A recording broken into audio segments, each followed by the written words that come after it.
नवनीरदाभा पीताम्बरादरुणबिम्बफलाधरुष्टा पूर्णेन्दुसुन्दरमुखादरविन्दनेत्रा कृष्णात् परं किमपि तत्त्वमहं न जाने।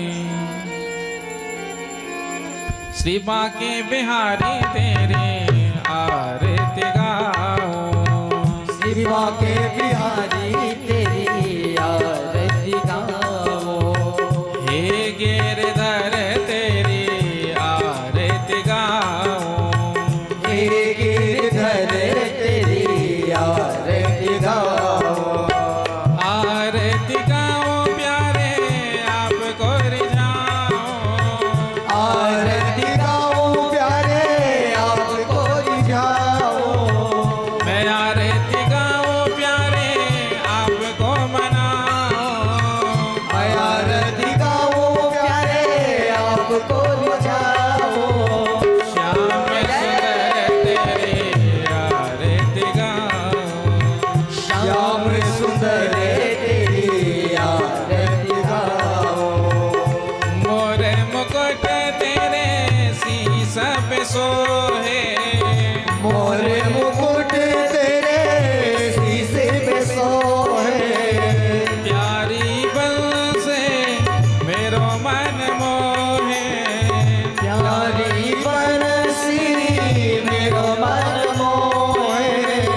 एक छवे बले हारी में जाऊं, देख सभी बड़े हारी में जाओ। चरणों से निकली है गंगा प्यारी, चरणों से निकली है गंगा प्यारी।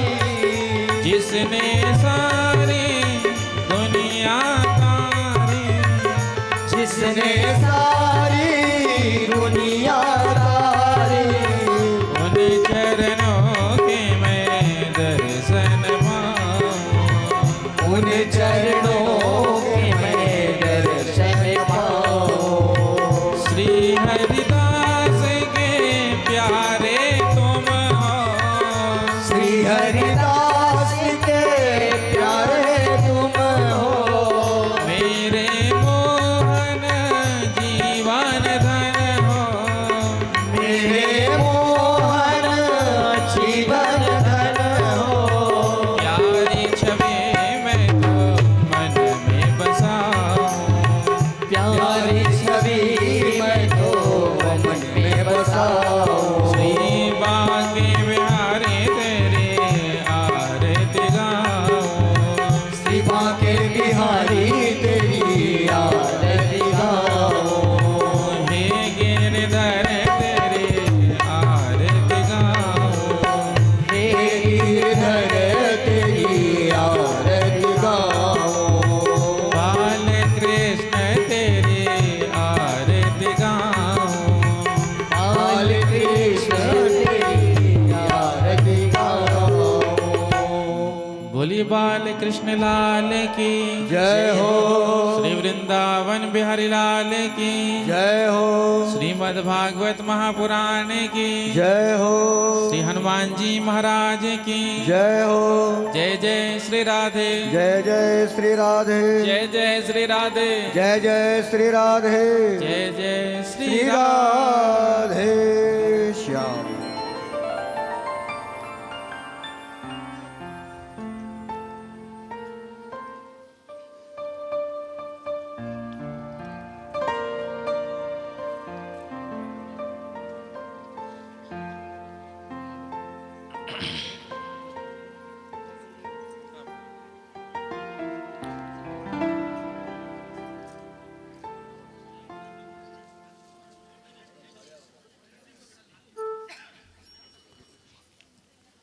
गुरुर्ब्रह्मा गुरुर्विष्णु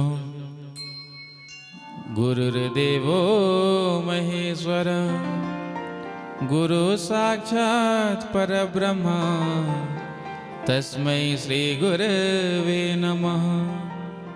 बर्हापीडं नटवरवपुः कर्णयो कर्णिकारं बिभ्रद्वासः कनककपिशं वैजयन्तीं च मालां रन्ध्रान् वेणोरधरसुधया पूरयन् गोपवृन्दैः वृन्दारण्यं स्वपदरमणं प्राविशद्गीतकीर्तिः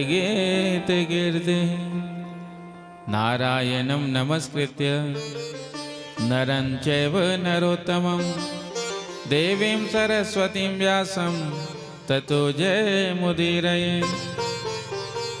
ध्येयं सदा परिभवग्नमभीष्टदोहं तीर्थास्पदं शिवविरञ्चिनुतं शरण्यं भृत्यार्तिहं प्रणतपालभवाब्धिपोतं वन्दे महापुरुष ते चरणारविन्दं कृष्णतोदयपदपङ्कजपञ्जरान्ते अद्यैव मे विसुतो मानसराजहंसः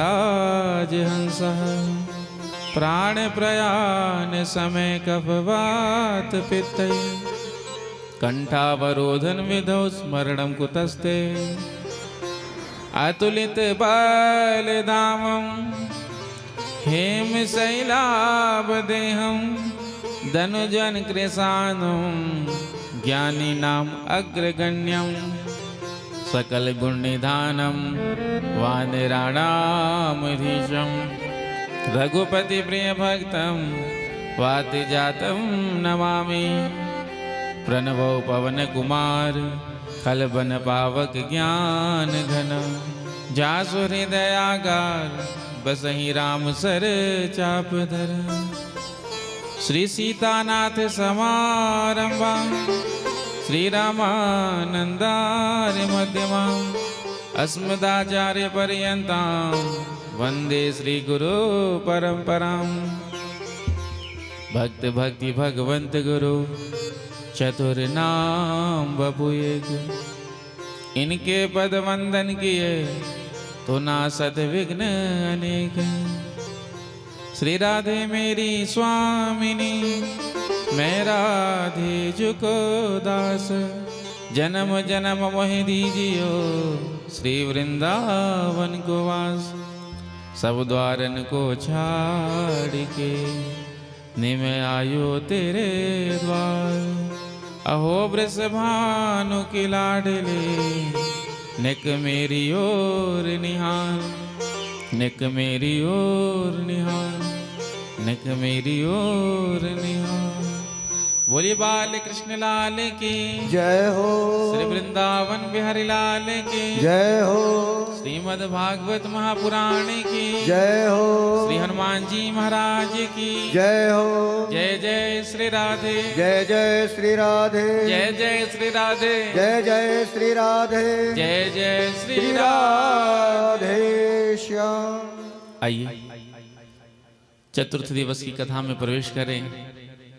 उससे पूर्व कुछ क्षणों के लिए बड़े प्रेम से भाव से अपने मन और वाणी को पवित्र करते हुए भगवान नाम का संकीर्तन करें। तो मेरे साथ मिलकर आप सभी प्रभु से प्रार्थना करिए, निवेदन करिए, क्योंकि आज ठाकुर जी हमारे मध्य में आने वाले हैं। तो हम सब उन्हें पुकारें भाव से, श्रद्धा से, प्रेम से। गोविंद चले आओ, गोपाल चले आओ, गोविंद चले आओ, गोपाल चले आओ, गोविंद चले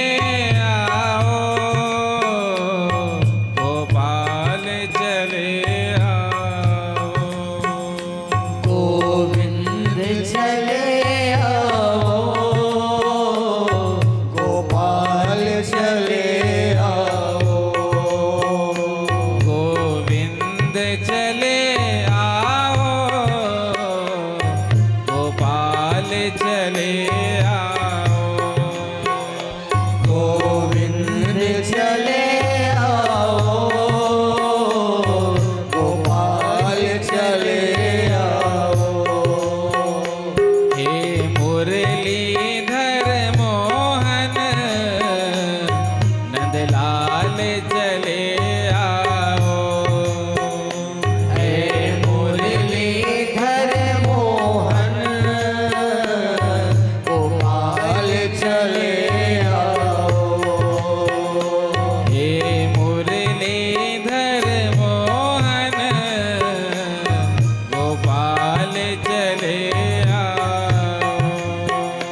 हे मुरलीधर मोहन गोपाल चले आओ। गोविंद चले आओ गोपाल चले आओ। गोविंद चले आओ गोपाल चले आओ। दोनों हाथ लगा ताली से करते हैं।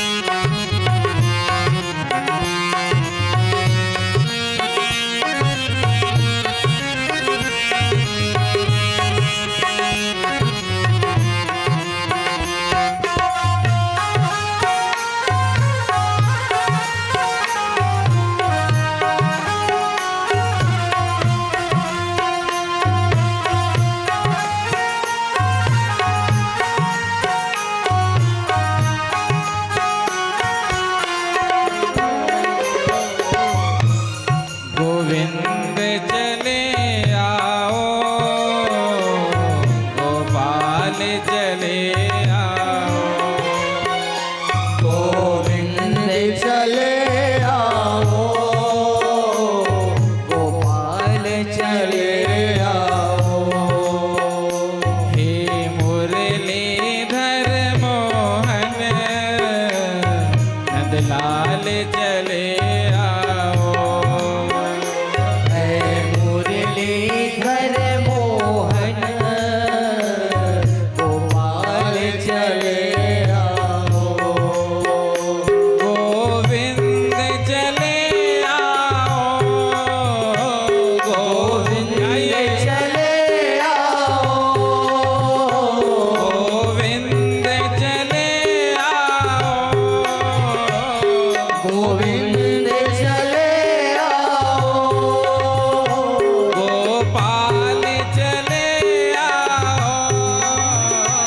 गोपाल चले आओ। अभी आता ही होगा सलोना मेरा।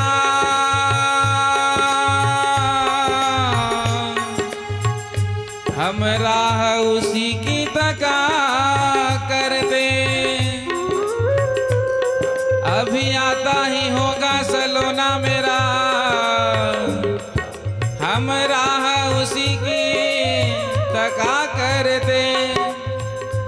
कविता सविता नहीं जानते हैं।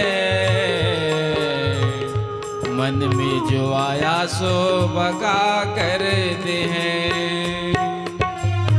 गोविंद चले आओ गोपाल चले आओ। गोविंद चले आओ गोपाल चले आओ। गोविंद चले आओ। गोविंद चले आओ। गोपाल चले आओ। गोपाल चले आओ। हे मुरलीधर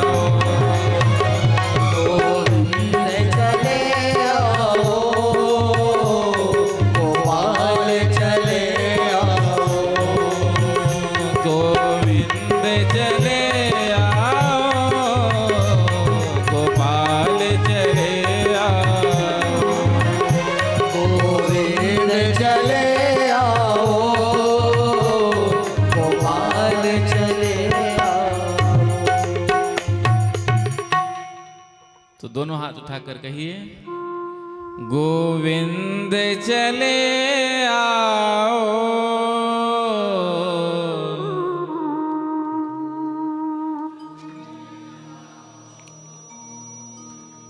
गोपाल चले आओ,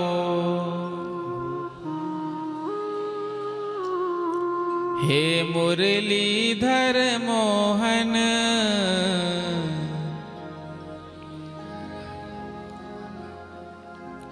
गोपाल चले आओ।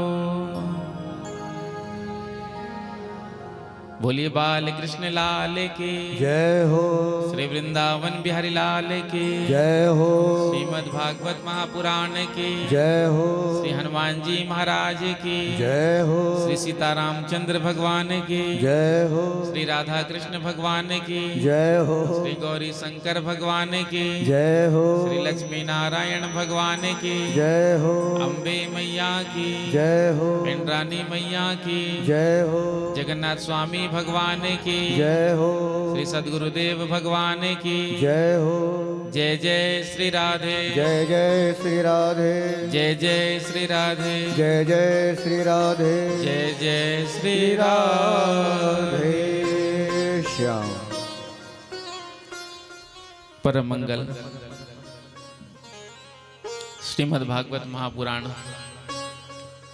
परमहंस संहिता वैष्णव संतों का परम धन, उन आनंद कंद अनंत कोटि ब्रह्मांड नायक सर्वेश्वर सर्वाधिपति कुंज निकुंजेश्वर श्री राधा रमण वादाहरण चिदाधार केवल आधार निर्विकार निर्विकल्प निरेह अकारण करुणा वरुणालय भक्त वांछा कल्पतरु श्री वृंदावन बिहारी के उन युगल चरणों में ध्यान करते हुए आप सभी को प्रभु के पावन चरित्रों का वर्णन करने जा रहे हैं।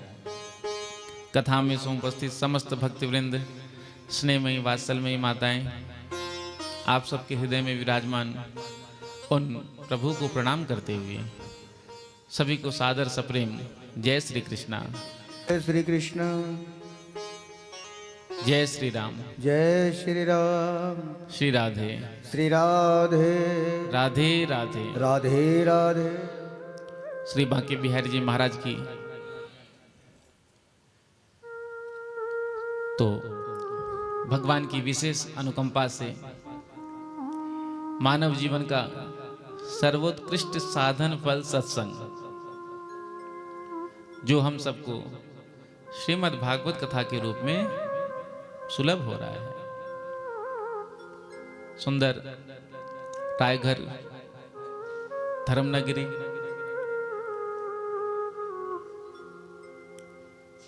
विश्व हिंदू परिषद के द्वारा इस कथा का आयोजन किया जा रहा है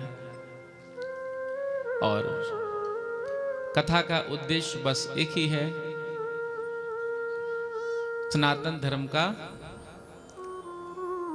प्रचार प्रसार हो। हम अपने सनातन धर्म के बारे में जानने का प्रयास करें और स्वयं जाने और दूसरों को भी बताएं, जागृत करें। धर्म जागरण, क्योंकि धर्म हम सबके अंदर है। वही धर्म तो हमको सिखाता है क्या सही है क्या गलत है। धर्म ही तो बताता है, हर जीव को पता है ये अच्छा काम है ये बुरा काम है, ये सत्कर्म है ये पाप कर्म है। लेकिन सत्कर्म में प्रवृत्ति होती नहीं और पाप कर्म से निवृत्ति होती नहीं।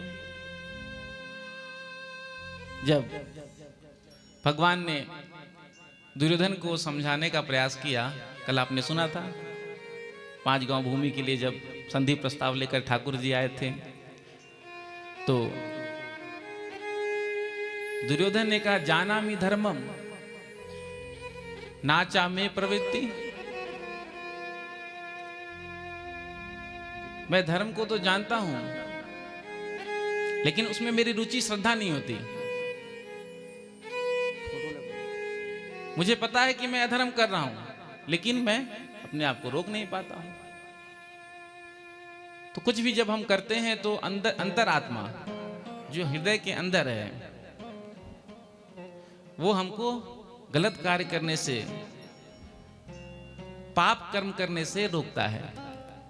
आप कोई काम सोचो मन में कि हम ये गलत काम करेंगे, तो अंतरात्मा से आवाज आती है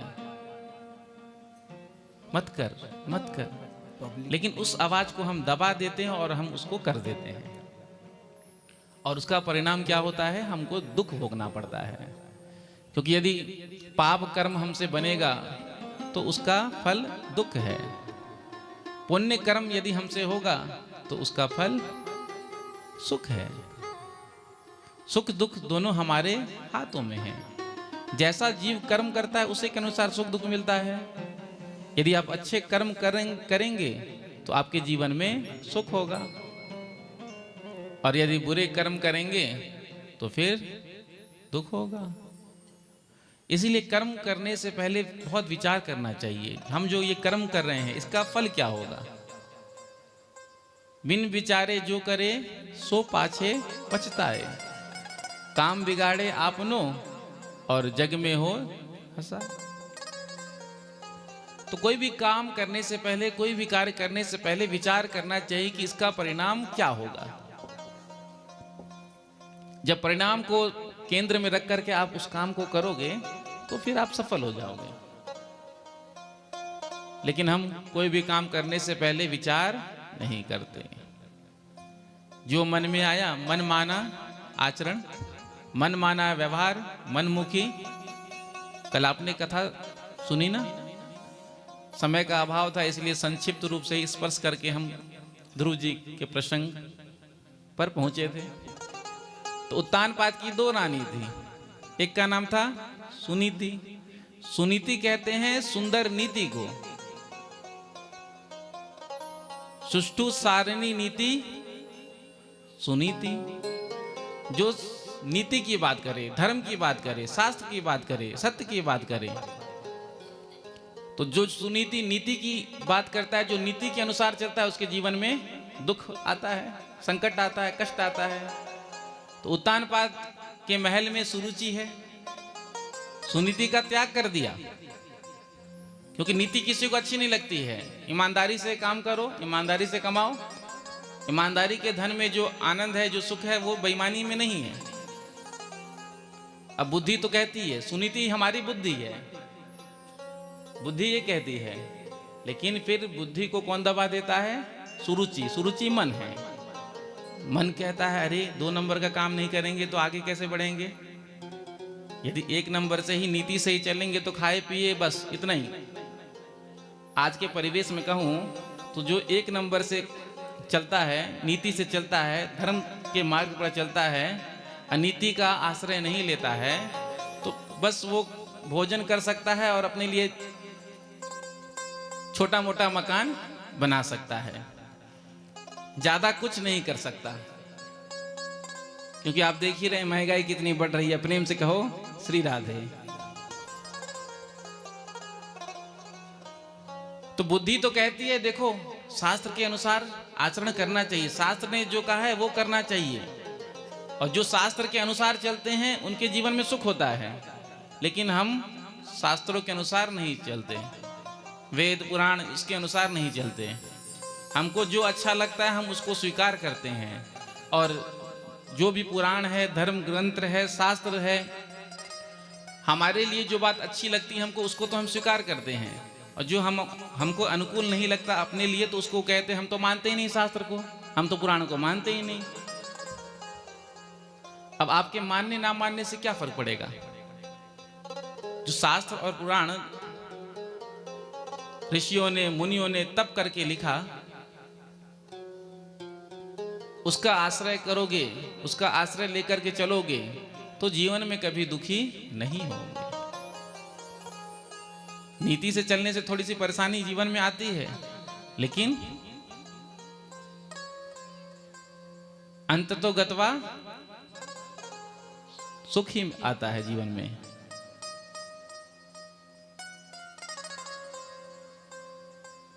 सुनीति के अनुसार चलोगे तो ध्रुव फल की प्राप्ति होगी, नीति के अनुसार चलोगे तो ध्रुव फल मिलेगा, और यदि अपने मन के अनुसार चलोगे तो फिर उत्तम फल मिलेगा।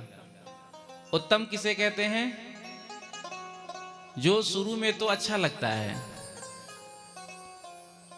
उत यानी अच्छा लगना, तम यानी अंधकार। शुरू में तो अच्छा लगता है लेकिन वो बाद में हमको अंधकार की ओर ले जाता है। तो मन के अनुसार चलेंगे तो उत्तम फल की प्राप्ति होगी।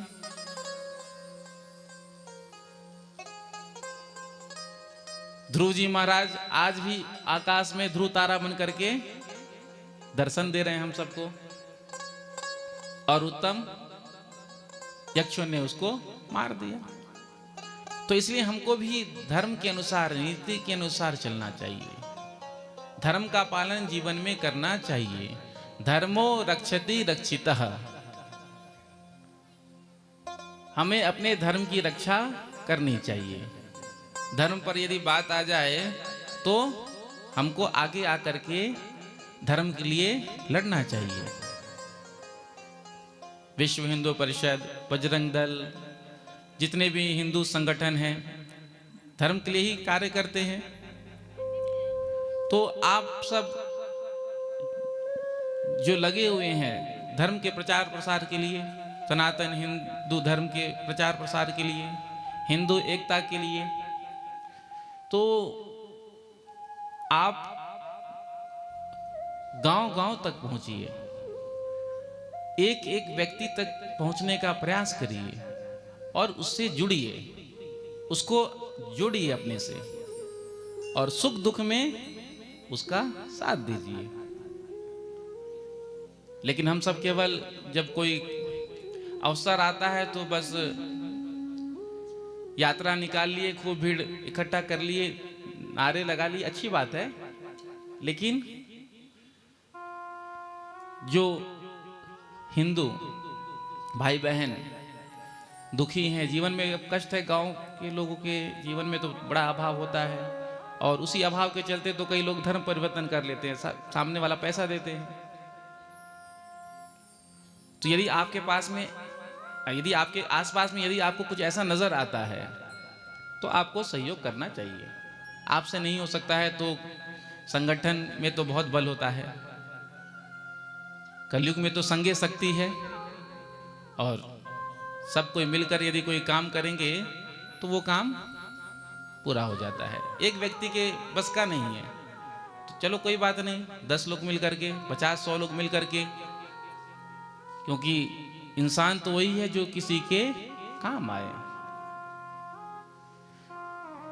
किसी के काम जो आए उसे इंसान कहते हैं।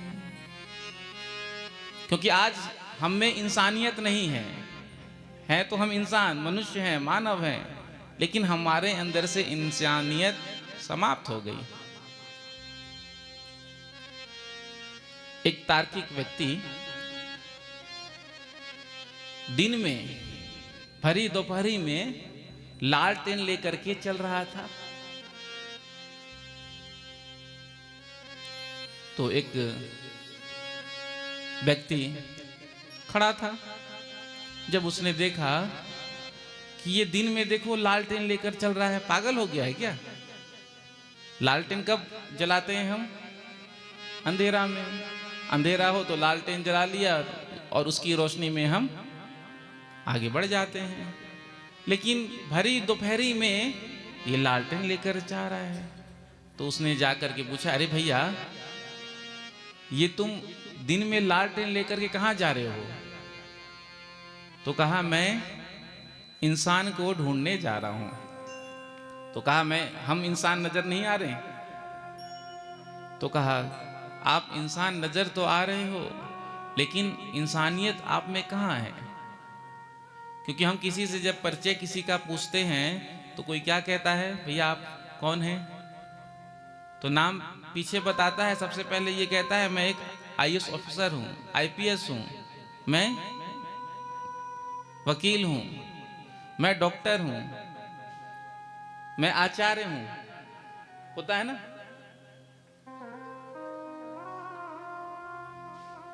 तो इंसानियत कहां है? आज थोड़े से पैसे के लोभ में जो गवर्नमेंट कॉन्ट्रैक्टर होते हैं, जिनको ठेका मिलता है, तो कैसा निर्माण करते हैं, चाहे पुल निर्माण करें, चाहे रोड का निर्माण करें, तो होता क्या है उसका परिणाम? यदि हमारे अंदर इंसानियत होती तो हम बढ़िया काम करते, जितना पैसा ले रहे उतना काम करते। मुनाफा में भी जितना अपना अधिकार उतना ही रहना चाहिए। कोई भी आप व्यापार कर रहे हो, 10%, 20%, 25%, 30%, अब आप 80% डकार जाओ, 20% का काम करो, तो फिर परिणाम क्या होता है? पुल का उद्घाटन हुआ नहीं, पहले ही पुल धराशायी हो गया, कई लोग मर जाते हैं उसमें। तो इसका पाप किस पर जाता है?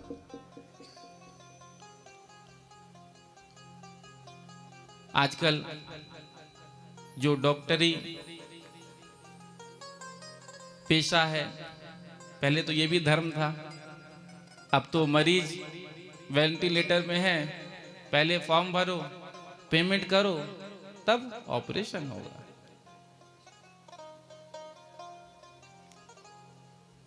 डॉक्टर को भगवान का रूप माना जाता है, और है हकीकत में। चाहते हैं ना, हे डॉक्टर साहब बचा लीजिए, कैसे भी बचा लीजिए, तो डॉक्टर साहब कहते हैं हम अपना बेस्ट करेंगे, आगे भगवान के हाथ में है। तो डॉक्टर साहब भी कहते हैं आगे हम तो अपना कर्तव्य कर्म करेंगे और ऊपर वाले से प्रार्थना करिए। तो आज ये भी जो क्षेत्र है, डॉक्टर केवल पैसे कमाना ही उद्देश्य हो गया। पहले डॉक्टर बनाने में माता पिता पानी की तरह पैसा बहाते हैं, क्योंकि बहुत ज्यादा पैसा लगता है, 50 लाख 1 करोड़ तो लग ही जाता होगा। तो माता पिता पहले बच्चों को डॉक्टर बनाने में पानी की तरह पैसा बहाते हैं। सीट नहीं मिलता है तो डोनेशन दे करके सीट लेते हैं, जैसे तैसे बेटे बच्चे को डॉक्टर बनाते हैं, और वही बच्चा डॉक्टर बन जाता है तो फिर पानी का पैसा बनाता है। प्रेम से कहो श्री राधे। श्री राधे। एक एक इंजेक्शन लाखों की आती है, 20-20, 25, 50 लाख, कुछ ऐसे भी होते हैं। तो कर्तव्य कर्म है। यदि पैसे वाले आ रहे हैं ठीक है, सेवा भी थोड़ा करना चाहिए। प्रेम से कहो श्री राधे। श्री राधे। 100 लोगों को हम देख रहे हैं, यदि उसमें से 1-2 ऐसे आ गए, गरीब आ गए, जिनके पास नहीं है, तो मुफ्त में कर देना चाहिए। प्रेम से कहो श्री राधे। राधे। वकील साहब प्रेम से कहो श्री राधे। बैठे ही हैं वकील साहब, बेचारा परेशान, वकील साहब के चक्कर लगाते लगाते वकील साहब तारीख पे तारीख, तारीख पे तारीख, क्योंकि हमारा कानून व्यवस्था भारत का ऐसा है, मरने के बाद फैसला आता है। 50 साल, 40 साल, 30 साल, देर से मिला न्याय, न्याय नहीं होता, वो भी अन्याय ही होता है। अब ये वकील साहब के पास एक केस आया था। वो केस वकील साहब 10 साल से चला रहे थे। तो एक दिन वकील साहब को किसी काम से बाहर जाना पड़ गया। तो वकील साहब ने अपने बेटे से कहा, बेटा तारीख है सेठ जी का, तो जाकर थोड़ा सा कोर्ट में हैंडल कर लेना, देख लेना। पिताजी ने बता दिया ऐसा ऐसा बात है। तो पिताजी तो चले गए। आज उनका पुत्र केस लड़ने के लिए कोर्ट में आया और ऐसा दलील दिया कि जो केस इतने सालों से चल रहा था, आज जज साहब ने फैसला सुना दिया। पिताश्री जब बाहर से आए तो बेटे से पूछा क्या हुआ केस का। वो कहा, पिताजी हम केस जीत गए। पिताजी ने कहा, अरे मूर्ख, तुझे पता नहीं मैं उस केस को 15 साल से खींच रहा था। क्यों? ताकि कुछ ना कुछ मिलते रहे। भाई जब तारीख आता है तब तो वकील साहब को कुछ ना कुछ देना ही पड़ता है। और समय ऐसा है, इतना ऐसा समय आ गया है, चाहे मोदी जी भी बैठे हैं गवर्नमेंट में, बिना रिश्वत दिए काम नहीं होता। आज भी भ्रष्टाचार ज्यों की त्यों है। कहीं भी आप चले जाइए काम कराने के लिए, भले बैठ के बड़ी बड़ी बात कर देते भ्रष्टाचार समाप्त हो गया, लेकिन नहीं। आज भी छोटा सा भी काम आप कराने कहीं चले जाओ तो देना ही पड़ता है। तो इंसानियत हम में होनी चाहिए। तो जो किसी के काम आए उसे इंसान कहते हैं। पराया दर्द अपनाए उसे इंसान कहते हैं। यूं तो भरने को पशु भी पेट भरते हैं, पथिक जो बांट कर खाए उसे इंसान कहते हैं। 84 लाख योनियों में एक मनुष्य ही ऐसा है जो दूसरे को खुशी दे सकता है, दूसरे के चेहरे पर मुस्कुराहट ला सकता है। और जितनी भी योनियां हैं वो तो भोग के लिए है। एक मनुष्य ही ऐसा है जो दूसरे के चेहरे पर मुस्कुराहट ला सकता है, दूसरे को प्रसन्नता दे सकता है, लेकिन वो भी हम नहीं कर सकते। तो फिर विचार करना पड़ेगा कि हम क्या कर रहे हैं। तो हम सबके अंदर इंसानियत होना चाहिए। भगवान ने यदि आपको दिया है तो किसी के काम जरूर आना चाहिए। कोई आता है आपके पास तो आशा लेकर के आता है। हर किसी के पास हर कोई थोड़ी जाता है। जिससे आशा होती है उसी के पास जाते भी कि हाँ ये हमारा कुछ मदद कर सकते हैं। लेकिन समय इसमें भी दोनों तरफ से बात आ जाता है। किसी का मदद कर दो, आजकल तो उपकार ही अपकार हो जाता है। किसी का भला कर दो, उसके बाद दर्शन ही देना बंद कर देते हैं किसी भी रूप में। तो कृतज्ञता होनी चाहिए। किसी ने हमारे लिए कुछ किया है, जीवन में थोड़ा सा भी हमारे लिए कुछ किया है, तो उसको कभी भूलना नहीं चाहिए। कृतज्ञता होनी चाहिए। लेकिन कृतज्ञता आज हावी हो गई है। काम बन जाने के बाद हम सामने वाले को पूछते भी नहीं है। जब तक काम नहीं बनता है तब तक तो खूब राम राम, खूब राधे श्याम होता है। काम निकल गया तो फिर तो हेलो हाय भी बंद, राम सलाम बंद। तो हम सबके अंदर इंसानियत हो, हम किसी के काम आए, अपने धर्म के काम आए। धर्मो रक्षति रक्षिता। यदि हम धर्म की रक्षा करेंगे तो वही धर्म हमारी रक्षा करें। किशोरी जी, जानकी जी पंचवटी में रावण हरण करके ले गया था। तो जब रावण हरण करने के लिए आया था तो लक्ष्मण जी ने लक्ष्मण रेखा खींच दिया था और जानकी जी से कहा था माता जी कुछ भी हो, कैसी भी परिस्थिति क्यों ना आ जाए, आप इस रेखा से बाहर मत आना, क्योंकि निशाचरों की माया परे है। लक्ष्मण जी चले गए राम जी को ढूंढने के लिए।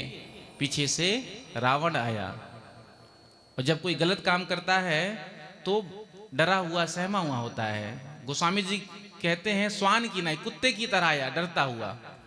जो रावण इतना बलवान था, इतना बड़ा पंडित था, वो कैसे आ रहा है जानकी जी का हरण करने के लिए? स्वान की नहीं, कुत्ते की तरह इधर उधर देखते हुए एकदम, और आकर के भिक्षा मांगा, भिक्षाम देहि भिक्षाम देहि। जानकी जी भिक्षा लेकर के आई। तो रावण ने कहा कि मैं बंधी भिक्षा नहीं लूंगा।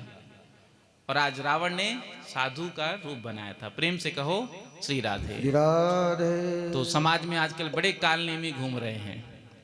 हनुमान जी भी जब जा रहे थे तो कालनेमी मिल गया था ना, और कालनेमी का हनुमान जी ने उद्धार किया था। तो कालनेमियों से भी सावधान रहना चाहिए। किसी पर जल्दी विश्वास करना नहीं चाहिए।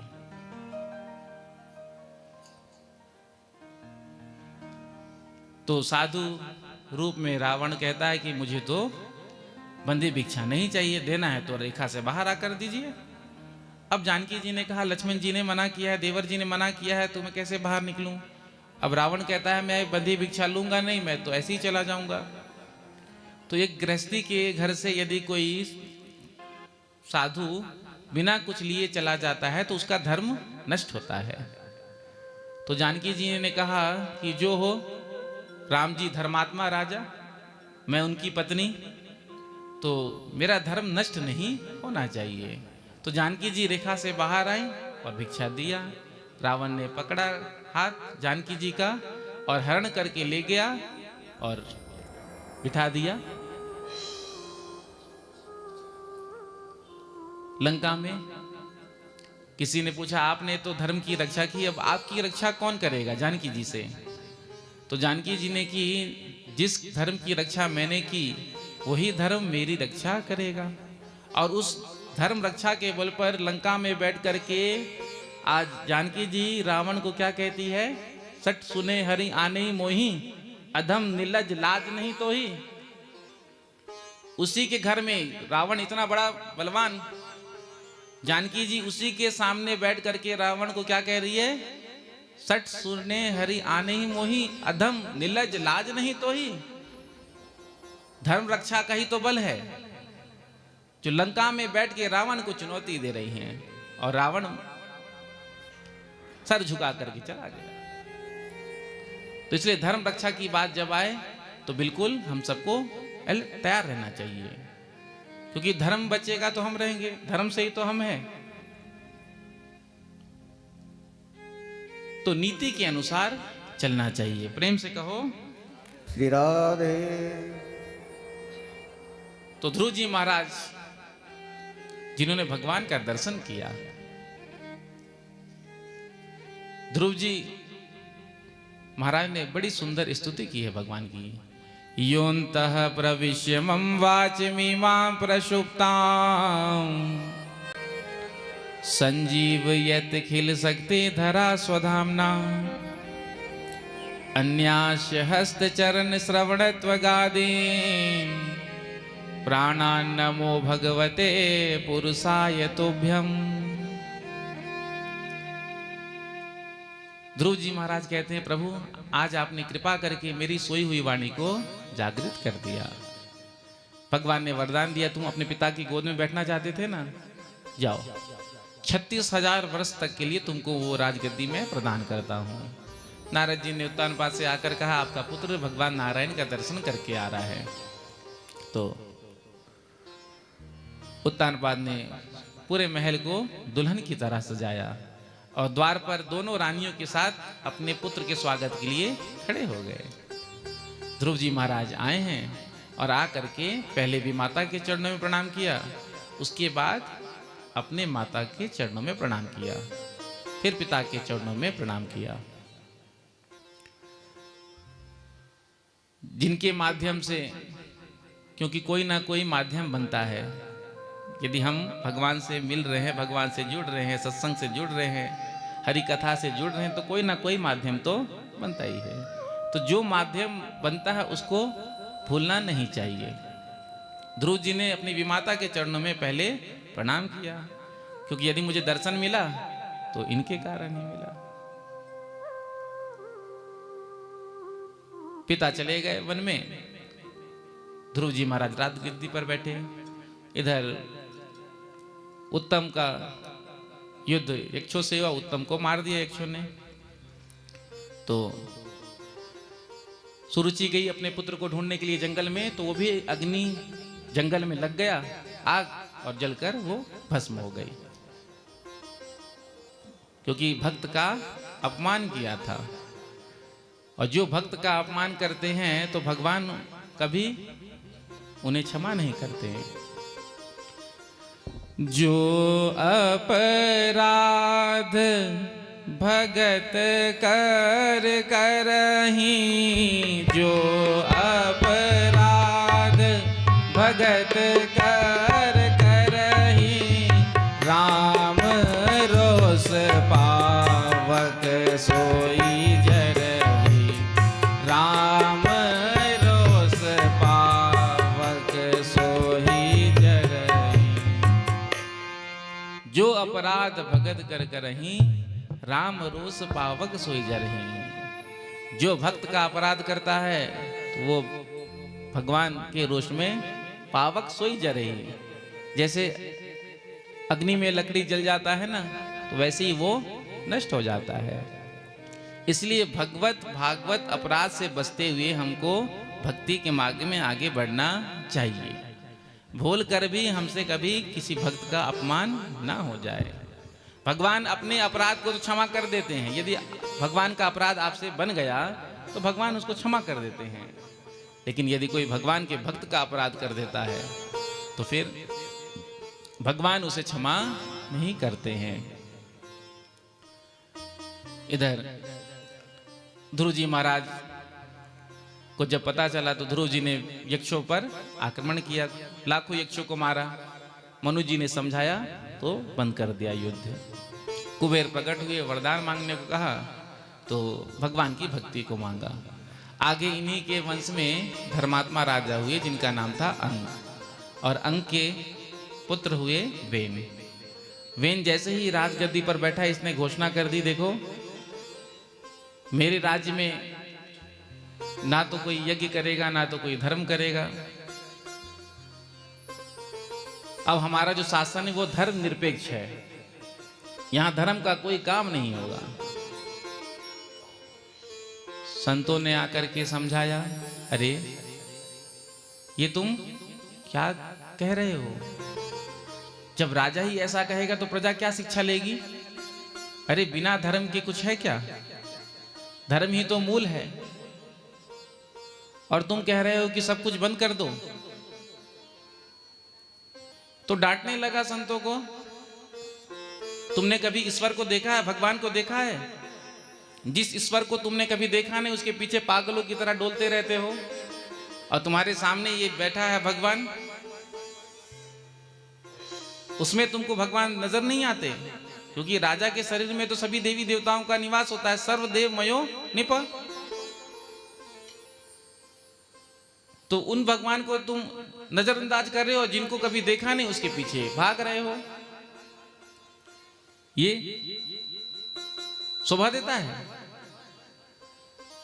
तो संतों को क्रोध आया और संतों ने समाप्त कर दिया।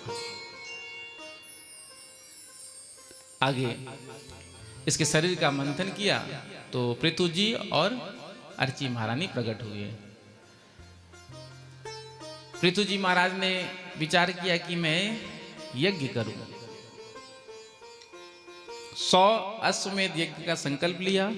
99 पूरा हुआ। 100वां जब कर रहे थे तो जो यज्ञ का अश्व था उसका हरण करके इंद्र ले गया। जब पृथु जी को पता चला तो बड़ा क्रोध आया। पृथु जी ने कहा कि अभी हम उसको देखते हैं।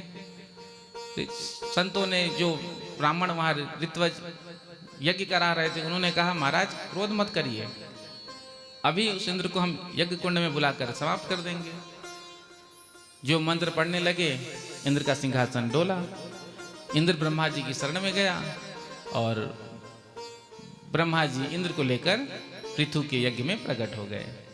ब्रह्मा जी ने समझाया, देखो तुम भगवान की प्रसन्नता के लिए यज्ञ कर रहे हो ना, तो यज्ञ को यहीं विश्राम कर दो। ब्रह्मा जी के कहने पर पृथु जी मान गए।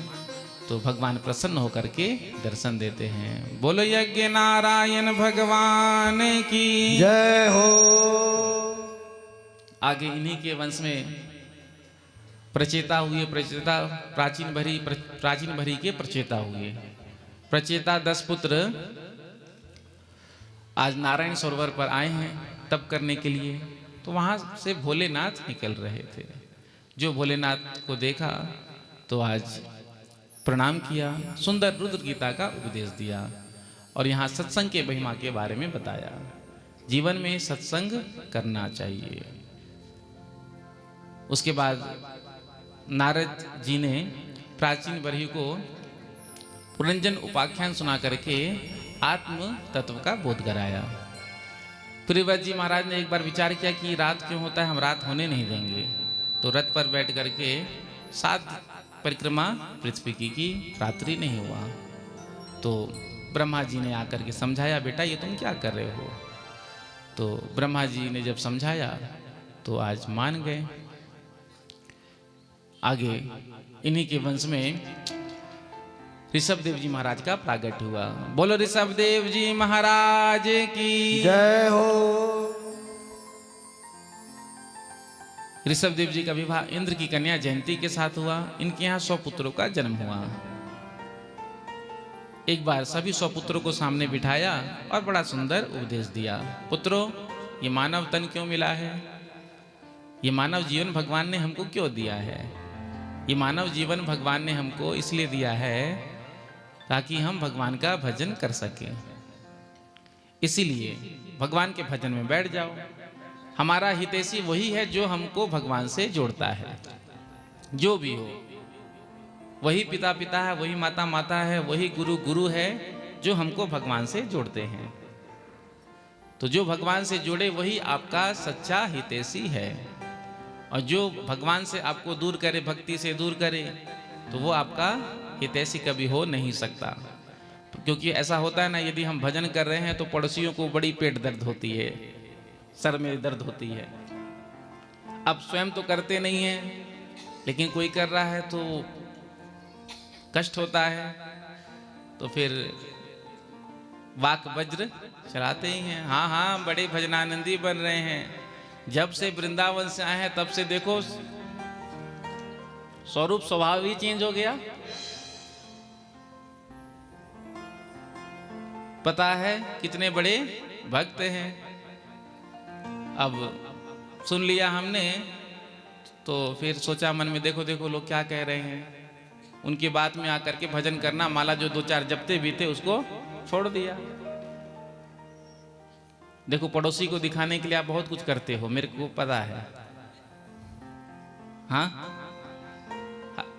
हकीकत है।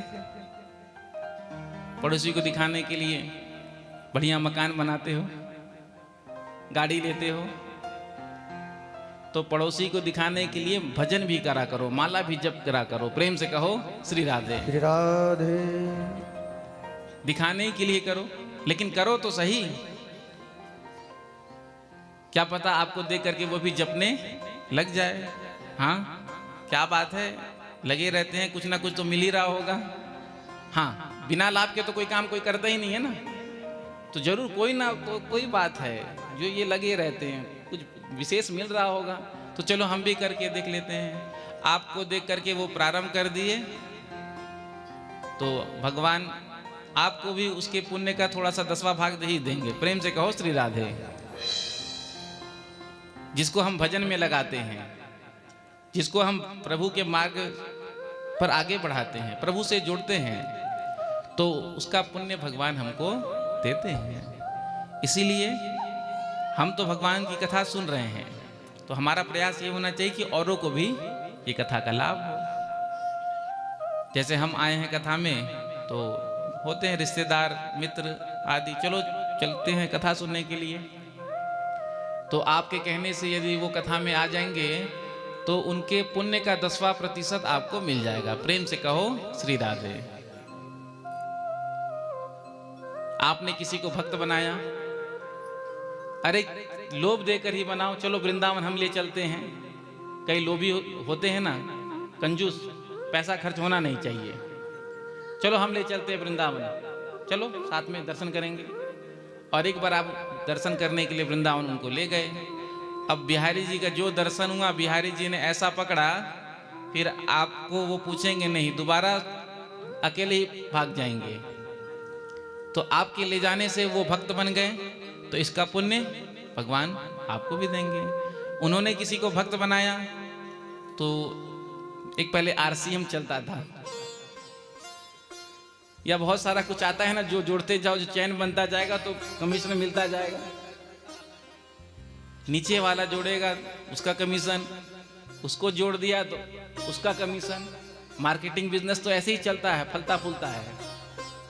तो आपने एक को जोड़ा, उसने किसी को जोड़ा, उसने किसी को जोड़ा।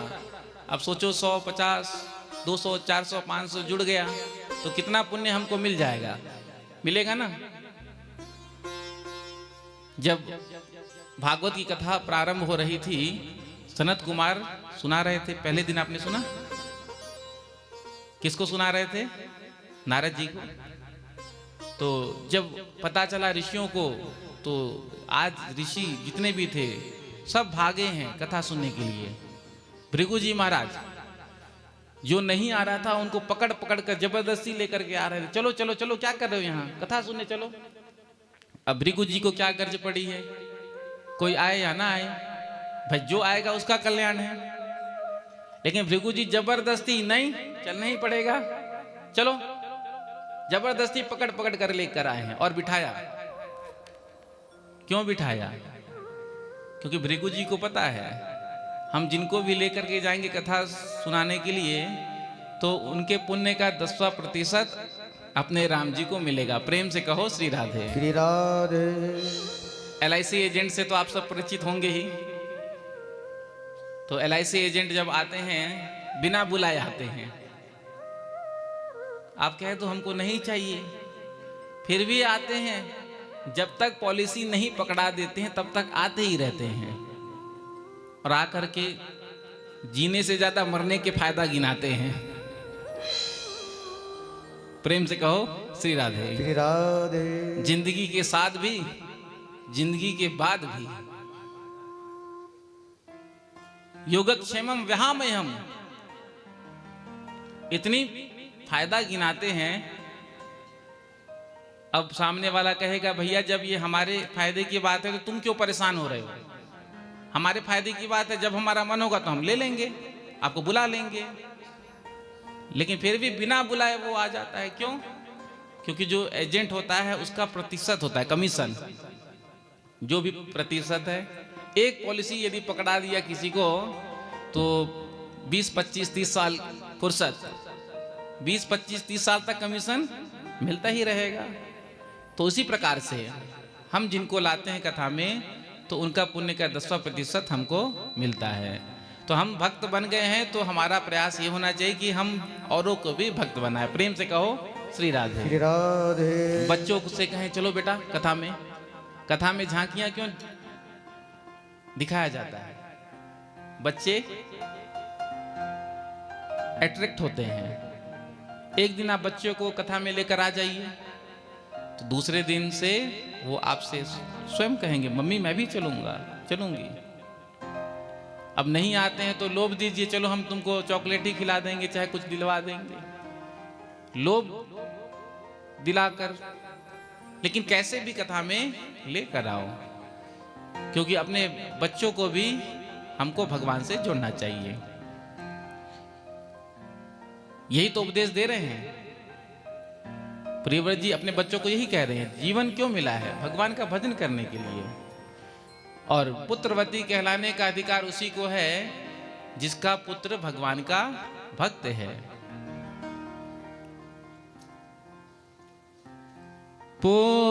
पुत्रवती जुबती जग सोई, पुत्रवती जुबती जग सोई, रघुपति भगत जासु सुत होई, रघुपति भगत जासु सुत होई।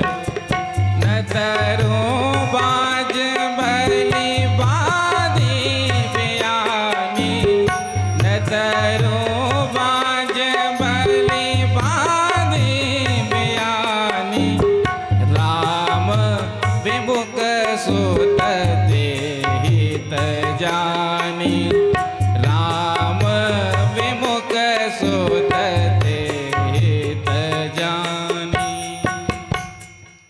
तो पुत्रवती कहलाने का अधिकार उसी को है जिसका पुत्र भगवान का भक्त है। इसलिए तो कहा जननी जने तो भक्त जन, या दाता या सुर, ना तो जननी मत जने व्यथा गवावे नूर। तो जननी जने तो भक्त जन, भगवान का भक्त हो, ध्रुव प्रहलाद की तरह। या दाता दानी हो कर्ण की तरह, या वीर हो जो देश की सेवा के लिए अपने प्राणों का अर्पण कर देता है।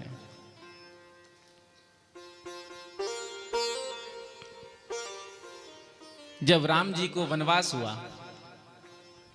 कहां तो सिंहासन मिल रहा था और कहां वनवास जाना पड़ गया। जैसे ही लक्ष्मण जी को पता चला तो लक्ष्मण जी सीधे राम जी के पास गए और राम जी के पास जाकर के कहा, भैया मैं भी आपके साथ जाऊंगा। लक्ष्मण जी ने कहा, हम तो जा रहे हैं, तुम घर पर ही रह करके माता पिता की सेवा करो। पुत्र का कर्तव्य है अपने माता पिता की सेवा करना। तो लक्ष्मण जी राम जी से क्या कहते हैं? गुरु पितु मातु न जानऊ काहू, गुरु पितु मात न जानऊ काहू, कहहु स्वभाव नाथ पति आहू, कहहु स्वभाव नाथ पति आहू। मोरे स्वामी मोरे सबई एक तुम स्वामी, दीन बंधुर अंतर जामी, दीन बंधुर अंतर जामी। जब राम जी ने कहा कि माता पिता की सेवा करो, यहीं रहो, तो लक्ष्मण जी ने कहा, गुरु पितु मातु ना जानऊ काहू, मैं किसी को नहीं जानता, ना माता पिता गुरु को। मोरे सबही एक तुम स्वामी, मेरे तो केवल एक आप ही हैं। लक्ष्मण जी ने कहा, प्रभु मैं आपके साथ ही जाऊंगा, मैं आपके बिना नहीं रह सकता। लक्ष्मण जी ने इतना कहा तो राम जी ने कहा, ठीक है जाओ अपनी माँ से आज्ञा ले आओ। यदि माता जी ने कह दिया तो हम तुमको अपने साथ लेकर जाएंगे। धन्य है माता सुमित्रा। जब लक्ष्मण जी पहुंचे और पूछा, माँ भैया को 14 वर्ष का वनवास मिला है, यदि आपकी आज्ञा हो तो मैं भैया के साथ वनवास में जाऊं। तो धन्य है मैया सुमित्रा, कितना सुंदर कहती हैं, तात तुम्हारी मातो बैदे, तात तुम्हारी मातो बैदे, पिता राम सब भांति स्नेही, पिता राम सम भांति स्नेही। तात तुम्हार मातो बैदे, तात तुम्हार मातो बैदे, पिता राम सम भांति स्नेही, पिता राम सम भांति स्नेही। तो सुमित्रा जी ने कहा, तात तुम्हारी मात बैदेही, पिता राम। बेटा खूब सेवा करना अपने भ्राता श्री का, और हंसते हंसते अपने पुत्र को राम जी की सेवा में भेज दिया। कोई दूसरी माँ होती तो क्या ऐसा कर पाती? क्योंकि माँ बच्चा से इतना प्यार करती है, वो अपने आंखों के सामने से उसे ओझल होता हुआ नहीं देख सकती। पढ़ने के लिए भी जब माता बच्चे को कहीं बाहर भेजती है तो दिल पर पत्थर रखकर भेजती है, क्योंकि उसके कैरियर का प्रश्न है। तो बच्चे की भलाई को देखते हुए माँ इतना बड़ा त्याग करती है। कोई माँ नहीं चाहती कि उसका बच्चा उससे दूर रहे, लेकिन उसकी भलाई किसमें है? वो जब बाहर जाएगा, अच्छे से पढ़ेगा, अच्छे पद पर जाएगा, तो माँ को ज्यादा प्रसन्नता होती है। तो माता का त्याग है। 14 वर्ष के लिए सुमित्रा जी ने हंसते हंसते कहा, जाओ बेटा, माता पिता की इस तरह सेवा करना। और 14 वर्ष तक लक्ष्मण जी नहीं सोए। 14 वर्ष तक लक्ष्मण जी नहीं सोए, राम जी की सेवा में लगे रहे। तो धन्य है ऐसी मां जो अपने पुत्र को प्रभु की सेवा में समर्पित कर देती है। तो जननी जने तो भक्त जन, भक्त होना चाहिए, क्योंकि जिस घर में एक भक्त का जन्म हो जाता है उसकी 21 पीढ़ियां तर जाती है। त्रिसप्त भी पिता पूतः पितृ भी सहते नगः, यत् साधो से गृहे जाते भवान वै कुल पावन। एक भक्त का जन्म जिस घर में हो गया, कुल खानदान में हो गया, उसकी 21 पीढ़ियां तर जाती है। 7 तो अपनी पिता पितामह पर पितामह 7 ले लीजिए। विवाह हुआ तो पत्नी का जो परिवार है, 7 पीढ़ी ये हो गई 14, और 7 पीढ़ी ननिहाल माता जी की। तो एक भक्त जिस घर में जन्म ले ले उसकी 21 पीढ़ियां तर जाती है। इसलिए तो कहा भैया भक्ति ही सर्वश्रेष्ठ है, सबसे बड़ी भक्ति है।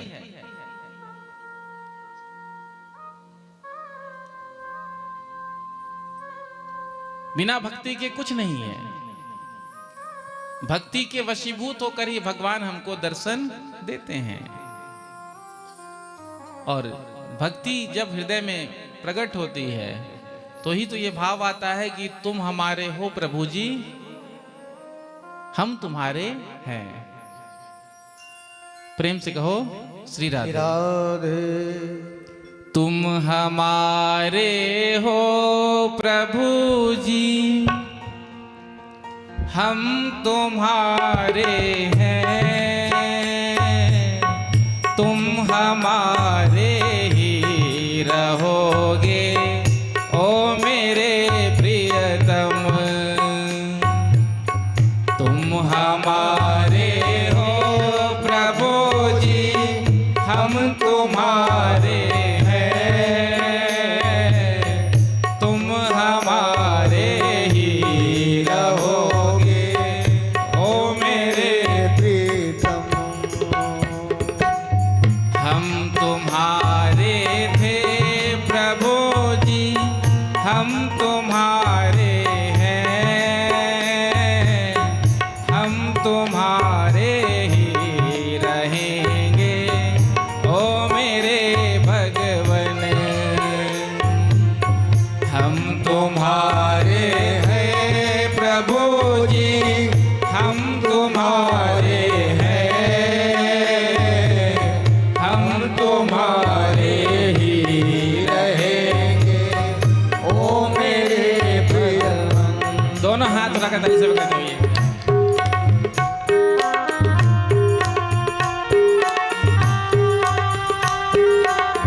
किसके द्वारे जाए पुकारे और न कोई सहारा।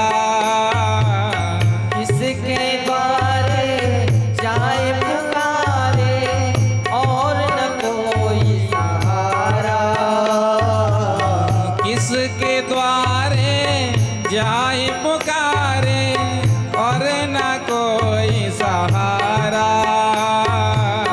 किसके द्वारे जाए पुकारे और न कोई सहारा।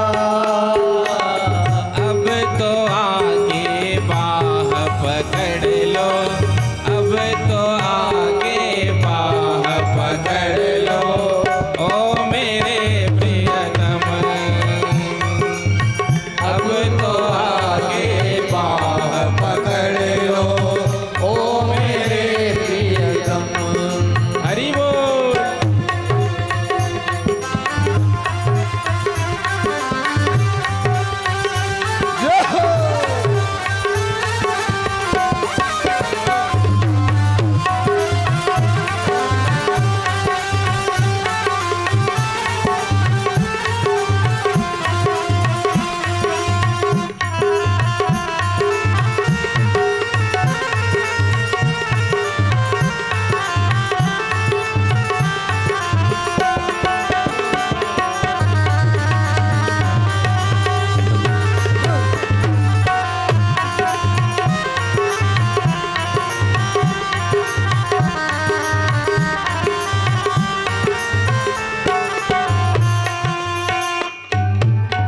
तेरे कारण सब जग छोड़ा, तुम संग नाता जोड़ा। तेरे कारण सब जग छोड़ा, तुमसे नाता तोड़ा। तेरे कारण सब जग छोड़ा, तुम संग नाता जोड़ा। प्यारे तेरे कारण सब जग छोड़ा, तुमसे नाता जोड़ा। एक बार तो हंस के कह दे, तू मेरा मैं तेरा। एक बार तू हंस के कह दो, तू मेरा मैं तेरा। एक बार तो हंस के कह दे, तू मेरा मैं तेरा। एक बार तू हंस के कह दो, तू मेरा मैं तेरा। साची प्रीत की रीत निभा दो, साची प्रीत की रीत निभा दो, ओ मेरे प्रियतम। साची प्रीत की रीत निभा दो, ओ मेरे प्रियतम। दोनों हाथ रख ताली सब करते हो।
ब्रजराज दुलारे दासी की विनती सुन लीजो ओ ब्रजराज दुलारे दासी की विनती सुन लीजो ओ ब्रजराज दुलारे दासी की विनती सुन लीजो ओ ब्रजराज दुलारे आखिर आशा इस जीवन की पूरन करना प्यारे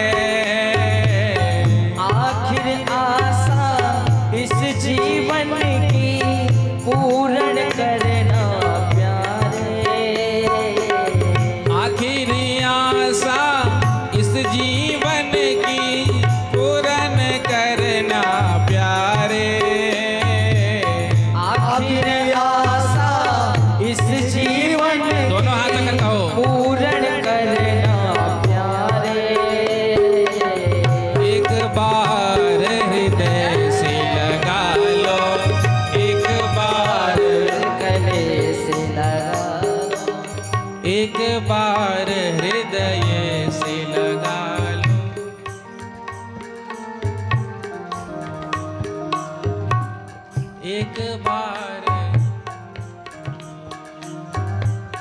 एक बार हृदय से लगा लो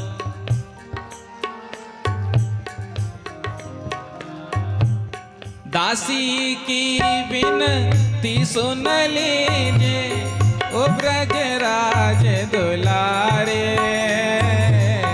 दासी की विनती सुन लीजो ओ ब्रजराज दुलारे आखिर आशा इस जीवन की पूर्ण करना प्यारे आखिर आशा इस जीवन की पूर्ण करना प्यारे एक बार हृदय से लगा लो एक बार हृदय से लगा लो ओ मेरे प्रियतम एक बार हृदय से लगा लो गाइए ओ मेरे प्रियतम तुम हमारे हो प्रभु जी हम तुम्हारे हैं तुम हमारे ही रहोगे ओ मेरे प्रियतम तुम हमारे थे प्रभु जी हम तुम्हारे हैं तुम हमारे रहोगे ओ मेरे प्रियतम हम तुम्हारे थे प्रभु जी हम तुम्हारे हैं अच्छा पता हो कि नहीं तुम्हारे थे प्रभु जी किसके हो तुम हमारे हैं किसके हो प्रभु के ऐसे तो कहते हो कि हम संसार के हैं हम इनके हैं ये जी आप तो मेरे हो ना मेरे ही हो ना हाँ जी तो हम तो सबसे कहते हैं तू मेरा है तू मेरा है तू मेरी है आज तक हमने कितने से कहा लेकिन क्या आज तक कभी हमने ठाकुर से कहा प्रभु तुम हमारे हो हम तुम्हारे हैं क्या कभी बोला तो दोनों हाथ रखकर कहो तुम हमारे हो प्रभु जी हम तुम्हारे हैं तुम हमारे ही रहोगे ओ मेरे प्रियतम तुम हमारे हे प्रभु जी हम तुम्हारे हैं हम तुम्हारे ही रहेंगे ओ मेरे प्रियतम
कह दो।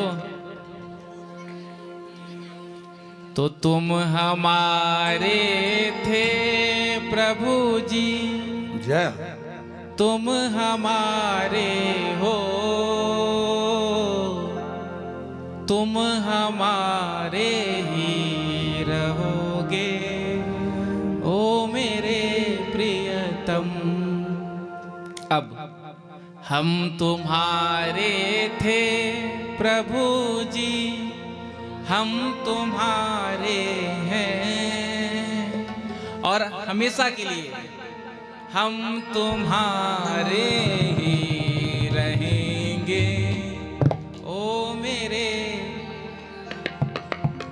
हम तुम्हारे ही रहेंगे।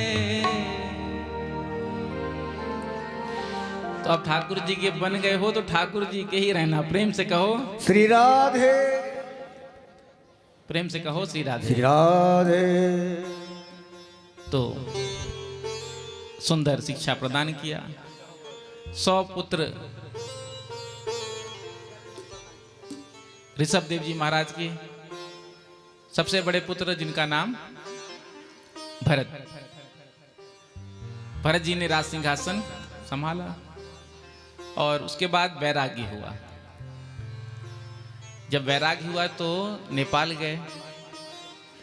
नेपाल में जो गंडकी नदी है, जहां से शालिग्राम भगवान प्रकट होते हैं, और आज भी आप जब जाएंगे नेपाल, गंडकी नदी, वहां पे नारायणी नदी कहते हैं, जहां से शालिग्राम भगवान प्रकट होते हैं, आज भी प्राप्त होते हैं।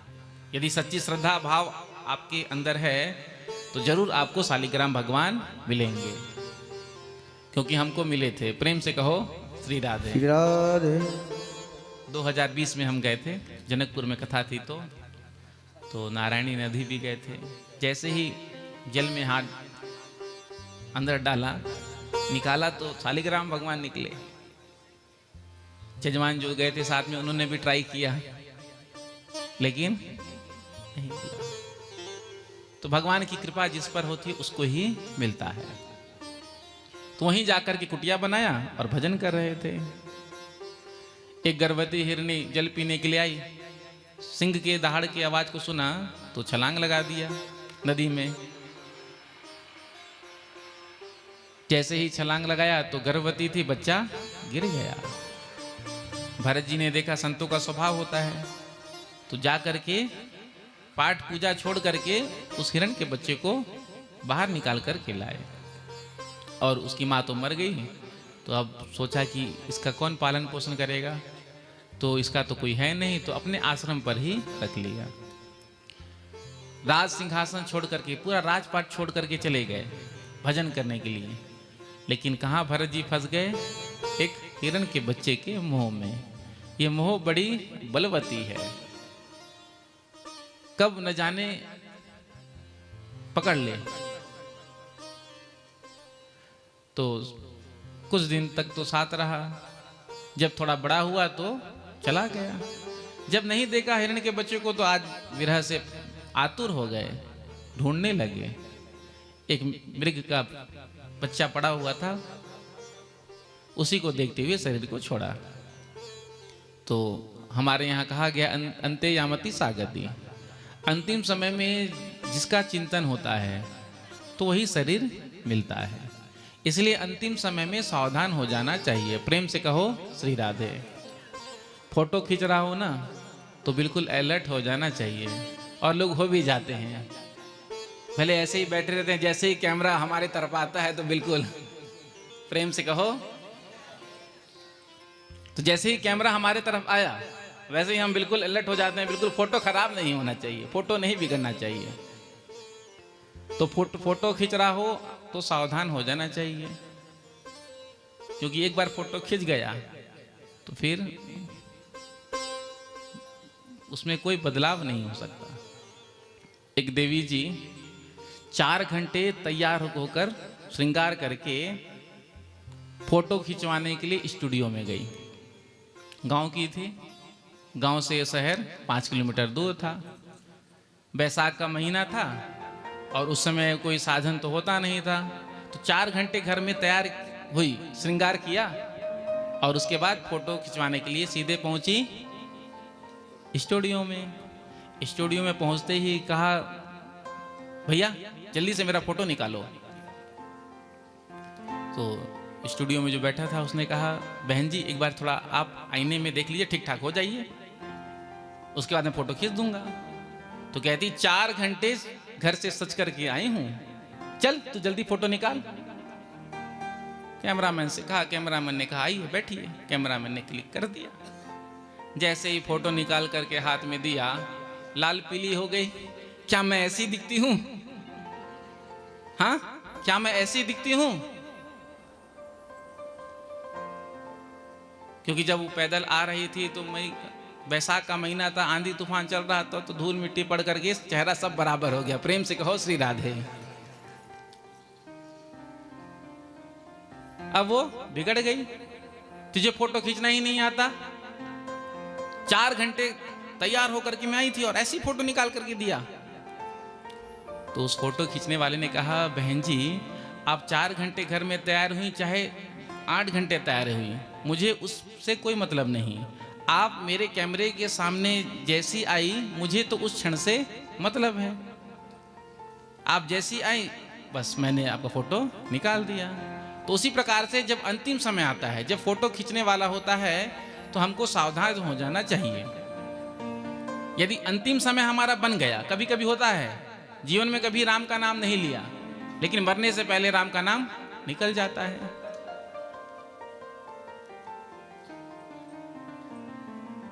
पिताजी नास्तिक थे, अंतिम समय आ गया, बच्चों ने पंडित जी को बुलाया। पंडित जी जीवन में कोई कभी भजन तो किया नहीं, दान तो कभी किया नहीं, कम से कम अंतिम समय में ही राम नाम इनके मुख से कहलवा लो, बढ़िया दक्षिणा आपको देंगे। पंडित जी ने आकर कहा, जजमान जी राम राम कहो। कहा नहीं कहूंगा। पंडित जी ने बार बार कहा, राम राम कहो, राम राम कहो, नहीं कहूंगा। तो फिर पंडित जी ने कहा, अच्छा बताओ आप क्या नहीं कह सकते हो, वही बोल दो।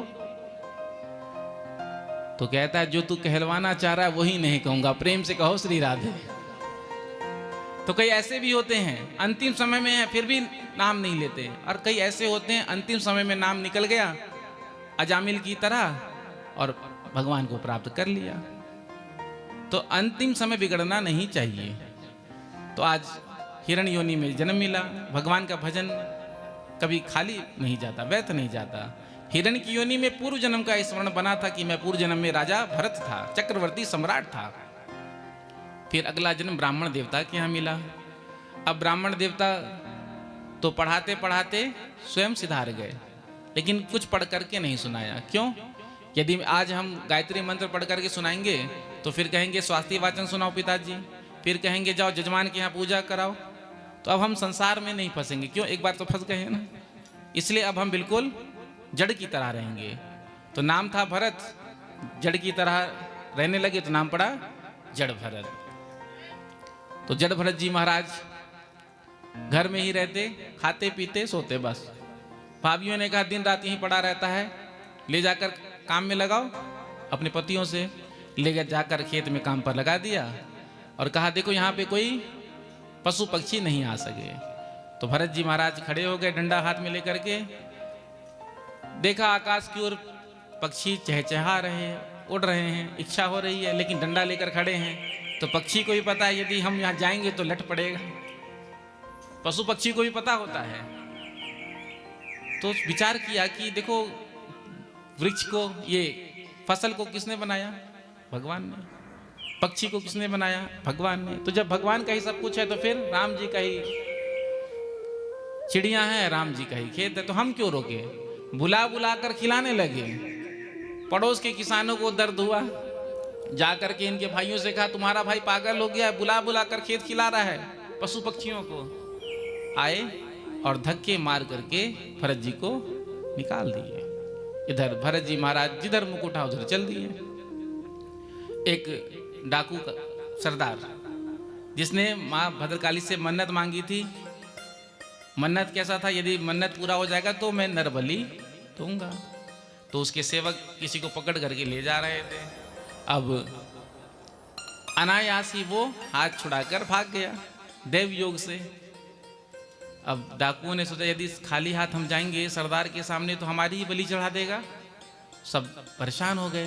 तभी भरत जी पर दृष्टि पड़ी, अच्छा हट्टा कट्टा है, बलि के लिए ठीक रहेगा। पूछा बाबा कहाँ जा रहे हो? कहा कहीं नहीं, बस यहीं बैठे हैं, चलो हमारे साथ। संतों का तो जीवन विलक्षण होता है, चलो। लेकर के आए, स्नान कराया, वस्त्र पहनाया, चंदन लगाया, भोजन कराया, माला पहनाया। जैसा जैसा कह रहे हैं डाकू भरत जी करते जा रहे हैं। उसके बाद कहा बाबा माता जी के चरणों में प्रणाम करो। इधर डाकू का सरदार जो था हाथ में तलवार लेकर के बलि देने के लिए खड़ा था। जैसे ही उसने तलवार चलाने का प्रयास किया, उस मूर्ति से माँ भद्रकाली प्रकट हो गई और उसी तलवार को लेकर के डाकू का जो सरदार था उसका गला धड़ से अलग कर दिया। जितने भी डाकू थे सबका उद्धार कर दिया। कोई भी माँ अपने सामने अपने बच्चे को कटता हुआ नहीं देख सकती। प्रेम से कहो श्री राधे। और हम अपने जीवा के स्वाद के लिए पशुओं को मार करके खाते हैं। अब मैं तो ये तो नहीं कहूंगा कि कौन कौन खाता है, प्रेम से कहो श्री राधे, क्योंकि मुझे पता है। हाँ, तो किसी भी दृष्टि से शास्त्र की बात छोड़ो, किसी को मार के खाना कहाँ तक उचित है? अरे वो भी तो किसी के बच्चे हैं। तो जीव हत्या नहीं करनी चाहिए। लेकिन हम अपने स्वाद के लिए न जाने कितने पशु का वध कर देते हैं और मांस भक्षण करते, अभक्ष्य भक्षण करते हैं। लगाने के लिए तो हम तिलक लगाते हैं, वैष्णव तिलक, गले में कंठी पहनते हैं, तुलसी की माला पहनते हैं, उसके बाद भी हम उसको छोड़ नहीं पाते हैं। तो क्या ये हमारी भक्ति है? भक्ति जैसे बढ़ती है तो ये सब चीज छूट जाता है। ठीक है, पहले होता है, लेकिन जैसे ही हम भगवान के मार्ग में बढ़ गए, भक्ति के मार्ग में बढ़ गए, जो हमारे हृदय में भक्ति भाव प्रकट हो गया, तो फिर उन चीजों से वैराग्य होने लगता है, देखने की भी इच्छा नहीं होती है। तुलसी माला पहन करके तो प्याज लहसुन भी नहीं खाते हैं, न खाना चाहिए। लेकिन आज हमने फैशन, तुलसी माला पहनना फैशन बना दिया। तुलसी माला फैशन नहीं है, ये वैष्णव होने का, जिस प्रकार से एक सधवा स्त्री होती है तो उसको देख करके पता चल जाता है, माथे पर सिंदूर है, मांग में बिंदी है, हाथ में चूड़ी है, श्रृंगार आदि है, देखकर पता चल जाता है कि ये सधवा है। तो उसी प्रकार से वैष्णवता की लक्षण दिख जाते हैं। सुंदर माथे पर वैष्णव तिलक है, हाथ में माला झोली है, गले में कंठी है। तो जैसे माताओं का मंगल सूत्र होता है तो वही कंठी है, तुलसी की माला है। तो दूर से ही पता चल जाता है हाँ ये कोई वैष्णव है। अब हम लगाते तो हैं तिलक, वैष्णव तिलक, पहनते तो हैं हम कंठी, और फिर जल तो रही खाना नहीं छोड़ते। प्रेम से कहो श्री राधे। जल तो रही समझते हो किसे कहते हैं? हाँ, प्रेम से कहो श्री राधे। आप सब तो समझदार हैं। तो वैष्णवता के लक्षण दिख जाते हैं। लेकिन आजकल तो क्या कहें, माताएं भी जो है अपना श्रृंगार छोड़ती जा रही हैं, त्याग करती जा रही हैं। अब मांग भरना भी उचित नहीं समझते लोग, मंगलसूत्र भी भारी लगने लगा है, चूड़ी आदि जो भी। अब लोग तो सिंदूर तो लगाते ही नहीं है। हाँ, प्रायः माताएं बहनें जो हैं वो नेल पॉलिश ही भर लेती हैं। नेल पॉलिश लगाने से क्या, सिंदूर जो होता है, सिंदूर लगाने से पति की आयु बढ़ती है। और पहले पता है आपको, सिंदूर यहाँ से लेकर यहाँ तक लगाया जाता था। और सिंदूर में घी मिलाकर, देसी घी मिलाकर लगाने से कहते हैं कि बाल श्वेत नहीं होते, सफेद। आज देखो बच्चे बचपन से ही बाल सफेद होने लगा, 5-10 साल, 15 साल, 20 साल में। तो अपने सुहाग के चिन्हों का त्याग नहीं करना चाहिए किसी भी अवस्था में। लेकिन हम सब मॉडर्न बनना चाहते हैं। प्रेम से कहो श्री राधे। श्री राधे। तो कहने का अभिप्राय, किसी भी प्रकार से हमको अभक्ष्य भोजन नहीं करना चाहिए।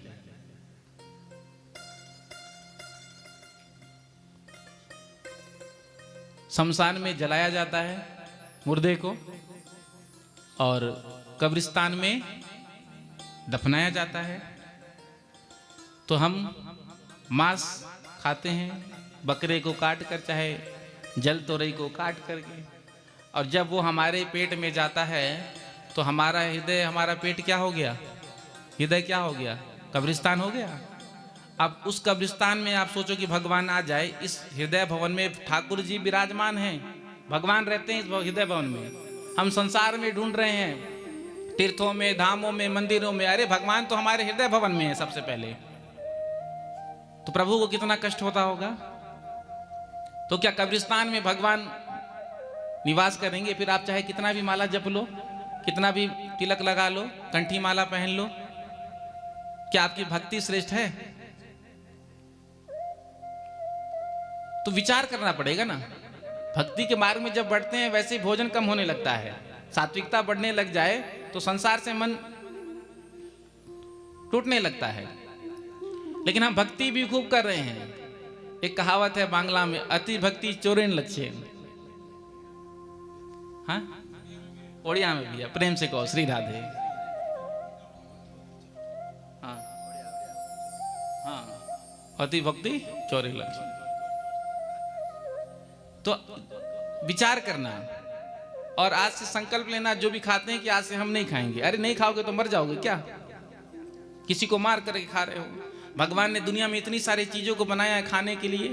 365 दिन में अलग अलग डिश खाओगे तो भी खत्म नहीं होगा। लेकिन फिर भी हम क्या है ये? What is this?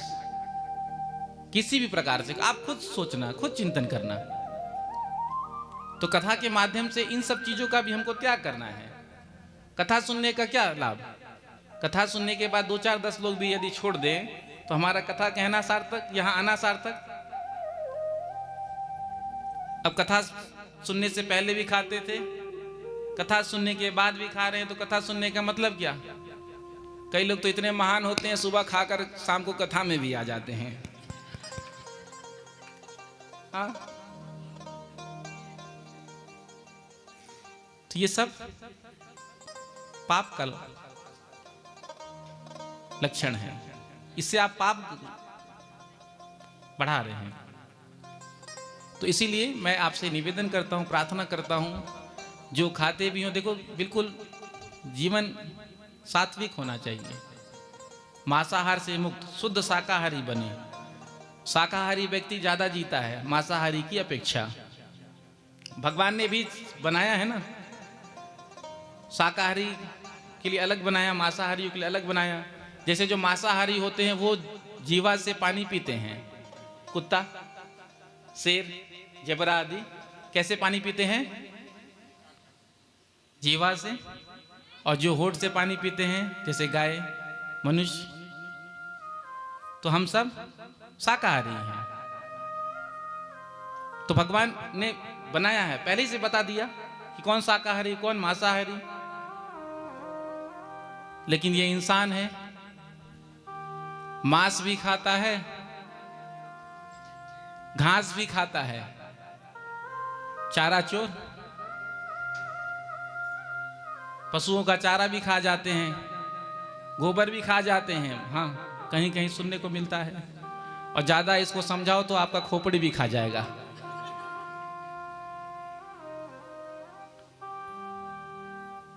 तो आज संकल्प करना बैठे बैठे ही कि आज से हम नॉनवेज नहीं खाएंगे। प्रेम से कहो श्री राधे। आज से हम वेजिटेरियन, आज से हम प्योर वेजिटेरियन बनेंगे।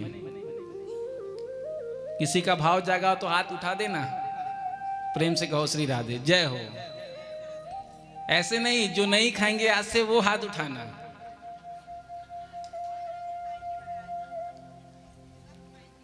प्रेम से कहो श्री राधे। राधे। तो ये विषय बहुत विचारणीय है, आप खुद समझिए ना, ये आप क्या कर रहे हैं। क्या इससे आपका कल्याण होगा? क्या आप उसको नहीं खाओगे तो आपका जीवन नहीं चलेगा? जब आप देखते होगे, जब बकरे को पकड़ कर ले जाया जाता है, चाहे मुर्गा को ले जाया जाता है, तो कैसा छटपटाता एकदम, और ले जा करके उसको तड़पता तड़पता मार दिया जाता है। और उसको खा करके कितने कष्ट में, यदि किसी का जीते जी गला काट दिया जाए तो उस पर क्या बीतती है। तो वो जब हम खाएंगे तो हमारी अंदर की जो पॉजिटिविटी है वो खत्म हो जाएगी, नेगेटिविटी, नकारात्मकता। क्योंकि वो पशु का जो हिंसा हुआ है, क्योंकि हमारे यहाँ कहा गया है, जैसा भोजन करता है जीव वैसा ही मन बनता है। जैसा भोजन करता है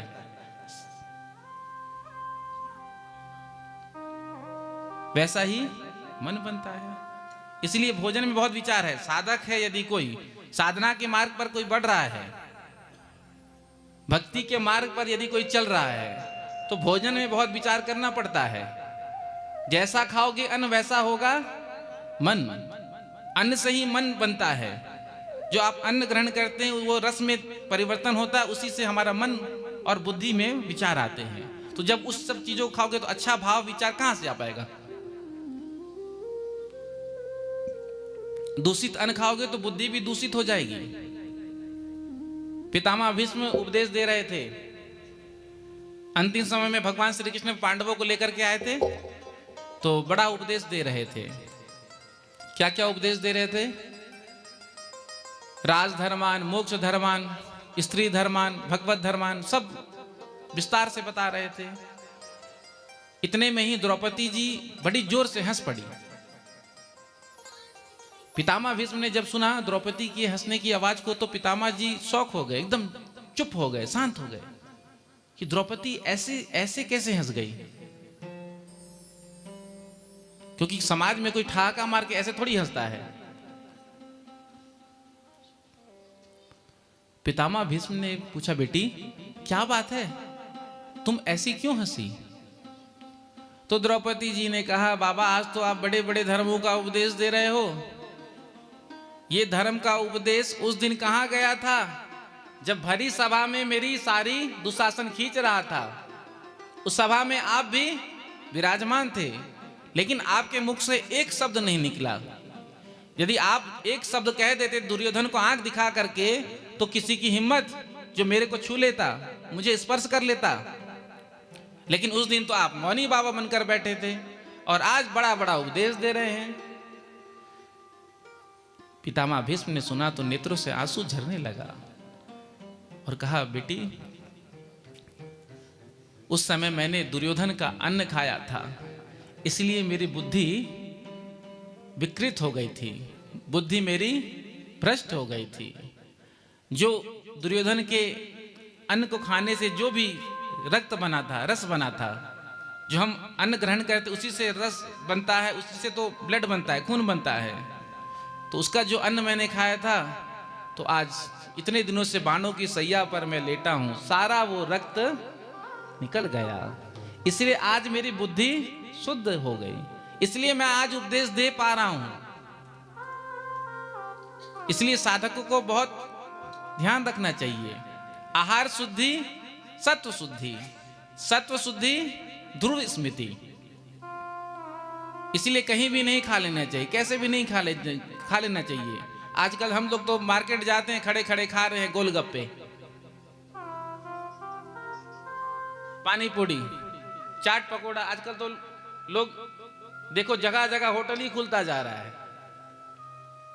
घर का खाना कोई पसंद ही नहीं करता, और वो सब खा खा कर सड़ा हुआ अन्न, शरीर भी नष्ट हो रहा है, शरीर भी वो सब खाने से कितना दिन चलेगा। तो बहुत विचार करना चाहिए साधक को कि हम क्या खा रहे हैं, किसके हाथ का बना हुआ खा रहे हैं, कौन बना रहा है। तो कहने का अभिप्राय, यदि हम साधना के मार्ग पर है, यदि हम भगवान की भक्ति कर रहे हैं, ठाकुर जी की सेवा कर रहे हैं, बाल गोपाल को घर में रखे हैं, तो हमको मांस मछली नहीं खाना चाहिए। खाना चाहिए? आप बताओ पीछे वाले, खाना चाहिए? जानते सब हैं नहीं खाना चाहिए, लेकिन मानना कोई चाहता नहीं। अरे नहीं खाओगे तो क्या हो जाएगा बताओ। त्याग करो। जीवन में यदि कुछ पाना है तो त्याग करना पड़ेगा। बिना त्याग के कुछ नहीं है। साधु संत सन्यासी कितना त्याग करते हैं, जब त्याग करते हैं तब तो उस स्थान पर पहुंचते हैं। बिना त्याग के कुछ नहीं मिलता जीवन में, इसीलिए त्याग करो। और ज्यादा कोई बड़ा त्याग आपसे नहीं मांग रहे हैं, प्रेम से कहो श्री राधे।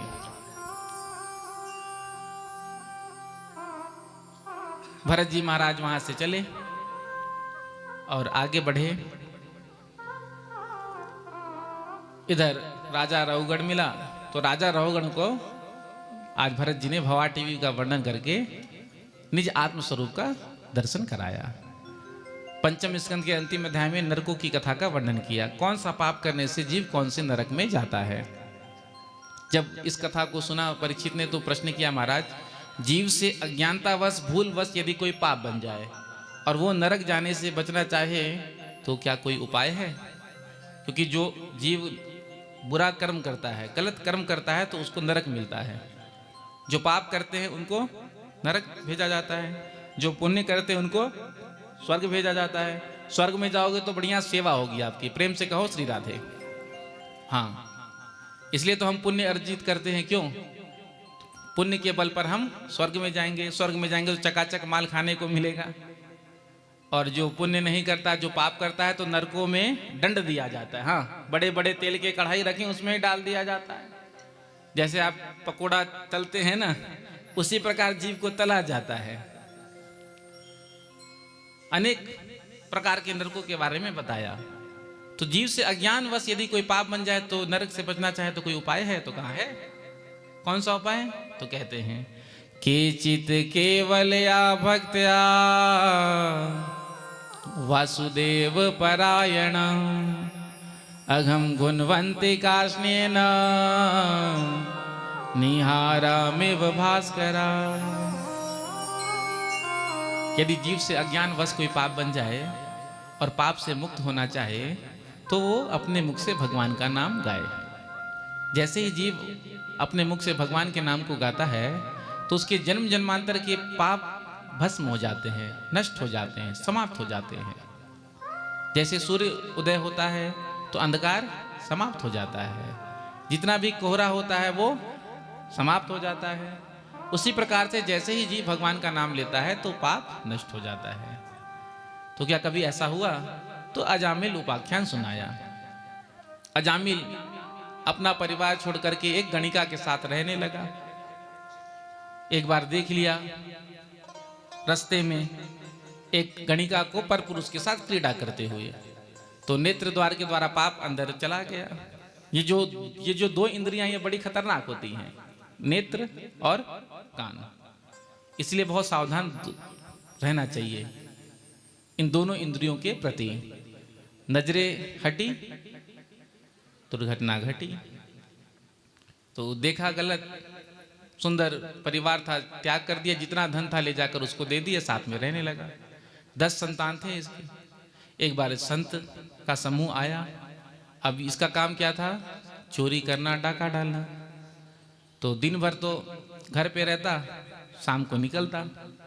तो संतों का समूह आया और इसके घर के द्वार पर कहने लगे, भक्त अजामिल, भक्त अजामिल। तो ये तो था नहीं, इस पत्नी निकल कर आई। कहा, महाराज ये आप क्या कह रहे हैं? मेरे पति कोई भक्त नहीं है।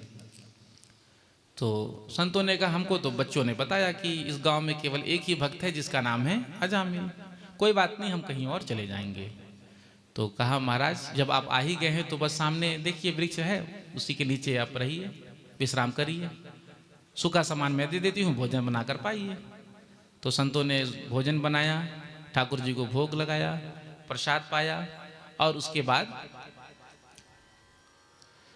कीर्तन करने लगे। इतने में ही चोरी कर करके डाका डालकर कहीं से अजामिल आया। जो देखा संतों को अपने घर पर तो बड़ा क्रोध में बोल पड़ा, तुम यहां कैसे आए, बताओ, निकलो यहां से। तो संतों ने कहा अरे आपकी पत्नी ने हमको कहा है यहां रहने के लिए। इतने में ही वो बाहर निकल कर आई कणिका, तो अपने पति से कहा कि मैंने ही कहा है।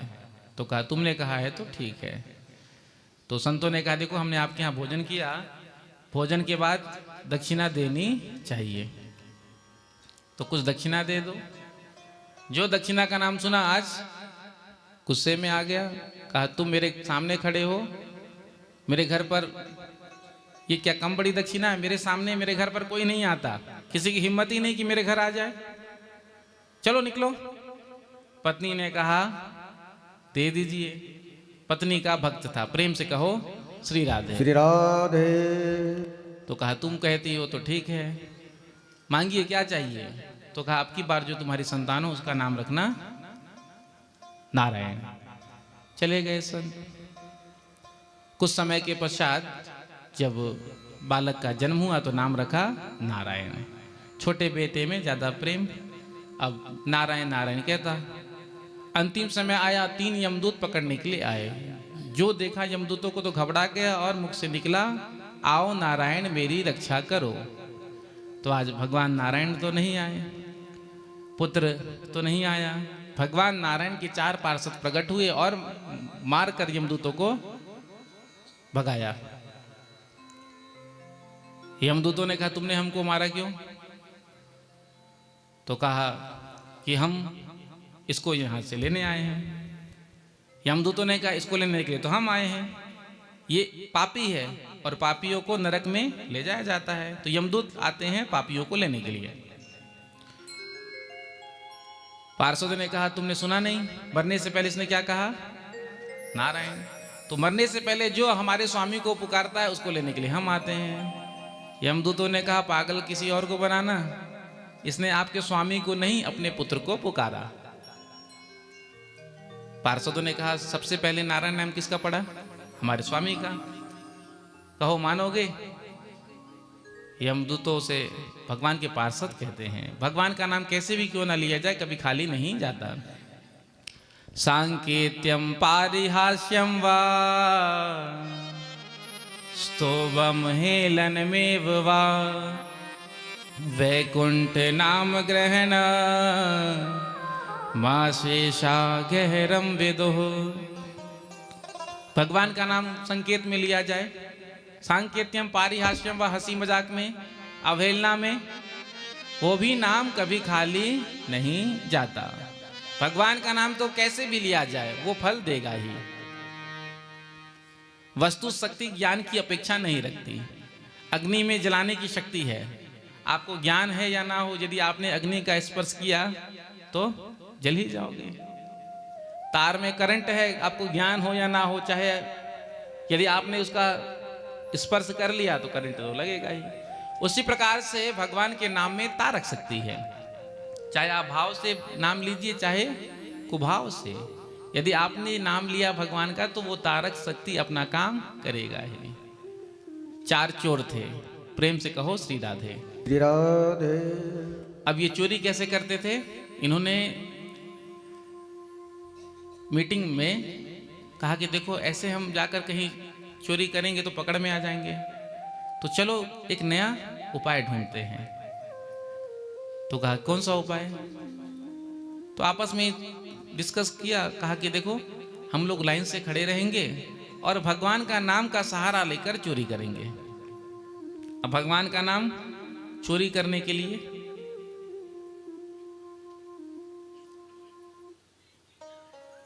अब चारों लाइन से खड़े हो गए। सबसे पहला जो गली में खड़ा है मोड़ पर, जैसे ही कोई आया तो कहता है नारायण नारायण नारायण।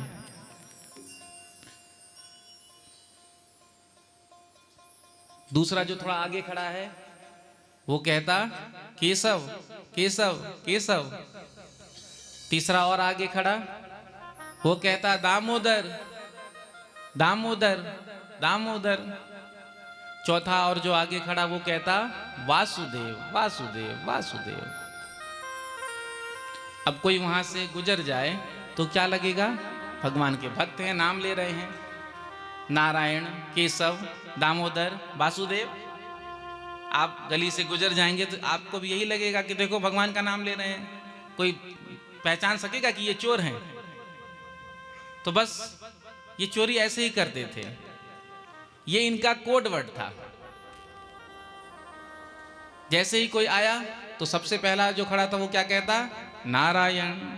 नारायण का मतलब नर आयन, कोई आ रहा है। दूसरा कहता केशव कैसा है, पैसे वाला है कि बस ऐसे ठन ठन गोपाल। तीसरा कहता है दामोदर, अरे दाम में, दाम जो है उधर में। पहले लोग पोटली में पैसा बांध करके यहाँ पे रखते थे, हाँ बनियान में भी अंदर जेब होती थी, प्रेम से कहो श्री राधे। तो पहले लक्ष्मी जी को हृदय में ही रखते थे, लेकिन जब से पर्स का जमाना आया तो लक्ष्मी जी पीछे ही हो गई।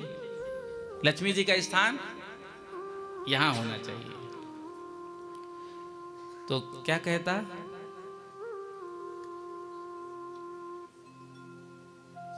केशव कैसा है कैसा है। तीसरा कहता है दामोदर, उधर में दाम रखा है।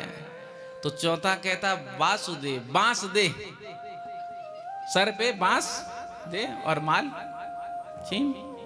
अब ऐसी चोरी करते थे। एक दिन बिजली गिरा, चारों के चारों समाप्त हो गए। धर्मराज के सामने यमदूत ने वही खाता खोला, देखो बताओ भैया पुण्य क्या है पाप क्या है। तो कहा जीवन में कभी इन्होंने पुण्य तो नहीं किया, लेकिन मरने से पहले भगवान का नाम लिया। क्योंकि लगे थे चोरी में, भगवान का नाम ही ले रहे थे, इतने में बिजली गिरा। अच्छा मरने से पहले नाम लिया, लेकिन नाम श्रद्धा से नहीं लिया। ये लोगों को ठगते थे, चोरी करते थे, दूसरे को परेशान करते थे, दूसरे को मारते थे। भगवान के नाम का इन्होंने दुरुपयोग किया। अब धर्मराज ने देखा भगवान का नाम यदि श्रद्धा से लेते हैं तो ये फल मिलता है, लेकिन जो भगवान के नाम का दुरुपयोग करता है इसका तो हमको पता नहीं। अब इन्होंने कहीं कथा में सुना था कि भगवान का नाम यदि एक बार भी लिया जाए तो उसका फल बहुत होता है, इसलिए कथा सुनना चाहिए। इन चारों ने कहा क्यों, आपको नहीं पता कि हमको क्या मिलना चाहिए? कहा नहीं। तो धर्मराज ने कहा चलो इनको लेकर के चलते हैं इंद्र के पास, इंद्र से ही पूछते हैं कि भगवान के नाम का दुरुपयोग करने से क्या फल देना चाहिए। अब इन चारों ने कहा देखो हम ऐसे नहीं जाएंगे चल करके, हमारे लिए पालकी मंगाओ, पालकी में बैठ करके जाएंगे। तो धर्मराज ने पालकी मंगाया। चारों चोरों ने कहा देखो तुमको पता नहीं, तुमको अपनी ड्यूटी का ठीक से ज्ञान नहीं, इसलिए तुम लगो इसमें। तो धर्मराज लग गए और लेकर इंद्र के पास पहुंचे। इंद्र से पूछा, इंद्र को पता नहीं। तो इंद्र को कहा कि तुम भी लग जाओ सामने। दूसरे कहार को हटाया, इंद्र लग गए। फिर कहा चलो भोलेनाथ के पास, भोले बाबा तो खूब राम राम कहते हैं। भोलेनाथ के पास पहुंचे, पूछा इन्होंने भगवान के नाम का दुरुपयोग किया, इसका क्या फल है? तो भोलेनाथ ने कहा ये तो मुझे भी नहीं पता। चारों चोरों ने कहा तो आप भी लग जाइए पालकी में। ब्रह्मा जी के पास पहुंचे, ब्रह्मा जी ने कहा देखो मैंने तो सृष्टि बनाई, लेकिन मुझे भी तो ये नहीं पता कि भगवान के नाम का दुरुपयोग करने से क्या फल मिलता है। चारों चोरों ने कहा तो आप भी लग जाइए।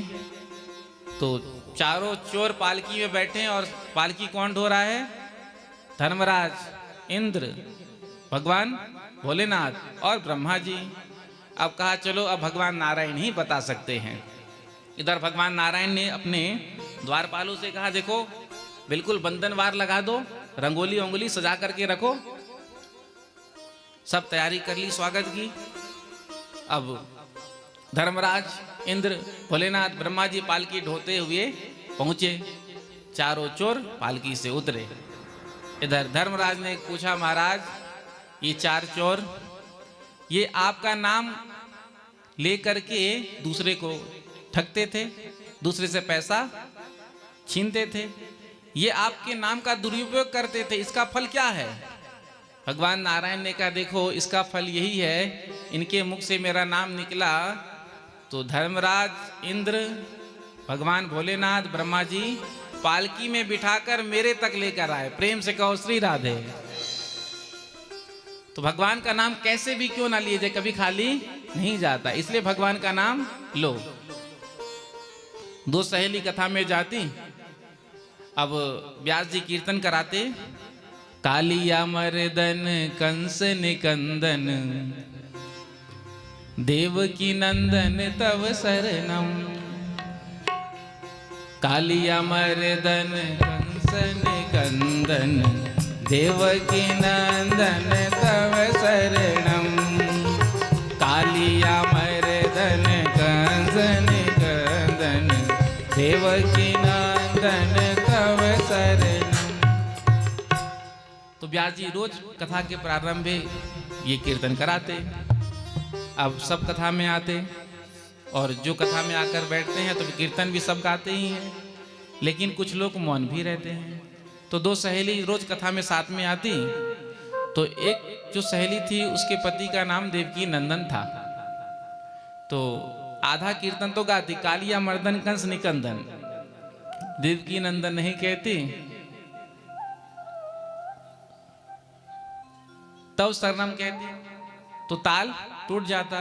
कालिया मर्दन कंस निकंदन, देवकी नंदन गैप कर देती, फिर कहती तब शरणम। सहेली ने पूछा अरे बहन तू कीर्तन के बीच में मौन क्यों हो जाती है? कीर्तन में मौन रहने से तो दोष लगता है, कीर्तन में मौन रहना नहीं चाहिए। तो इसने सोचा इसको कैसे पता चल गया, क्योंकि माताएं जब कथा सुनने आती हैं कथा कम सुनती हैं, अगल बगल ही ज्यादा ध्यान देती हैं कि प्रेम से कहो श्री राधे। खुद तो सुनती नहीं है, देख बस इधर उधर इधर उधर ताक झाक कौन क्या कर रहा है, अपने से ज्यादा बगल वाले का ध्यान रखती हैं। प्रेम से कहो श्री राधे। तो इसने सोचा इसको कैसे पता चल गया, चलो कोई बात नहीं, पता चल गया तो अब कल तो कुछ ऐसा उपाय ढूंढना पड़ेगा कि कीर्तन तो पूरा आपको कहना ही पड़ेगा। लेकिन पति का नाम लेना नहीं चाहिए, मैंने सुना है जिससे हम ज्यादा प्रेम करते हैं तो उसका नाम हम नहीं लेते हैं। प्रेम से कहो श्री राधे। इसलिए तो पत्नियां अपने पति को एजी ओजी से ही काम चला लेती। सुनते हो एजी ओजी, ज्यादा तो बचुआ के पापा। तो प्रायः पहले पत्नियां ऐसे ही अपने पति को पुकारा करती। तो इसने सुना था पति का नाम तो लेना नहीं चाहिए, तो इसने रात में कुछ सोचा, दूसरे दिन कथा में साथ में पहुंची। अब पंडित जी कीर्तन करा रहे हैं, सब तो गा रहे हैं कालिया मर्दन कंस निकंदन देवकी नंदन तव शरणम, लेकिन जिसके पति का नाम है देवकी नंदन वो क्या गा रही है? कालिया मर्दन कंस निकंदन चंपा के पापा तव शरणम। चंपा की बेटी का नाम चंपा था तो निकनेम चंपा के पापा। तो क्या गा रही है? चंपा के पापा, कहो बोलो। तो चंपा के पापा तव शरणम भी कहेगी तो भगवान का नाम लेने का ही फल उसको मिलेगा। प्रेम से कहो श्री राधे। तो भगवान का नाम कैसे भी क्यों ना लिया जाए, कभी खाली नहीं जाता, इसलिए नाम लो। अरे होए गए भव से पार लेकर नाम तेरा, अरे होए गए भव से पार लेकर नाम तेरा, सब होए गए भव से पार लेकर नाम तेरा, सब होए गए भव से पार लेकर नाम तेरा, नाम तेरा प्रभु नाम तेरा, नाम तेरा प्रभु नाम तेरा, नाम तेरा प्रभु नाम तेरा, नाम तेरा प्रभु नाम तेरा, अरे होए गए भव से पार लेकर नाम तेरा, होए गए भव से पार लेकर नाम तेरा, सब होए गए भव से पार लेकर नाम तेरा, होए गए भव से पार लेकर नाम तेरा। दोनों हाथ लगाकर सेवा करते हुए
सब होए गए।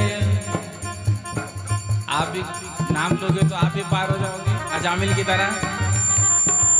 सब होए गए भव से पार लेकर नाम तेरा प्रभु नाम तेरा, नाम तेरा प्रभु नाम तेरा, नाम तेरा प्रभु नाम तेरा, नाम तेरा प्रभु नाम तेरा। सब होए गए, सब होए गए, सब होए गए भव से पार लेकर नाम तेरा, सब होए गए भाव से पार लेकर नाम तेरा। वाल्मीकि अति दीन दुखी था, वाल्मीकि अति दीन, कौन कौन पार हुआ? वाल्मीकि अति दीन दुखी था, वाल्मीकि अति दीन दुखी था, बुरे कर्म में सदा लीन था, बुरे कर्म में सदा लीन था, बुरे कर्म में सदा लीन था, पूरे कर्म में सदा लीन था। करी रामायण तैयार लेकर नाम तेरा, करी रामायण तैयार लेकर नाम तेरा। सब होए गए भव से पार लेकर नाम तेरा, होए गए भाव से पार लेकर नाम तेरा। हरि बोल।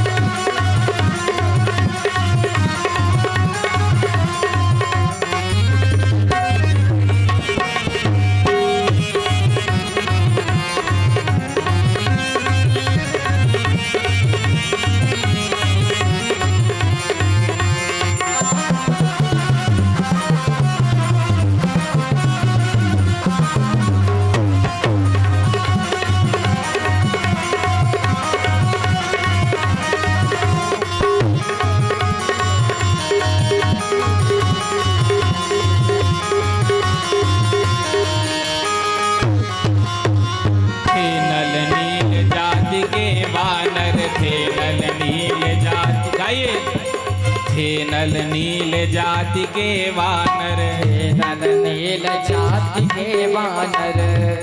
पत्थर जब राम जी को लंका जाना था, पत्थर समुद्र में पत्थर उठा उठा करके डाला जा रहा था,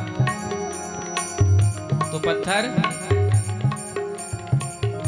डूब रहा था, लेकिन नल नील ने जब पत्थर फेंका तो पत्थर तैरने लगा। सब पत्थर उठा उठा करके, तो राम जी ने सोचा कि क्यों ना एक पत्थर मैं भी फेंकूं, मैं भी कुछ परिश्रम करूं। राम जी ने एक पत्थर उठाया और जैसे ही फेंका तो वो पत्थर डूब गया। राम जी भी आश्चर्य में पड़ गए कि ये सब पत्थर फेंक रहे हैं, वो पत्थर तर रहा है और मैंने जो पत्थर समुद्र में डाला वो पत्थर डूब गया। सोच रहे थे, हनुमान जी निकट आए और पूछा, प्रभु क्या बात है, क्या सोच रहे हैं? राम जी ने कहा, अरे हनुमान, देखो सब पत्थर डाल रहे हैं समुद्र में तो वो तैर रहा है और मैंने जो पत्थर डाला वो डूब गया। तो हनुमान जी महाराज ने कहा, प्रभु जिसको आप छोड़ दोगे वो तो डूबेगा ही, प्रेम से कहो श्री राधे, और जिसको आप पकड़ोगे वही पार होगा। तो उसमें सभी ने सेवा की। गिलहरी कहा, सब परिश्रम कर रहे हैं तो मैं भी भाई जितनी मेरी शक्ति है, सामर्थ्य है, तो रेत उठा उठा करके जो है पत्थर के बीच में। राम जी ने देखा, देखो कितनी श्रद्धा है, कितनी भाव है कि हम भी कुछ करें। तो राम जी ने हाथ में उठाया, स्पर्श किया और आप गिलहरी को देखेंगे तो उसमें ऊपर जो है कुछ निशान है वो। तो ऐसे ही कोई बड़ा भारी काम हो रहा है तो ज्यादा कुछ नहीं कर सकते, तो गिलहरी प्रयास तो हम कर ही सकते हैं। प्रेम से कहो श्री राधे। थे नल नील जाति के वानर, थे नल नील जाति के वानर, थे नल नील जाति के वानर, नील जाति के वानर। राम नाम लिख दिया शिला पर, राम नाम लिख दिया शिला पर, राम नाम लिख दिया शिला पर, राम नाम लिख दिया शिला पर। हो गई सेना पार लेकर नाम तेरा, हो गई सेना पार लेकर नाम तेरा, नाम तेरा प्रभु नाम तेरा, नाम तेरा प्रभु नाम तेरा, नाम तेरा प्रभु नाम तेरा, नाम तेरा प्रभु नाम तेरा। सब होए गए, सब होए गए, सब होए गए भव से पार लेकर नाम तेरा, सब होए गए भाव से पार लेकर नाम तेरा। भरी सभा में द्रुपद दुलारी, भरी सभा में द्रुपद दुलारी, भरी सभा में द्रुपद दुलारी, हरि सभा में द्रुपद दुलारी। कृष्ण द्वारिका नाथ पुकारी, कृष्ण द्वारिका नाथ पुकारी, कृष्ण द्वारिका नाथ पुकारी, कृष्ण द्वारिका नाथ पुकारी। क्या हो गया? बढ़ गया चीर अपार लेकर नाम तेरा, बढ़ गया चीर अपार लेकर नाम तेरा। ऐसे नहीं, दोनों हाथ रखकर, पीछे वाले भी ताली सेवा करते हुए, सब होए गए, सब होए गए, सब होए गए भव से पार लेकर नाम तेरा, सब होए गए भव से पार लेकर नाम तेरा।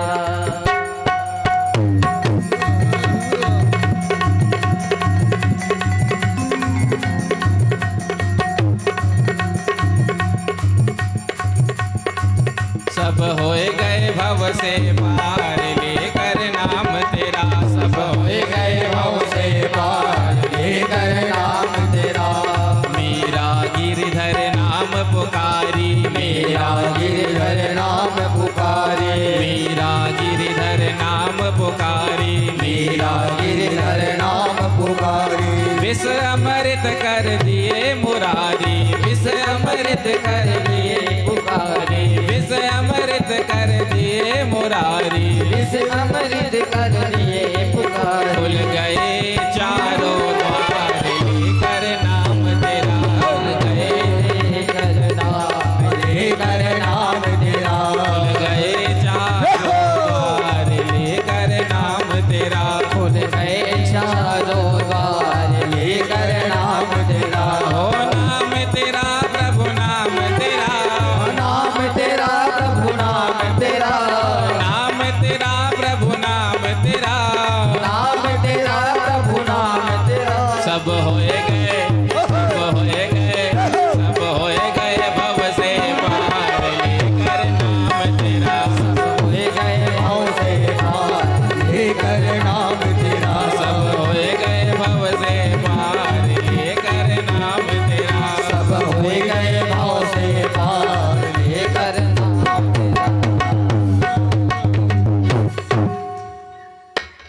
तो सब होए गए भव से पार, लेकर नाम तेरा,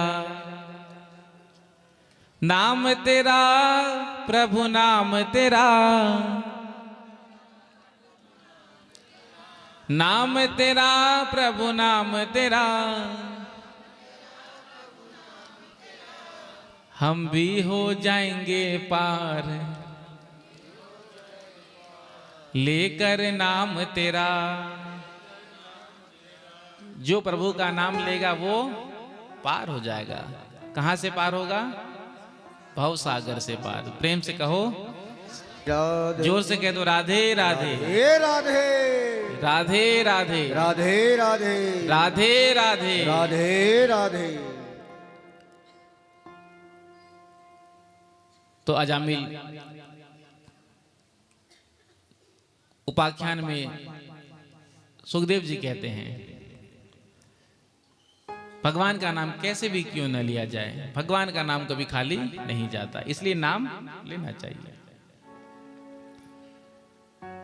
अजामिल ने भाव से नहीं पुकारा था, पुत्र को पुकारा था, लेकिन भगवान आए। इधर यमदूत को मारकर भगा दिया। यमदूतों ने जाकर के धर्मराज से कहा, महाराज हमको आपकी ड्यूटी नहीं करनी। बोले क्यों, क्या बात है, क्यों इस्तीफा दे रहे हो? तो कहा, आज हम एक पापी को पकड़ने गए थे तो 4 भगवान के पार्षद प्रकट होकर हमको ही मारकर भगा दिए। तो पूछा क्यों, मरने से पहले क्या कहा था? कहा नारायण। तो धर्मराज ने कहा, देखो जो भगवान का नाम अपने मुख से कहते हैं तो उनके पास कभी मत जाना। जिनके मुख से भगवान का नाम निकलता है, जो भगवान की कथा सुनते हैं, जो भगवान के चरणों में सर झुकाते हैं, उनके पास कभी मत जाना। तो पूछा किसके पास जाना है? तो कहा जो भगवान की कथा कभी नहीं सुनते, जो भगवान के चरणों में कभी सिर नहीं झुकाते, जो भगवान का नाम नहीं गाते, उनको मेरे पास लेकर के आना। तो जो भगवान का नाम गाते हैं तो यमदूतों की हिम्मत नहीं कि वो टच कर सके, क्यों? भगवान की गदा उनकी रक्षा करती है। आगे वृत्तासुर का चरित्र सुनाया, पुंसवन व्रत की कथा सुनाई। परीक्षित ने प्रश्न किया, महाराज जब हम भगवान की लीलाओं को देखते हैं तो उसमें हमको भेदभाव नजर आता है, विषमता, भेदभाव। भगवान समदर्शी कहे जाते हैं लेकिन भगवान पक्षपात करते हैं, ऐसा क्यों करते हैं? तो सुखदेव जी ने कहा, देखो भगवान पक्षपात नहीं करते हैं। भगवान की शरण में जो आता है भगवान उसका उद्धार करते। ये नहीं देखते भगवान की कौन है। प्रहलाद जी आए तो प्रहलाद जी को भगवान ने अपने गोद में बिठाया, परम पद प्रदान किया। तो सुखदेव जी कहते हैं, जो भगवान की शरण में आता है भगवान उनकी रक्षा करते हैं, चाहे वो देवता हो, चाहे वो दैत्य हो, चाहे वो मनुष्य हो। एक बार जो भगवान की शरण में जाकर के कह देता है प्रभु मैं आपका हूं, तो भगवान उसकी योग और क्षेम का वहन करते हैं। कब करते हैं? जब वो कहता कि प्रभु मैं आपका हूं, तो उस भक्त का भार भगवान पर होता है। सुंदर आज प्रहलाद जी का चरित्र सुनाया। हिरण्याक्ष को जब मार दिया वराह भगवान ने, तो हिरण्यकशिपु ने अपने भाई की मृत्यु का बदला लेने के लिए तप किया 100 वर्ष तक। ब्रह्मा जी प्रसन्न हुए, ब्रह्मा जी ने वरदान मांगने को कहा, तो कहा कि मैं अमर हो जाऊं। कहा अमर तो हम भी नहीं है, कुछ और मांगो। तो फिर वरदान दूसरा मांगा, ना मैं दिन में मरूं, ना रात में मरूं, ना घर में मरूं, ना बाहर में मरूं, ना भूमि पर, ना आकाश में, ना अस्त्र से, ना शस्त्र से। ब्रह्मा जी ने वरदान दे दिया। वरदान मिलते ही सीधे पहुंचा स्वर्ग में।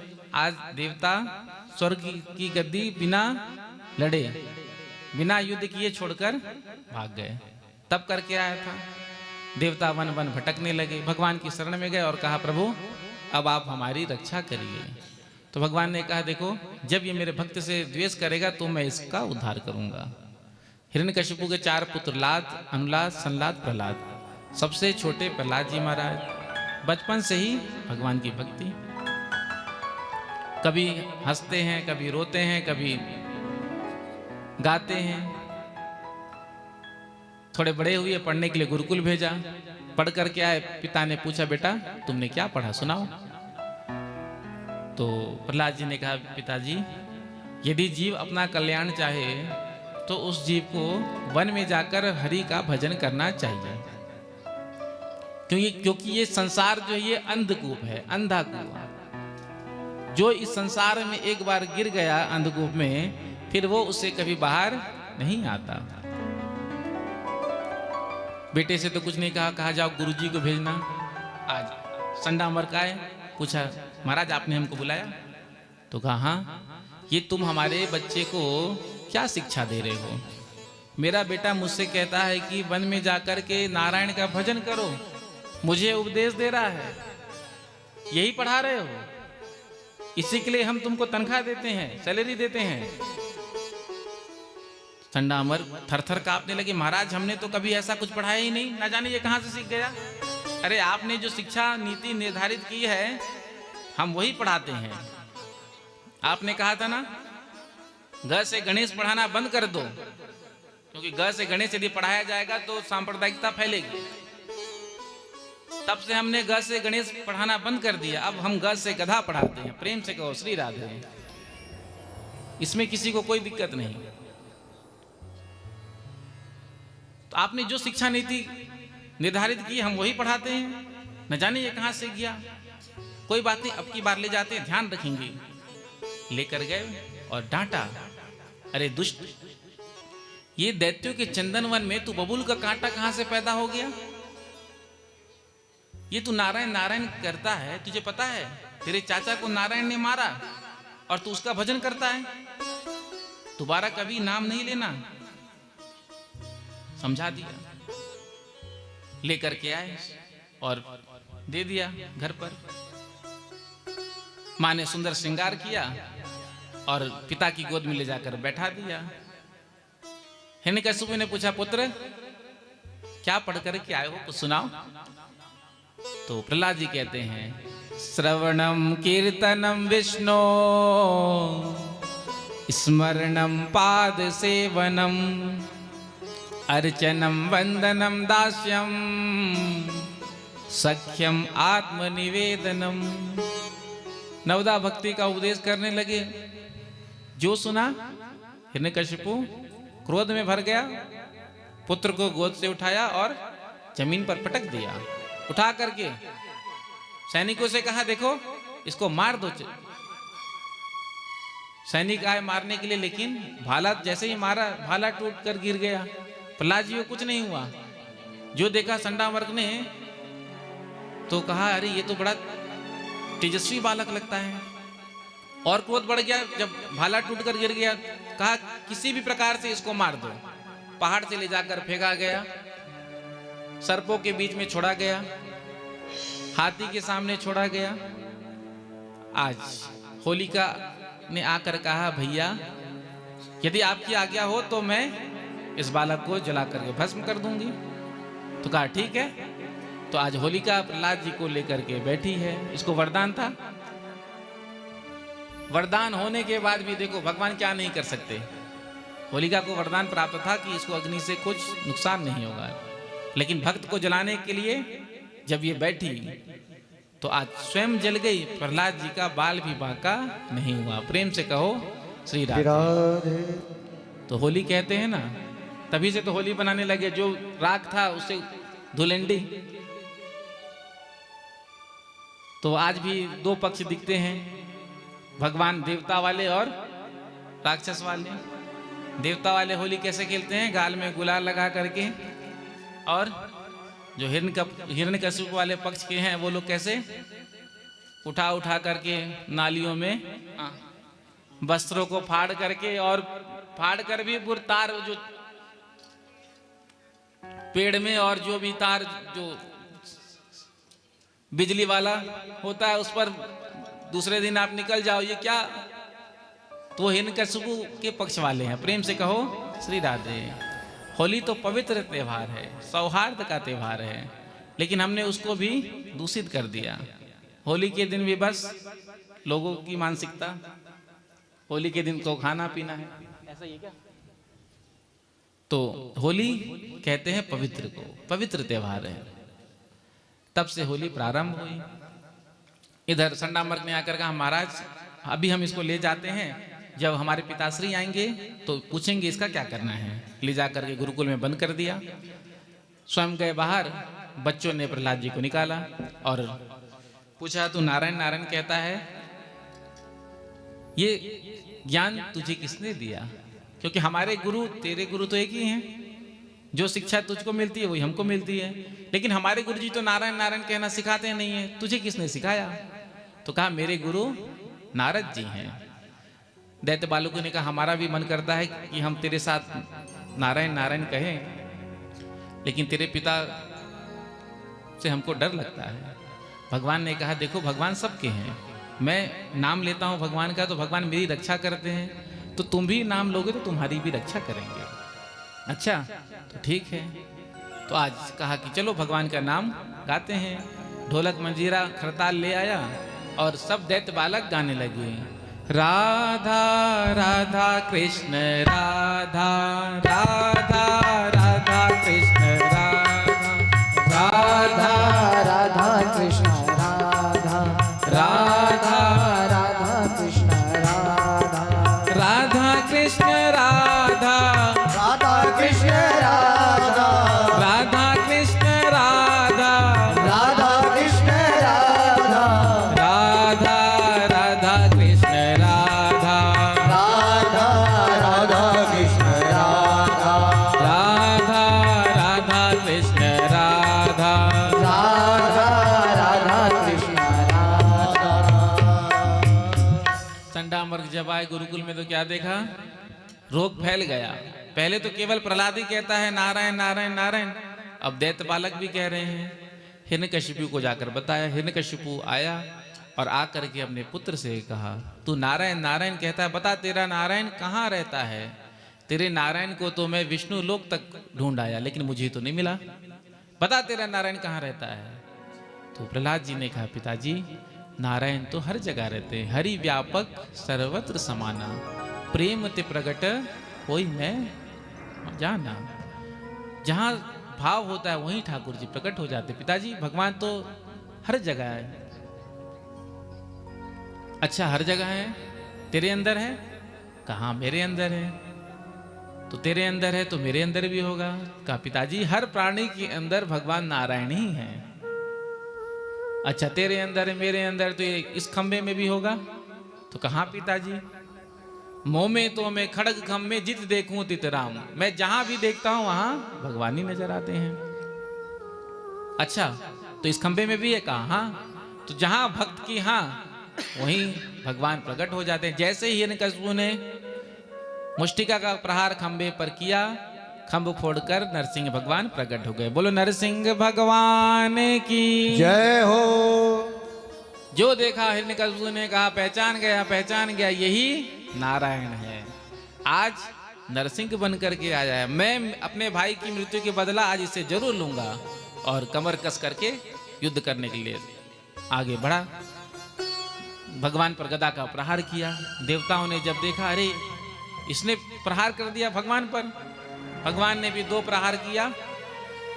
12 बजे दोपहर के प्रकट हुए थे नरसिंह भगवान। शाम तक युद्ध चलता रहा। देवता घबराने लगे, यदि संध्या का समय हो जाएगा तो संध्या के बाद असुरों का बल बढ़ता है। आपस में ही देवता चर्चा करने लगे, देखो कितना समय हो गया लेकिन इसको मार नहीं पा रहे हैं। जब संध्या का समय हुआ, गोधीली बेला आई, तो आज हिरण्यकशिपु को भगवान ने देहरी पर लेकर गए हैं और अपनी गोद में बिठाया और वरदान याद दिला करके आज अपना नख प्रकट किया और हिरण्यकशिपु का उदर विदीर्ण किया। देवताओं ने आकर के स्तुति की। जैसे जैसे स्तुति कर रहे हैं इधर नरसिंह भगवान का क्रोध बढ़ता जा रहा है। देवताओं ने कहा देखो पति कितना भी क्रोध में क्यों ना हो, पत्नी सामने आ जाए तो क्रोध समाप्त हो जाता है।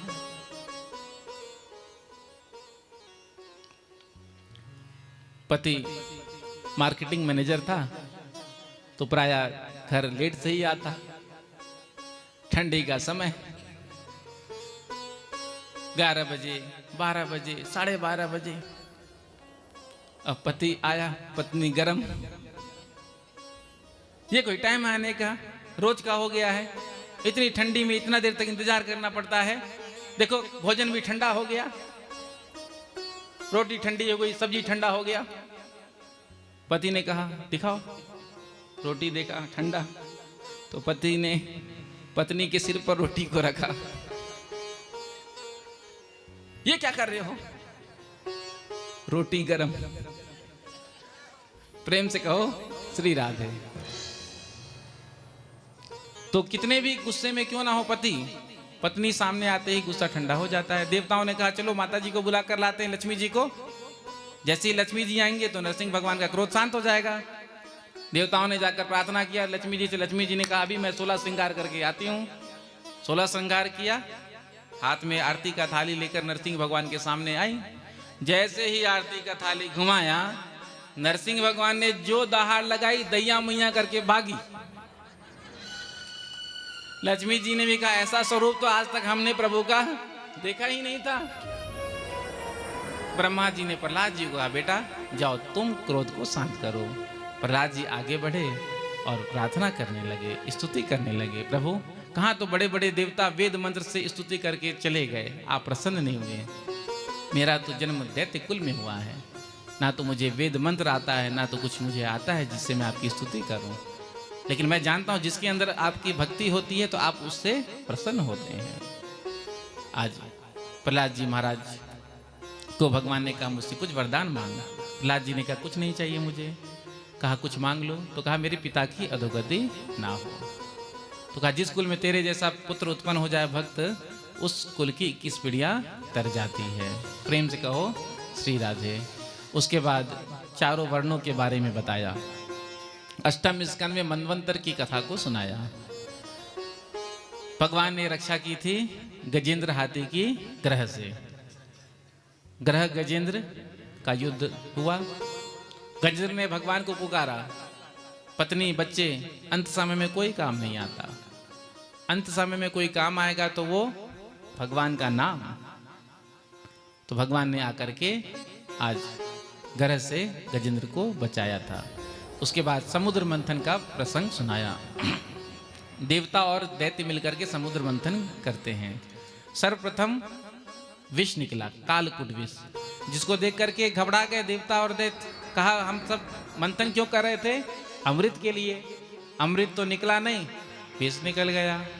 अब वो हलाहल विष था, इतना भयंकर विष था जिससे सृष्टि समाप्त हो जाती। देवताओं ने भगवान से प्रार्थना किया, कहा देखो हमारे पास मत आना, जाओ भोलेनाथ के पास। देवता भोलेनाथ के पास पहुंचे और प्रार्थना किया, प्रभु इस विष का पान करके हम सबका कल्याण करिए। तो भोलेनाथ ने अपने हाथ में उस विष को लिया और उसका पान किया, कंठ में ही धारण किया, नीचे जाने नहीं दिया हृदय तक। क्यों? क्योंकि भोलेनाथ के हृदय में राम जी रहते हैं। तो भगवान भोलेनाथ का नाम पड़ा नीलकंठ। बोलो नीलकंठ भगवान की जय हो। उसके बाद 12 रत्न निकले थे, अंतिम में निकला था अमृत। जैसे ही धन्वंतरी भगवान अमृत कलश लेकर प्रकट हुए, जैसे ही दैत्यों ने देखा, मार झपट्टा छीना और लेकर 9 2 11। देवताओं ने कहा इतना मेहनत किया, इतना परिश्रम किया, हाथ क्या आया? कुछ नहीं। चलो भगवान से ही कहते, उन्होंने ही कहा था कि समुद्र मंथन करो। जाकर कहा प्रभु आपने कहा था समुद्र मंथन करो, अमृत निकलेगा पी लेना। लेकिन अमृत तो निकला, दैत्य लेकर चले गए। भगवान ने कहा कोई बात नहीं, टेंशन मत लेना। जो मेरी शरण में आ जाता है तो गए हुए वस्तु भी उसके मिल जाते हैं। कभी कभी ऐसा होता है ना, जो वस्तु हमसे दूर हो गया, भगवान की यदि कृपा हो जाए तो वो वस्तु हमको मिल जाता है। तो भगवान ने मोहिनी रूप बनाया और दैत्यों के मध्य प्रकट हो गई। कमल का पुष्प घुमाते हुए दैत्य आपस में ही लड़ रहे थे, पहले मैं पीऊंगा मैं पीऊंगा। जो मोहिनी भगवान को देखा, सबने कहा देखो कितनी सुंदर है, चलो इनके हाथों से पिएंगे। आकर के कहा देवी हम सब भाइयों के मध्य में झगड़ा हो रहा है कि पहले कौन पिएगा, तो आप समाधान कर दें, आप अपने हाथों से हम सबको अमृत पिला दीजिए। मोहिनी भगवान ने कहा देखो, अपरिचित स्त्री पर कोई इतना भरोसा थोड़ी करता है।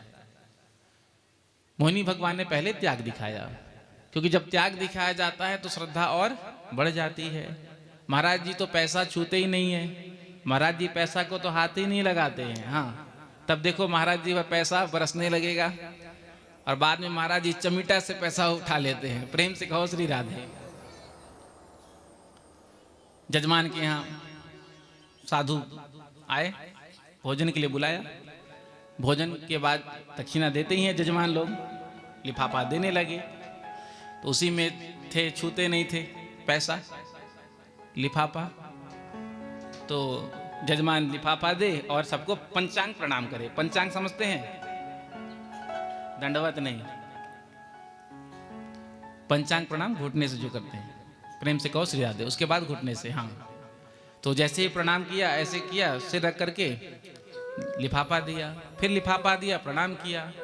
इधर जो नहीं लेते थे, जो पैसा नहीं छूते थे, बगल वाले ने कहा ये तो पैसा छूते ही नहीं है, इनको मत दीजिए। तो बाकी लोगों को प्रणाम ऐसे कर रहे हैं, जजमान ऐसे कर रहा था, और जो पैसा नहीं छूते हैं उनको लेट करके प्रणाम किया, दंडवत। ये बड़े महान है, यही दंडवत प्रणाम किया और आगे बढ़ गए। आगे वाले को दक्षिणा दे रहे थे, इतने में ही कुर्ता पकड़ करके जजमान का पूछा महाराज क्या बात है? तो कहा इशारे में, आप तो पैसा छूते ही नहीं।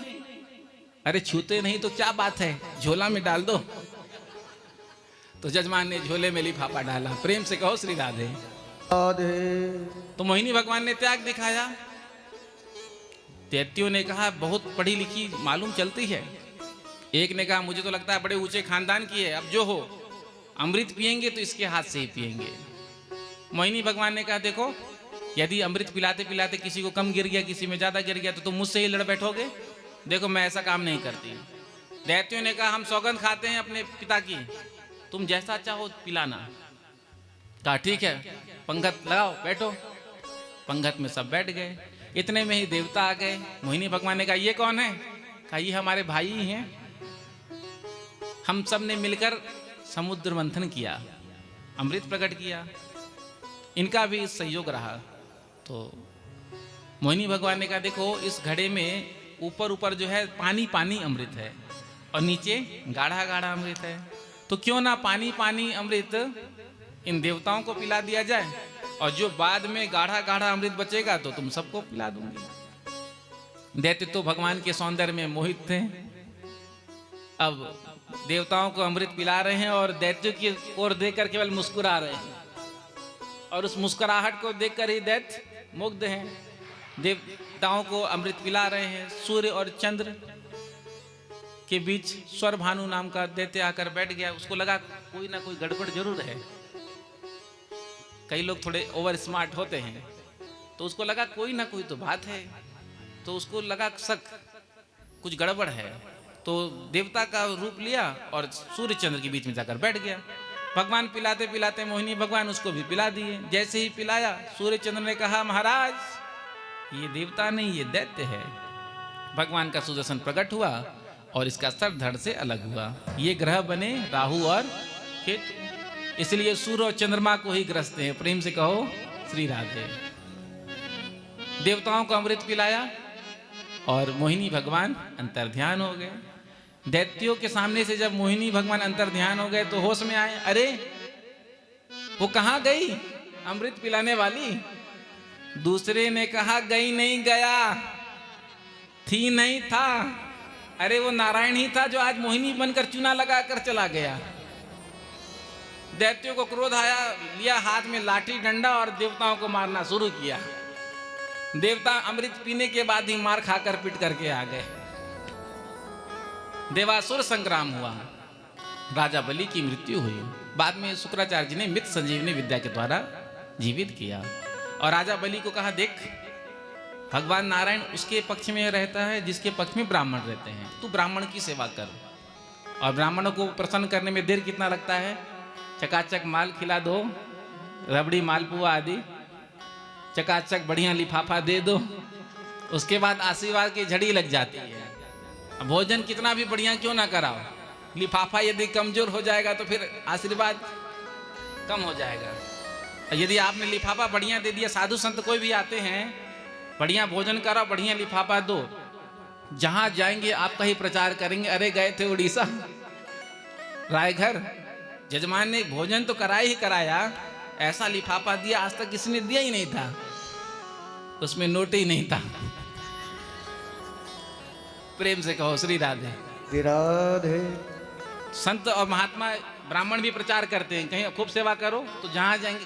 हकीकत है भाई, कोई यदि सेवा कर रहा है प्रेम से भाव से कुछ बढ़िया कर रहा है तो फिर वो जहां जाएंगे, जैसे हमारे संजीव सुबुद्धि जी बैठे हैं, इन्हीं के माध्यम से हम उमरकोट आए थे और इन्हीं के माध्यम से आज रायघर में हम हैं।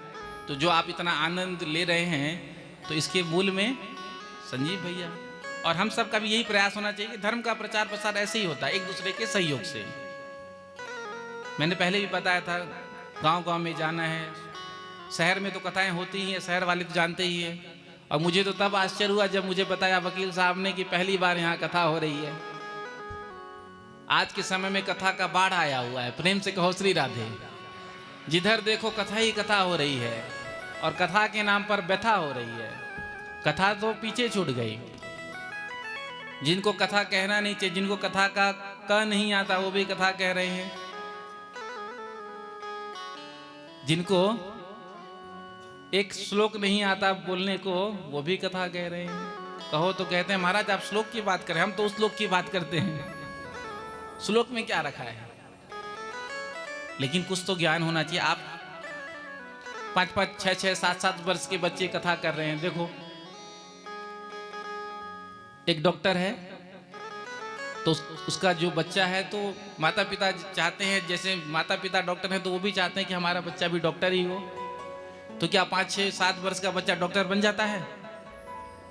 हाँ, जब बड़ा होता है, मेहनत करता है, क्लियर करता है एग्जाम, तब जाकर के डॉक्टर बनता है। एक वकील पढ़ता है, फिर मेहनत करता है, डिग्री लेता है, तब वकील बनता है। लेकिन कथावाचक में यहाँ तो कोई डिग्री है ही नहीं, बस बैठ गए और सुनाने लगे। और लोग भी ऐसे दीवाने हैं कि क्या कहें, बस देखते ही नहीं है और कहते हैं ये बाल संत हैं, बाल संत अभिनव अरोड़ा जी। हाँ, अब क्या उसमें दिखता है, उसके इतने फॉलोवर, बताइए। पढ़ने का समय है बेटा, पढ़ ले। हाँ, नहीं कुछ तो ज्ञान होना चाहिए। अनुभव बोलता है। अब 6 वर्ष का 7 वर्ष का बालक या बालिका, आप देख रहे हो कहीं भी, आप टीवी खोलो, यूट्यूब लगाओ तो छोटे छोटे बच्चे कथा प्रवचन कर रहे हैं। केवल रटा दिया। अनुभव से जब कहा जाता है, हृदय से दिल से कहा जाता है तो वो बात दिल तक पहुंचती है। और केवल याद करके रट करके कथा, मतलब फिर वो तोते की तरह, तो वो कथा हृदय तक नहीं पहुंचती। उस कथा से कल्याण भी नहीं है। अनुभव से व्यक्ति जब बोलता है तो वो कथा असर करती है। लेकिन हमारे धर्म क्षेत्र में आज देख ही रहे हैं, अभिव्यक्ति की स्वतंत्रता है। अभिव्यक्ति की स्वतंत्रता के नाम पर चाहे जो कर लो। अब कह दो तो विरोध में लोग खड़े हो जाएंगे। इससे सनातन धर्म का भला थोड़ी हो रहा है। अरे योग्यता तो होनी चाहिए, किसी भी बात का योग्यता होनी चाहिए। आप समाज को क्या उपदेश दे रहे हैं? जिसके पास ज्ञान नहीं, जिसने कभी पढ़ा नहीं, केवल किताब लेकर रट लिया, तो वो क्या कथा सुनाएगा?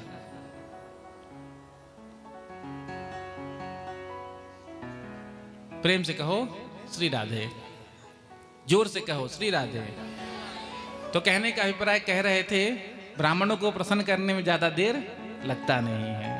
चकाचक माल खिलाओ, बढ़िया लिफाफा दे दो, फिर वो जहां भी जाएंगे आगे, काम ही है जाना, आज यहाँ तो कल वहां। तो तो फिर वर्णन तो होता ही है।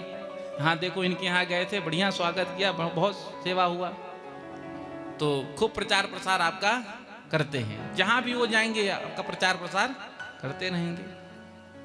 तो आज ब्राह्मणों को प्रसन्न कर लिया बलि ने, दिव्य तेजो में विमान बना कर दिया, उसमें बैठकर जैसे ही स्वर्ग पर पहुंचे हैं देवता, जैसे ही देखा बलि को आते हुए सब सिंहासन छोड़कर भाग गए।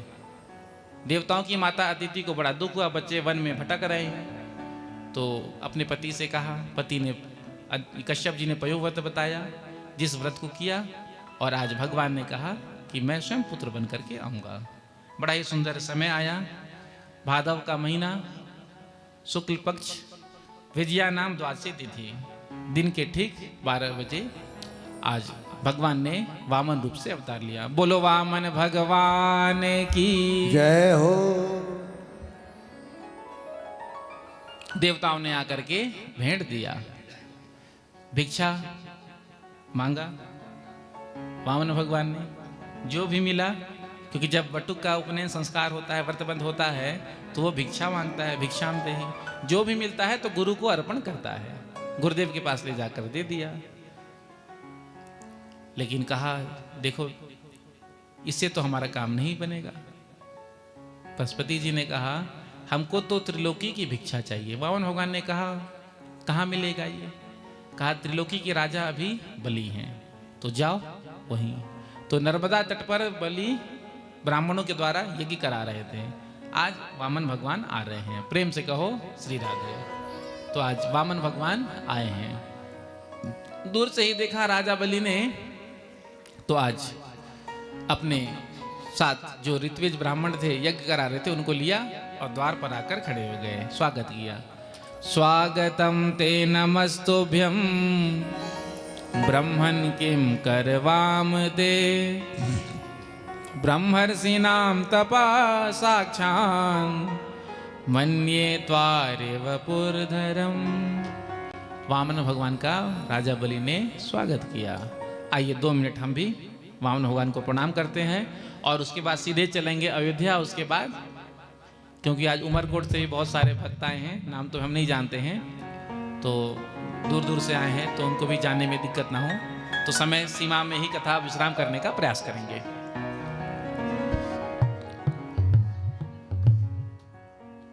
गोविंद राधे माधवा गोपाल राधे माधवा, गोविंद राधे माधवा गोपाल राधे माधवा, गोविंद राधे माधवा गोपाल राधे माधवा, गोविंद राधे माधवा गोपाल राधे माधवा, गोविंद राधे माधवा गोपाल राधे माधवा, गोविंद राधे माधवा गोपाल राधे माधवा, मेरे माधवा मेरे माधवा मेरे माधवा मेरे माधवा, मेरे माधवा मेरे माधवा मेरे माधवा मेरे माधवा, गोविंद राधे माधवा गोपाल राधे माधवा, गोविंद राधे माधवा गोपाल दोनों हाथ लगातार सब करते हुए बोलो वामन भगवान के।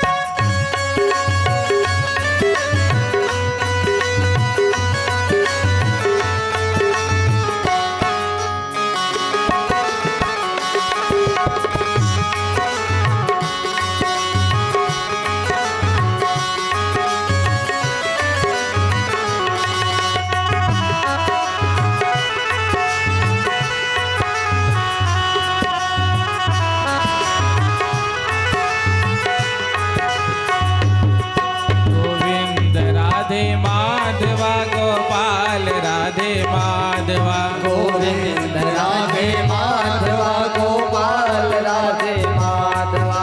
तो आज माधवी वामन बन करके आए हैं। मेरे वामना मेरे वामना मेरे वामना मेरे वामना मेरे वामना मेरे वामना मेरे वामना मेरे वामना मेरे वामना मेरे वामना मेरे वामना मेरे वामना मेरे वामना मेरे वामना मेरे वामना मेरे वामना गोविंद राधे माधवा गोपाल राधे माधवा गोविंद राधे माधवा गोपाल राधे माधवा हरि बोल।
गोविंद राधे माधवा गोपाल राधे माधवा गाइए। गोविंद राधे माधवा गोपाल राधे माधवा गोविंद राधे माधवा गोपाल राधे माधवा गोविंद राधे माधवा गोपाल राधे माधवा मेरे वामना मेरे वामना मेरे वामना मेरे वामना मेरे वामना मेरे वामना मेरे वामना मेरे वामना मेरे वामना मेरे वामना मेरे वामना मेरे वामना मेरे वामना मेरे वामना मेरे वामना मेरे वामना गोविंद राधे माधवा गोपाल राधे माधवा गोविंद राधे माधवा गोपाल राधे माधवा गोविंद राधे माधवा गोपाल राधे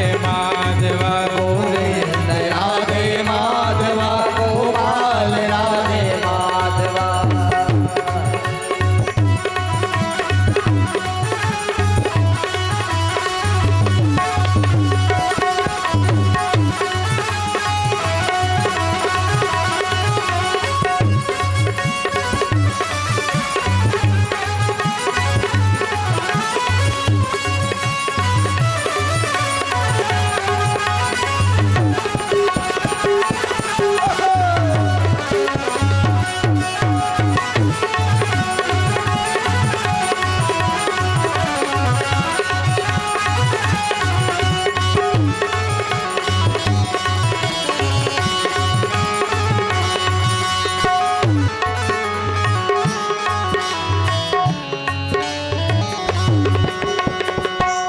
बोलो वामन भगवान के। जय हो देखो एकादशी का व्रत तो कल है, तो आज तो कम से कम जोर से जयकारा लगा दो।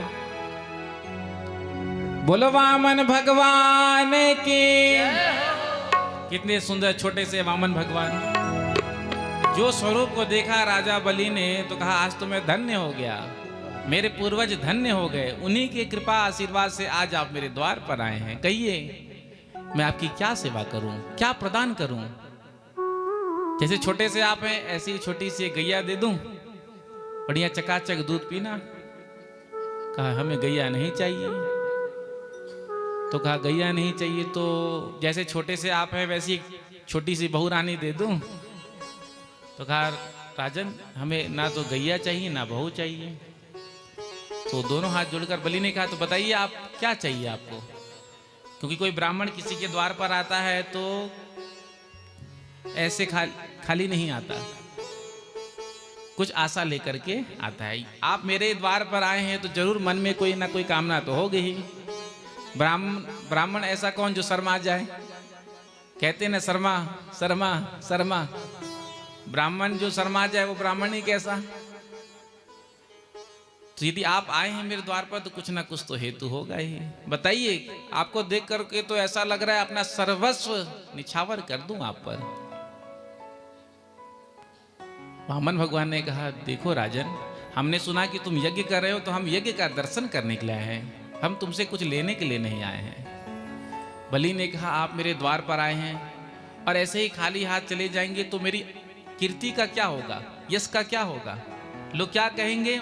बलि के द्वार पर एक ब्राह्मण जाकर खाली हाथ वापस आ गया। तो मेरी प्रसन्नता के लिए कुछ मांग लीजिए। वामन भगवान ने कहा, ज्यादा श्रद्धा है तो 2 भूमि दे दो, 3 पग। राजा बलि ने कहा, इतना मिन्नत करने के बाद, इतना मनाने के बाद आपने मांगा भी तो क्या मांगा? 3 पग भूमि, बिलस्त भर के तो आपके चरण। 3 पग भूमि का क्या करेंगे? तो कहा, देखो अपने राम जी को कोई दुकान मकान तो बनाना नहीं है, बस भजन करने के लिए छोटा सा आसन चाहिए, तुम्हारी श्रद्धा है तो दे दो। राजा बलि ने कहा, मेरे से मांगने के बाद फिर उसे संसार में किसी से मांगना नहीं होता पड़ता है, मेरे से जो एक बार मांग ले, सोच लीजिए कुछ और मांग लीजिए। इधर शुक्राचार्य जी देख रहे हैं, बड़े देर से बौना बातें बना रहा है। बलि ने कहा, गुरुदेव आप ही समझाइए, एक ब्राह्मण दूसरे ब्राह्मण की बात जल्दी मान जाए। तो जो देखा शुक्राचार्य जी ने कहा, देखो ना तो ये वामन है ना तो ये तिरपन है, ये तो साक्षात नारायण है। ऐसा वैरोचने साक्षात भगवान विष्णु रव्ययः कश्यपाददितिर्जातो देवानां कार्य साधका। ये साक्षात नारायण है, देवताओं का काम बनाने के लिए आज वामन बन करके आया है। मना कर दे तू। बलि ने कहा, मैंने एक बार इनसे कह दिया तो मैं इनसे झूठ कैसे कह सकता हूँ? तो शुक्राचार्य जी ने कहा, देखो कुछ स्थान ऐसे हैं जहां झूठ बोलने से दोष नहीं लगता। अब ये शुक्राचार्य जी कह रहे हैं झूठ बोलने से दोष लगता ही है, झूठ बोलना नहीं चाहिए, लेकिन ये दैत्य नीति है। शुक्राचार्य जी कहते हैं कुछ स्थान ऐसे होते हैं जहां झूठ बोलने से दोष नहीं लगता। कौन कौन सा स्थान है?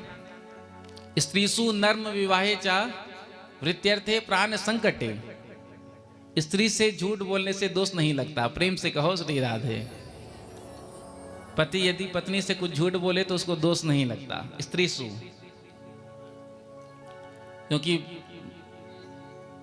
माताएं जब कहीं भी जाती हैं, शादी विवाह में जाए, कथा में जाए, कहीं भी किसी के यहाँ जाए, तो उनकी दृष्टि किस पर रहती है कि कौन क्या पहन करके आया है, कौन सी साड़ी, कौन सा नया नेकलेस, ज्वेलरी।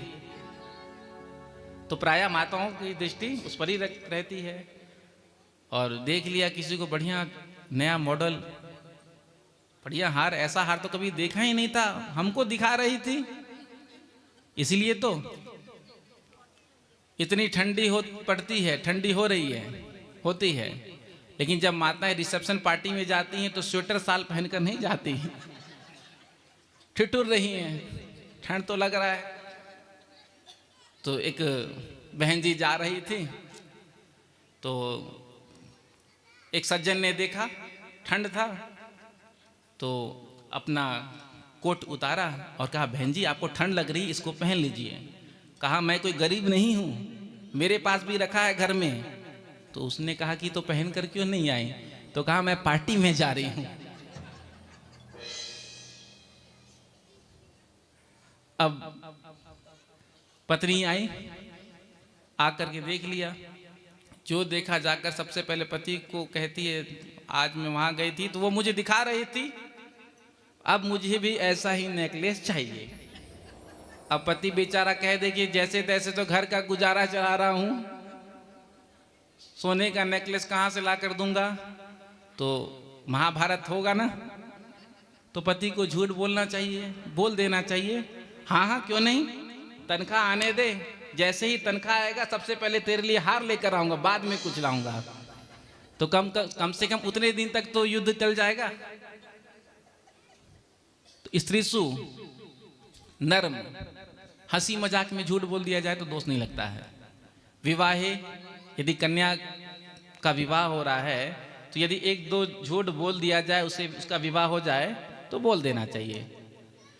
वृत्त्यर्थे इनकम टैक्स का छापा पड़ गया। अब इनकम टैक्स वाले जब आते हैं सब कुछ बंद कर करके बिल्कुल खोजते हैं, बिल्कुल कोना कोना छान मारते हैं। अब हम तो कहते हैं कि हम तो झूठ बोलते नहीं, सत्यवादी हैं हम। अब कहीं जहाँ लॉकर है वहाँ तक इनकम टैक्स वाले नहीं पहुँच पाए तो स्वयं ले जा करके दे दिया, ये लीजिए, इसको भी ले जाइए।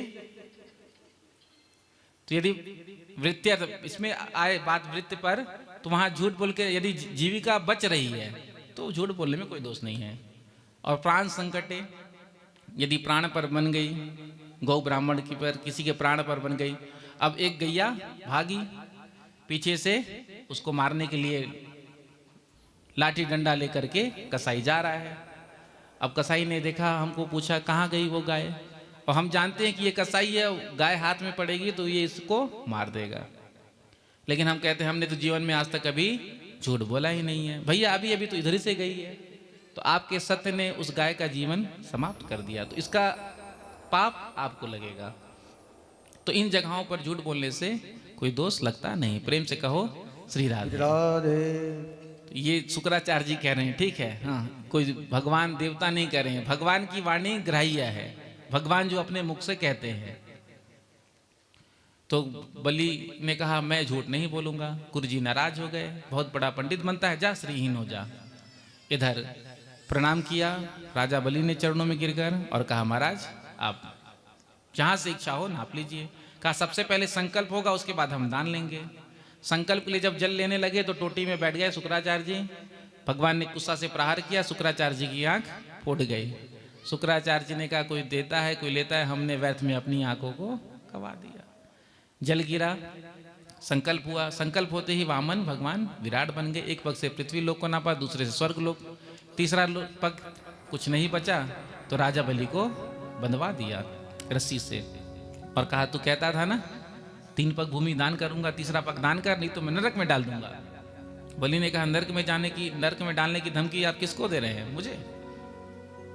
आप बताइए पहले धन बड़ा होता है या धनवान? कहा धनवान बड़ा होता है। तो 2 पग में केवल आपने मेरे धन को नापा है, तीसरा पग मेरे मस्तक पर मुझको स्वीकार करिए। तो भगवान वामन ने राजा बलि के मस्तक पर चरण रखा और स्वीकार किया। दान लेने वाला बंध जाता है, तो दान लेना भी कोई आसान बात नहीं होता है। प्रेम से कहो श्री राधे। उसके लिए भी तपस्या करनी पड़ती है। हाँ, अब अग्नि में जब अग्नि जलती हुई है उसमें स्वाहा स्वाहा आप करोगे तो आपका हवन होम सफल है। अब बुझी हुई अग्नि में आप कितना भी सांकला डाल दो तो कोई लाभ नहीं। उसी प्रकार से दान करने से पहले विचार करना चाहिए कि कैसे किसको हम दान कर रहे हैं, तपस्वी तेजस्वी है कि नहीं। तो आज भगवान द्वारपाल बन करके सुतल लोक में खड़े हो गए हैं। उसके बाद मत्स्य अवतार की कथा को सुनाया। नवम स्कंद में सूर्यवंश और चंद्रवंश के बारे में सुनाया। सूर्यवंश में भगवान श्री राम आए हैं और चंद्रवंश में भगवान श्री कृष्ण आए हैं। तो सूर्यवंश में अनेक राजा हुए। खट्वांगा दीर्घ बाहुश्च रघुस तस्मात् पृथुश्रवा अजस्ततो महाराजस तस्मात् दशरथो भवत्। खट्वांग के दीर्घ बाहु के अज के महाराज दशरथ और दशरथ जी के राम लक्ष्मण भरत शत्रुघ्न। तो हम चलते हैं अयोध्या। अयोध्या होते हुए पहुंचेंगे गोकुल। तो 2 मिनट गोस्वामी जी जब राम जी प्रकट हो रहे हैं तो कितना सुंदर गा रहे हैं, मेरे साथ आप भी गाएंगे, सबको आता ही होगा। भय प्रगट कृपाला दीन दयाला कौसल्या हितकारी हरसित महतारी मुनि मनहारी अद्भुत रूप बेचारी लोचन अभिरामा तनु घन श्यामा निज आयुध भुज चारी भूषण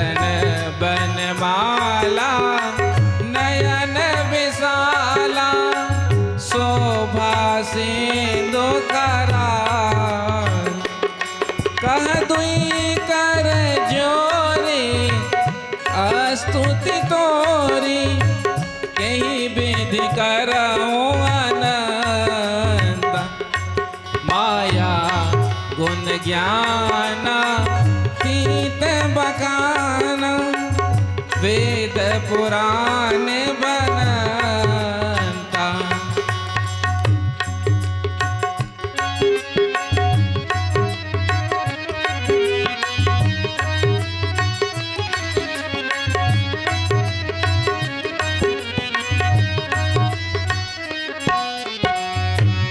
करुणा सुख सागर सब गुण आगर जही गावही श्रुति संता।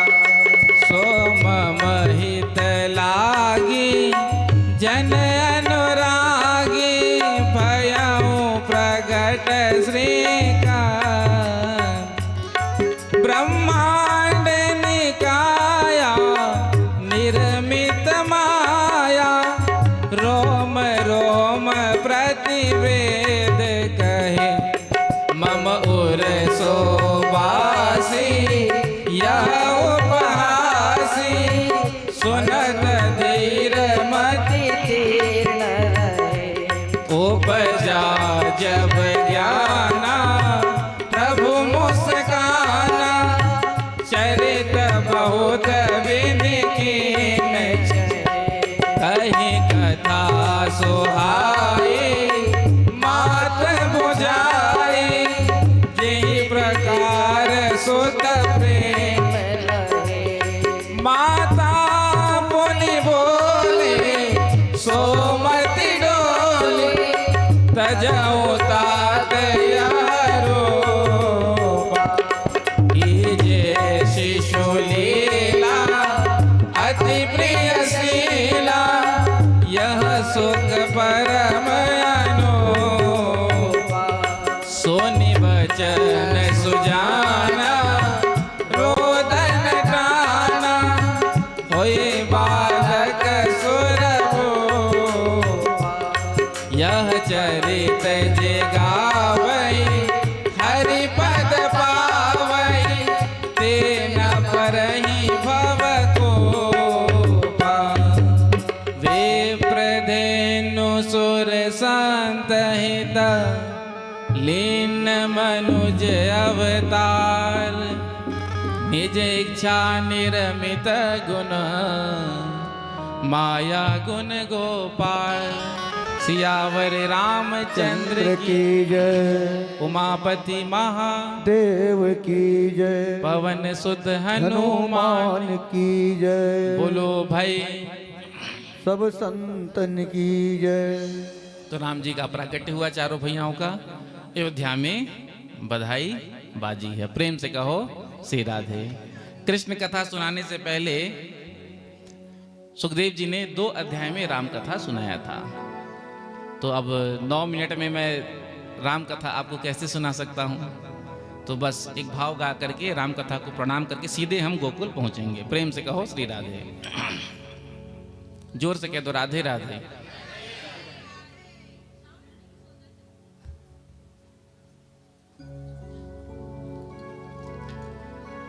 तो 11 तारीख को आपको पता ही है राम जी राम मंदिर का प्राण प्रतिष्ठा वार्षिक उत्सव है। और हम सब भी दिवाली की तरह उस दिन को मनाएंगे। प्रातःकाल उठ करके घर में रंगोली आदि बंधनवार जैसे दीपावली में सजावट करते हैं, दीपक जलाते हैं। तो हम सब भी 11 तारीख को दिवाली मनाएंगे। प्रेम से कहो श्री राधे। पहले तो एक दिवाली होती थी, लेकिन 2024 से 2 दिवाली। पहली दिवाली राम जी का मंदिर जब बनकर तैयार हुआ, प्राण प्रतिष्ठा हुआ उस दिन, और दूसरी दिवाली जो आती है कार्तिक में। तो बड़ा सुंदर भाव है, मेरे साथ आप गाएंगे। हम कथा सुनाते राम सकल गुण धाम की, हम कथा सुनाते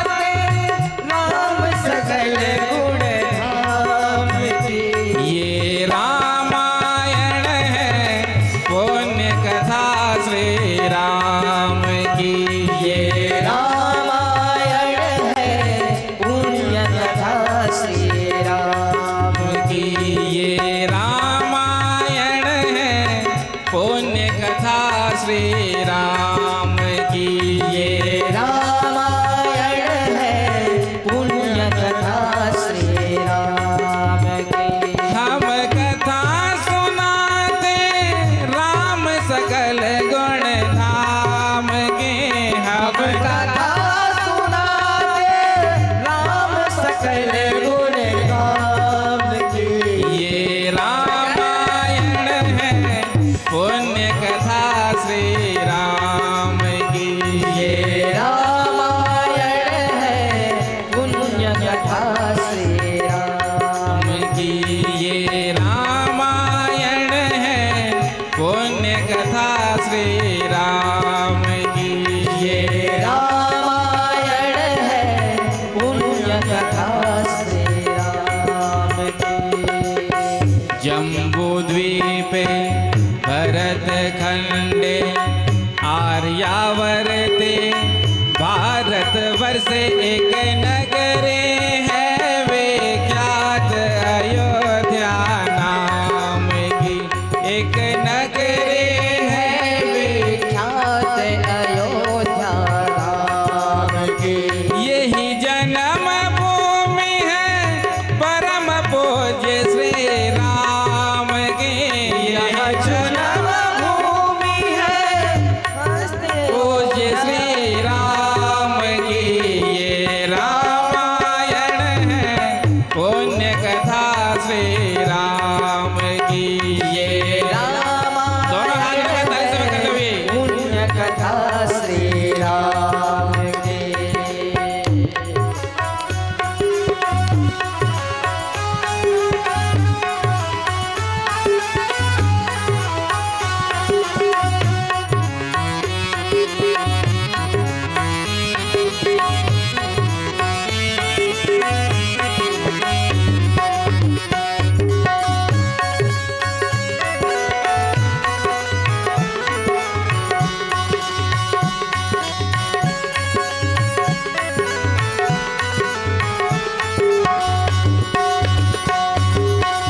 रघुकुल के राजा धर्मात्मा चक्रवर्ती दशरथ पुण्यात्मा संतति हेतु यज्ञ करवाया धर्म यज्ञ का शुभ फल पाया निपगर जन में चारों कुमारा रघुकुल दीप जगत उजियारा चारों भ्रातों के शुभ नामा भरत शत्रुघ्न लक्ष्मण रामा। गुरु वशिष्ठ के गुरुकुल जाके अल्पकाल वे व्यास पाके पूरन हुई शिक्षा रघुबर पूरन काम की। हम कथा सुनाते राम सकल गुण धाम के। हम कथा सुनाते राम सकल गुण धाम की।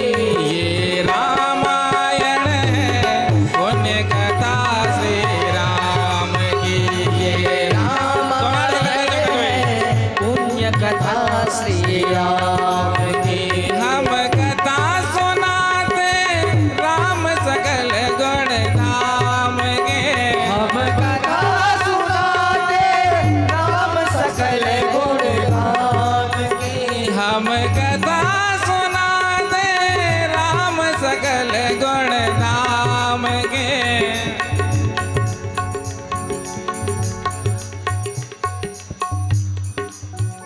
ये रामा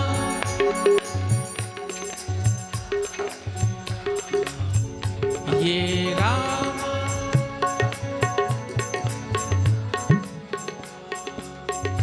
हम कथा सुनाते राम सकल गुण धाम के। हम कथा सुनाते राम सकल गुण धाम की। ये रामायण है पुण्य कथा श्री राम की। ये जय श्री राम पुण्य कथा श्री राम की। ये रामायण है पुण्य कथा श्री राम की। रामायण है पुण्य कथा श्री राम की। ये रामायण है पुण्य कथा श्री राम की। रामायण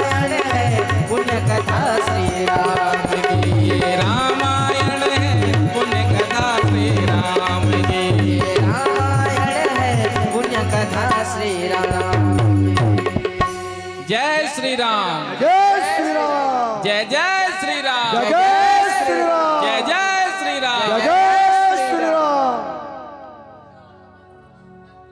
जय हो, जय हो, जय हो। ये रामायण है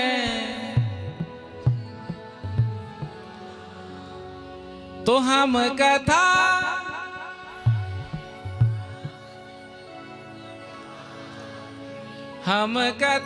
सुनाते। ये रामायण है। क्या बात है, कितना सुंदर आप गाते हैं। अभी तो 4 ही दिन हुए, 3 दिन और शेष हैं। बिल्कुल ट्रेंड कर देंगे। प्रेम से कहो श्री राधे। श्री राधे। तो राम जी का जीवन हम सब जानते ही हैं। रामो विग्रहवान धर्मः। राम जी जैसा हमारा जीवन मर्यादित हो। तो राम कथा सुनाया, उसके बाद कृष्ण कथा में प्रवेश कराया। चंद्रवंश में भगवान श्री कृष्ण का प्राकट्य हुआ है और चंद्रवंश में भी यदुवंश में, यदु जी का वंश पावन वंश है, इसी में भगवान का प्राकट्य हुआ। 9वें स्कंद के अंतिम अध्याय में अंतिम 2 श्लोक में संक्षिप्त रूप से कृष्ण कथा को परीक्षित को सुनाया। भगवान श्री कृष्ण का जन्म कहाँ हुआ था बताओ? मथुरा के कारागार में। वहां से लेकर वसुदेव जी गोकुल में आए, गोकुल में रहे। उसके बाद वृंदावन आए ठाकुर जी, वृंदावन में लीला किया। उसके बाद 11 वर्ष के जब हुए तो मथुरा पहुंचे। मथुरा में जाकर कंस को मारा, 14 वर्ष वहां रहे। उसके बाद द्वारिका गए। द्वारिका में 16,108 कन्याओं से विवाह किया। कौरव पांडव को निमित्त बनाकर भूमि के भार का हरण किया और 125 वर्ष की आयु में भगवान परम धाम गए। सुखदेव जी इतना कहकर चुप हो गए। परीक्षित ने हाथ जोड़कर कहा, महाराज कथितो वंश विस्तारो भवता सोम सूर्ययोः राज्ञां चोभय वंश्यानां चरितम परमाद्भुतम। आपने राम कथा विस्तार से सुनाया और जब कृष्ण कथा सुनाने का समय आया तो आपने संक्षिप्त रूप से सुना दिया। मैं उन प्रभु की कथा को सुनने के लिए तो यहाँ बैठा हूँ जिन्होंने मेरी रक्षा माँ के गर्भ में की थी, जिन्होंने मेरे पितामहों को महाभारत युद्ध जिताया था। आप विस्तार से कृष्ण कथा कहिए। सुखदेव जी ने कहा 4 दिन हो गए, कुछ जलपान कर लो, बाल भोग कर लो, भोजन कर लो। तो कहा नहीं, मुझे भूख और प्यास लग ही नहीं रही है, क्योंकि आपके मुखारविंद से मैं ये अमृत का पान कर रहा हूं। और जब तक कथा में हम बैठते हैं तो भूख और प्यास लगती है। बताओ, प्रेम से कहो श्री राधे। तो सुखदेव जी कहते हैं जब भूमि भार से पीड़ित हो गई तो भूमि गौ रूप धारण करके देवताओं की शरण में गई। देवता लेकर के ब्रह्मा जी की शरण में गए। ब्रह्मा जी देवताओं और पृथ्वी को लेकर के क्षीर सागर में आए हैं और वहां आकर स्तवन किया। तत्र गत्वा जगन्नाथम देव देव वृषाकपिम पुरुषम पुरुष सुक्तेन उपतस्ते समाहिता। पुरुष सूक्त के द्वारा स्तवन किया। आज भगवान नारायण की जो वाणी है वो ब्रह्मा जी को सुनाई पड़ी और किसी को नहीं। ब्रह्मा जी उसी वाणी को सभी देवताओं को संबोधन करते हुए कहते हैं। अभी अभी भगवान ने कहा है, वसुदेव गृहे साक्षात् भगवान पुरुष परा जनिष्यते तत्प्रियार्थम संभवंतो सुरस्त्रिया। हे देवताओं, हे पृथ्वी, अब आप बिल्कुल भी चिंता मत करो।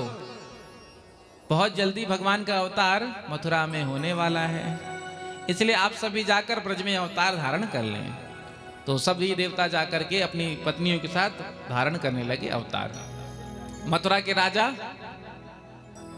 उग्रसेन, उग्रसेन के पुत्र कंस, कंस ने अपने पिता को एक कारागार में बंद कर दिया और राजगद्दी पर बैठ गया। इधर कंस ने सोचा कि कुछ ऐसा नाटक करूं जिससे प्रजा में मेरे लिए सम्मान हो। अब जो अपने बाप को ही कारागार में जेल में बंद कर दे तो उसको कोई सम्मान देगा? कैसा दुष्ट है देखो, अपने बाप को ही कारागार में बंद कर दिया और आज गद्दी पर बैठ गया, जहां निकले बस यही सुनने को मिलता। तो सोचा जो सत्ता में बैठे रहते हैं कुर्सी में, तो वो नाटक करना बहुत अच्छा तरह जानते हैं। प्रेम से कहो श्री राधे। ये जो कुर्सी है वो नाटक करना सिखा देता है।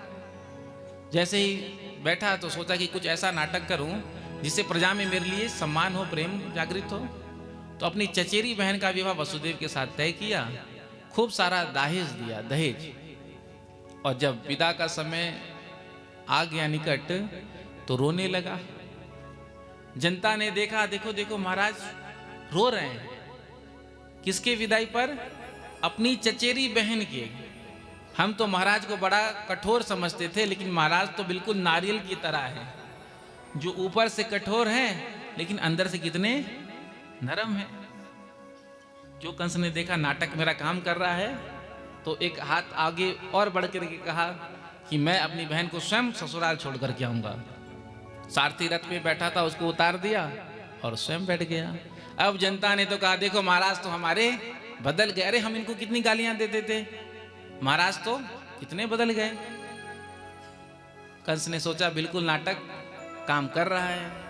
बीच राजपथ पर जैसे ही रथ पहुंचा, देवताओं को थोड़ी सी इनसिक्योरिटी फील हुई। यदि इसका नाटक काम कर जाएगा, जब तक इसका पाप का घड़ा भरेगा नहीं तब तक भगवान अवतार नहीं लेंगे। तो देवताओं ने पोल खोल दिया आकाशवाणी के माध्यम से। आकाशवाणी ने कहा अस्यास्ताम अष्टमो गर्भो हंतायाम वह से बुधा। जिस बहन को तो इतने प्रेम से विदा कर रहा है, इसका 8वां गर्भ तेरा काल होगा। जो सुना सारा प्रेम समाप्त हो गया। देवकी की केश को पकड़कर तलवार निकाल लिया मारने के लिए। वसुदेव जी ने समझाया, अरे ये तेरी बहन है, अभी अभी विवाह हुआ, विवाह चिन्ह भी इसके हाथ से नहीं अभी गायब हुए हैं, और तू इसे मार देगा तो प्रजा में तेरा क्या सम्मान रह जाएगा। तो कहा अभी अभी सुना नहीं क्या कहा आकाशवाणी ने? वसुदेव जी ने कहा कि देखो आपको देवकी से कोई भय नहीं है, इसकी संतान से है ना, तो मैं आपको वचन देता हूं जितनी भी इसकी संतान होगी मैं आपको लाकर दे दूंगा। वसुदेव जी महाराज सत्यवादी थे, तो कंस ने विश्वास किया, क्योंकि वसुदेव जी ने जीवन में कभी झूठ नहीं बोला था। छोड़ दिया। प्रथम पुत्र का जन्म हुआ, ला करके दे दिया। उस बालक को लिया, देख करके दया आ गई, ये क्या मुझे मारेगा। वसुदेव जी लेकर चले गए और आज थोड़े प्रसन्न हुए, चलो कम से कम इस दुष्ट ने छोड़ दिया। लेकिन नारद जी पहुंचे और अष्टपंखुड़ी वाला कमल का पुष्प निकाला और कहा तेरे काल का क्या हुआ? तो कहा कौन से काल? देवकी के बालक का।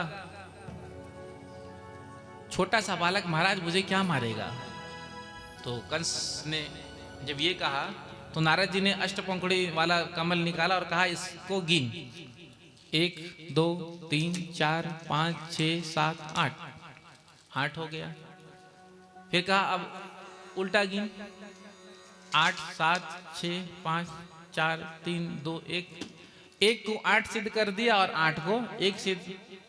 8वां हो सकता है पहला हो या 8वां हो, पता नहीं।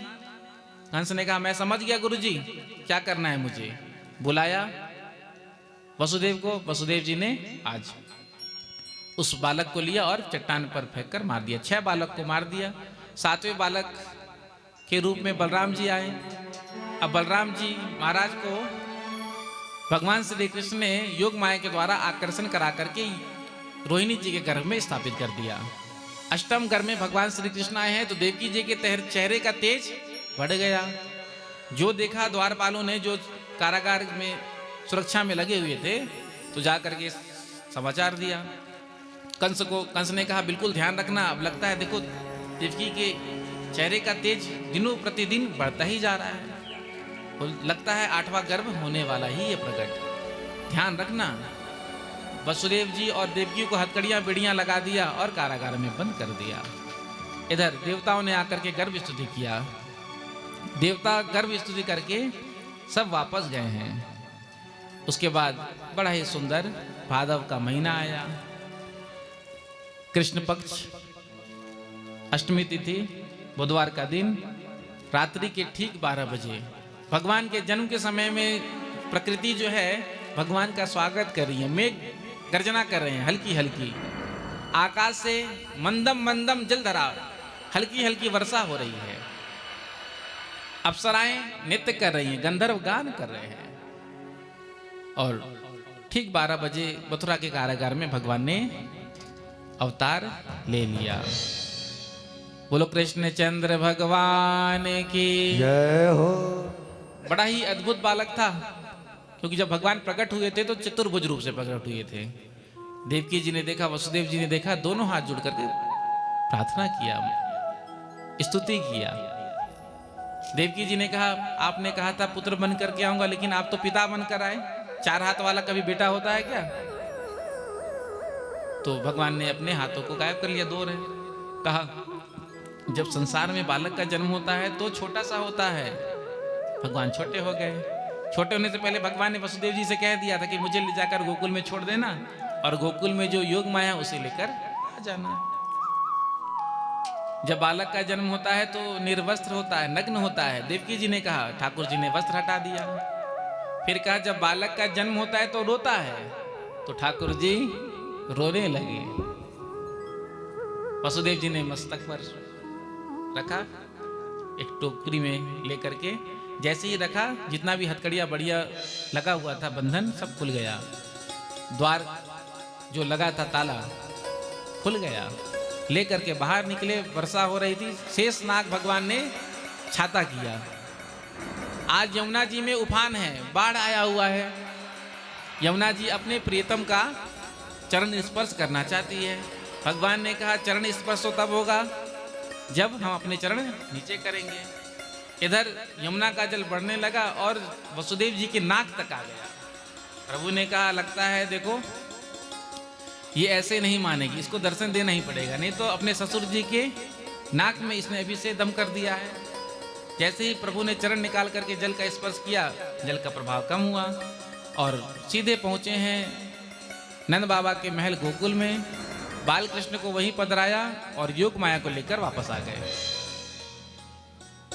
जैसे ही कारागार में आए तो बंधन और बेड़ियां फिर से लग गई।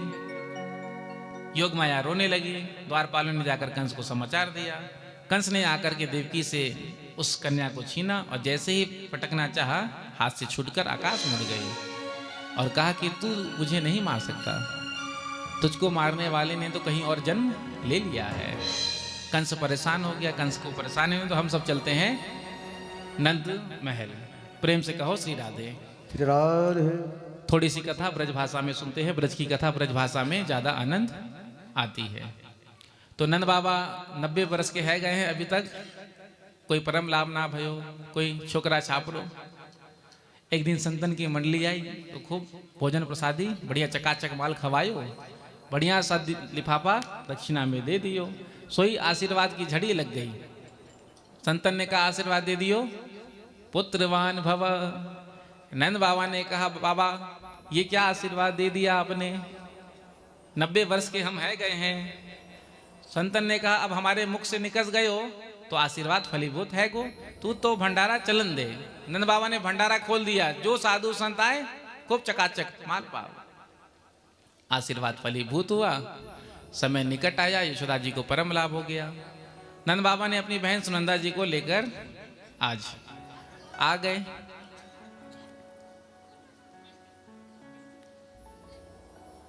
भाभी की सेवा के लिए। इधर जब भगवान श्री कृष्ण को वसुदेव जी लेकर आए थे तो योग माया के प्रभाव से सब सो रहे थे। प्रातःकाल जब सुनंदा जी उठी हैं तो क्या देखती हैं, द्वार खुला है। जैसे ही झांक करके देखा तो यशोदा जी के बगल में नील कमल सो लाला लेटे हुए हैं। जो देखा खुशी के मारे उछल पड़ी, है गयो है गयो है गयो। गोप ग्वालों ने आकर कहा का भयो का भयो का भयो। तो सुनंदा जी कहती हैं कछु ना भयो। सुनंदा जी ने कहा सबसे पहले ये खबर मैं अपने भैया को दूंगी, नंद बाबा को दूंगी। नंद बाबा अथाई पर बैठ करके माला जप रहे थे। अभी तो भयो ना आगे को पतो ना है, अभी तो भयो ना आगे को पतो ना है। सुनंदा जी पहुंची और नंद बाबा को कहा बाबा अब माला छोड़ो, आपके यहाँ लाला का जन्म हुआ, लाला को पकड़ो। जो सुना नंद बाबा ने, नंद बाबा खुशी के मारे उछल पड़े, मानो नंद बाबा जवान है गए। यमुना जी में जाकर के स्नान कियो, सुंदर श्रृंगार कियो, लाला का दर्शन करवे को आए। इधर गोपियां को पता था कि यशोदा जी के यहाँ तो लाला आने वाले हैं, तो 84 गज का लहंगा पहले से इसी लाकर रख लिए थे। जब लाला का जन्म होगा तो हम बधाई लेकर के इसी को पहनकर जाएंगी। जो सुना सभी भागी बधाई लेकर के। तो हमारे बीच में भी ठाकुर जी आ रहे हैं, हम उनका स्वागत करेंगे। आज की कथा बस यहीं विश्राम है। कल ठाकुर जी के बाल लीलाओं का हम दर्शन करेंगे, वृंदावन धाम की लीला का, और गिरिराज महाराज का पूजन करेंगे। गिरिराज जी को हम सब मिल करके 56 भोग लगाएंगे। प्रेम से कहो श्री राधे। तो जिसका जैसा भाव हो, जो ठाकुर जी को जो पवाना चाहता है वो बनाकर, जिसकी इच्छा हो वो ला सकते हैं। तो हमारे बीच ठाकुर जी आ रहे हैं, हम उनका स्वागत करेंगे। कोई फूल नहीं फेंकेगा।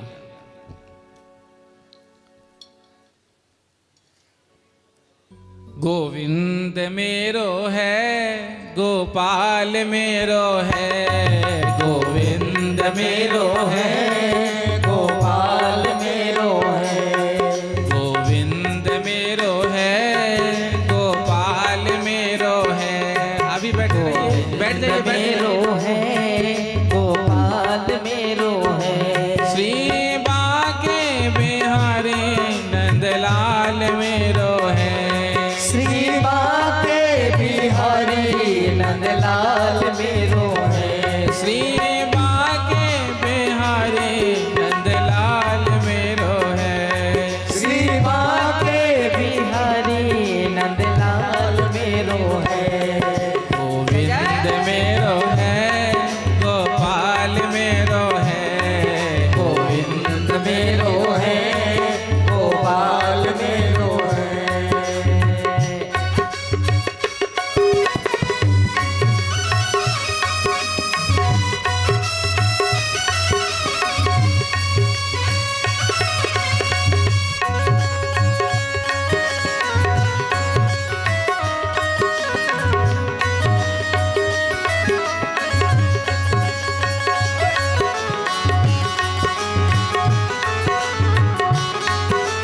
हाँ भैया।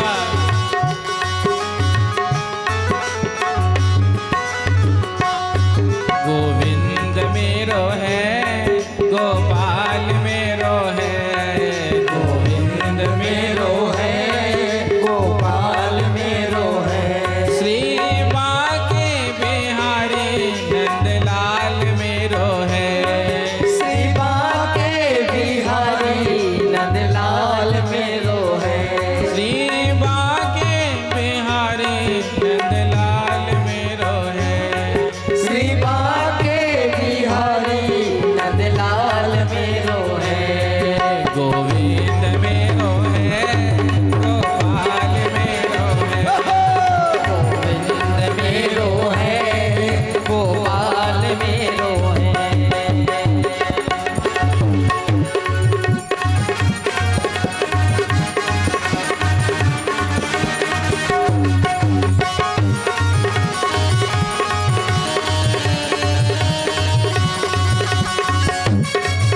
बोलो बाल कृष्ण लाल की, बोलो वृंदावन बिहारी लाल की।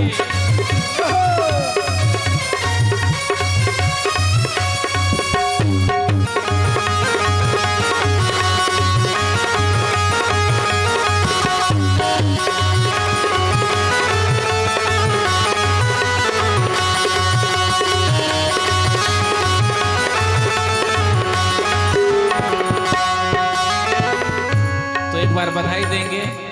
सबसे पहले गोपियां बधाई देंगी, ग्वाल बाल शांत रहेंगे।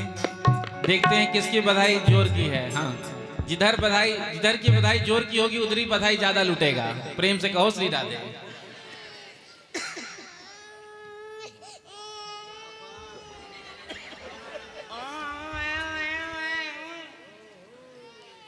यशोदा मैया बधाई हो। मुझे तो पता ही था, जब पड़ोसन से झंझट होता है, झगड़ा होता है, तो कितनी जोर से चीखती हूँ आप सब। हाँ, और कथा में जयकारा लगता है तो जय हो, भोजन ही करके नहीं आई हो। अरे नहीं, बधाई जोर की होनी चाहिए। यशोदा मैया बधाई हो। अब ग्वाल बाल कहेंगे, देखना ग्वाल बाल सब बात खराब नहीं है चाहिए, मुछन की बात है। हाँ, बधाई अपनी जोर की होनी चाहिए। नंद बाबा बधाई हो, नंद बाबा बधाई हो। चलो बराबरी पे छूटा, प्रेम से कहो श्री राधे राधे। हो मेरी खुशियां का रहना ठिकाना, मेरे जैसा नहीं कोई भी दीवाना।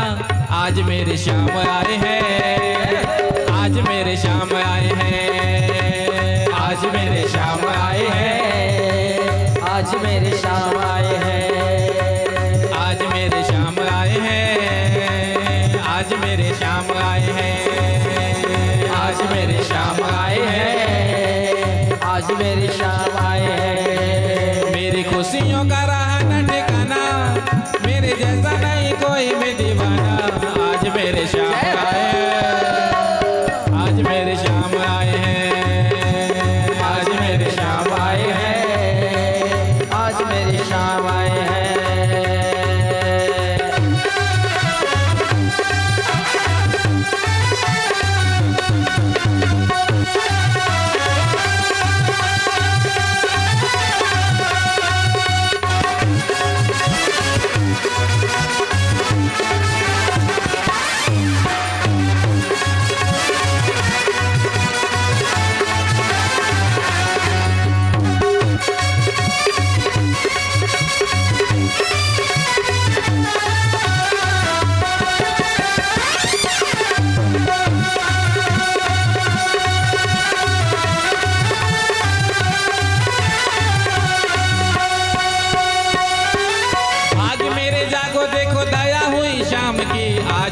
मुझे मिली सावरे के नाम की।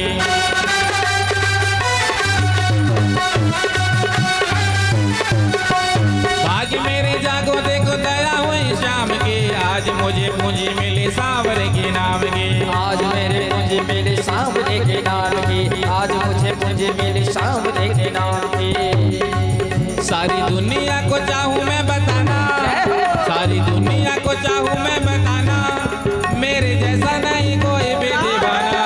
आज मेरे श्याम आए हैं, आज मेरे श्याम आए हैं, आज मेरा श्याम आए हैं, आज मेरा श्याम आए हैं। हरि बोल।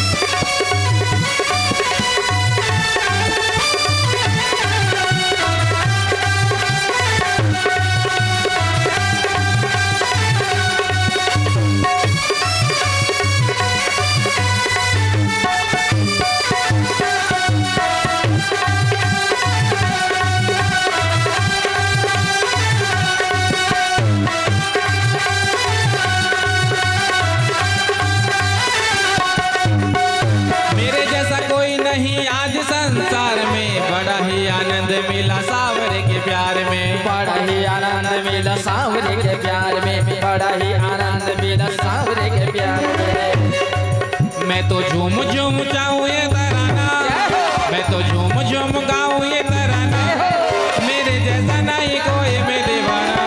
आज मेरे श्याम आए हैं, आज मेरे श्याम आए हैं, आज मेरा श्याम आए हैं, आज मेरा श्याम आए हैं।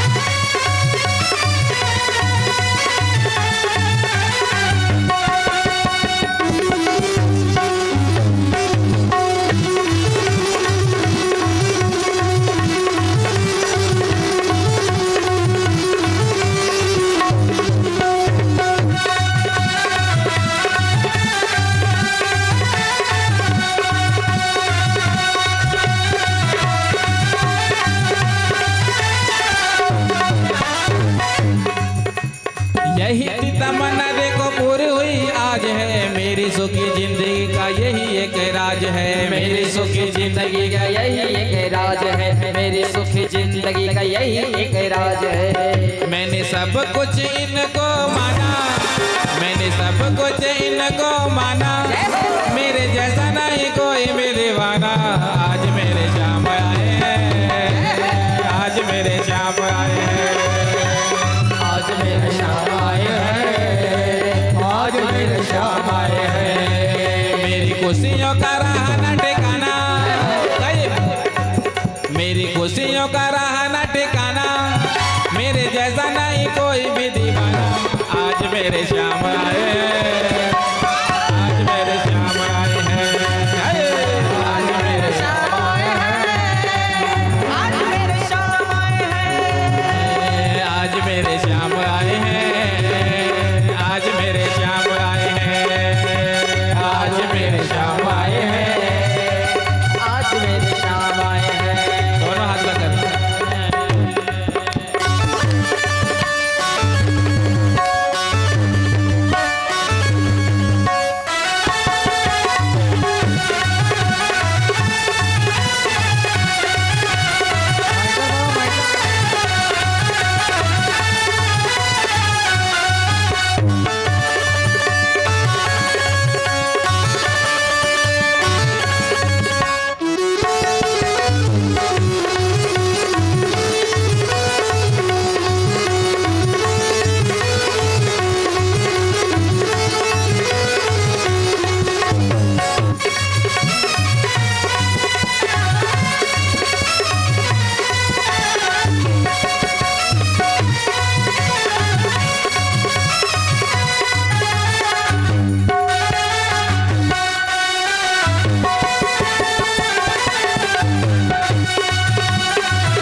बोलो नंद के लाला की जय हो।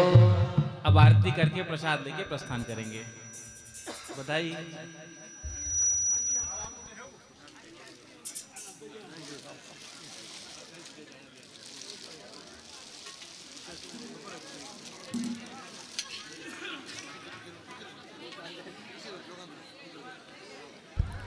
और जो उमरकोट से आए हैं तो आरती के बाद प्रसाद लेकर जाएंगे व्यासपीठ से, जो भी। हाँ,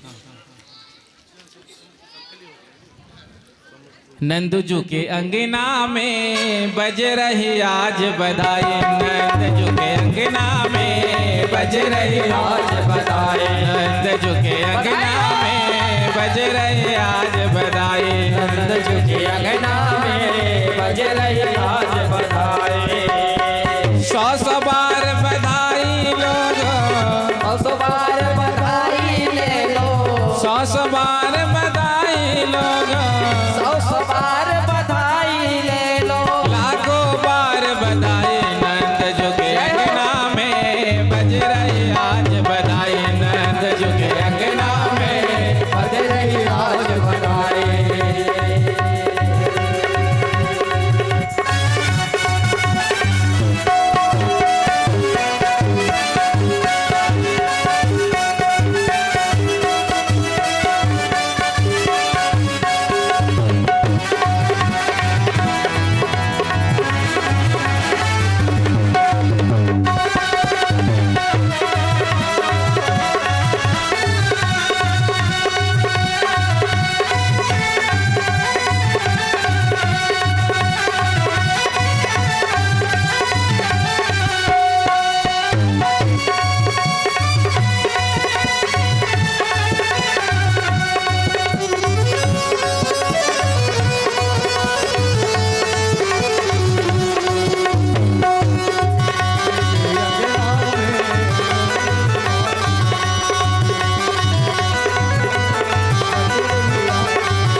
बज रही आज बधाई। चमत्कार सा हो गया लोगों, हो गई बात निराली, चमत्कार सा हो गया लोगों, हो गई आज बिरानी। रात ही रात में नंद बाबा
आनंद भयो लाल की नंद घर आनंद भयो जय कन्हैया लाल की नंद घर आनंद भयो जय कन्हैया लाल की नंद घर आनंद भयो जय कन्हैया लाल की नंद घर आनंद भयो जय कन्हैया लाल की नंद घर आनंद भयो जय कन्हैया लाल की नंद घर आनंद भयो जय कन्हैया लाल की हाथी दीने घोड़ा दीने और दीने पाल की हाथी दीने घोड़ा दीने और दीने पाल की जानन को हाथी घोड़ा गोपाल की जानन को हाथी घोड़ा पूरन गोपाल की नंद घर आनंद भयो जय कन्हैया लाल की नंद घर आनंद भयो जय कन्हैया लाल की नंद घर आनंद भयो नंद घर आनंद भयो नंद घर आनंद भयो नंद घर आनंद भयो नंद घर आनंद भयो नंद घर आनंद भयो बोलो नंद के लाला की जय हो बोल बाल कृष्ण लाल के जय हो श्री वृंदावन बिहारी लाल के जय हो श्रीमद् भागवत महापुराण के जय हो श्री हनुमान जी महाराज के जय जय श्री राधे जय जय श्री राधे जय जय श्री राधे। आरती करके प्रसाद लेके तब प्रस्थान करेंगे।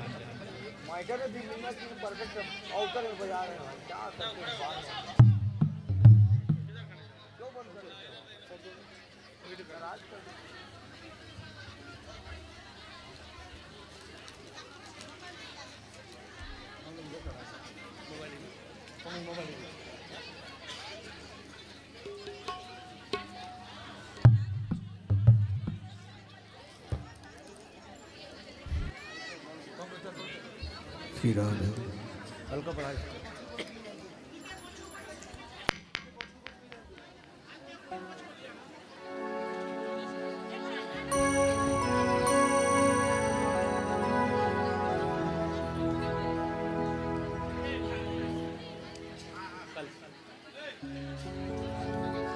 अधर धर मुरली बजैया की आरती कृष्ण कन्हैया की अधर धर मुरली बजैया की आरती कृष्ण कन्हैया की अधर धर मुरली बजैया की आरती कृष्ण कन्हैया की अधर धर मुरली बजैया की आरती कृष्ण कन्हैया की कृष्ण तुम मथुरा जन्म लियो कृष्ण तुम मथुरा जन्म लियो नंद घर मंगल चार कियो नंद घर मंगल चार कियो यशोदा गोद के लैया के आरती कृष्ण कन्हैया की अधर धर मुरली बजैया की आरती कृष्ण कन्हैया की कृष्ण तुम यशोदा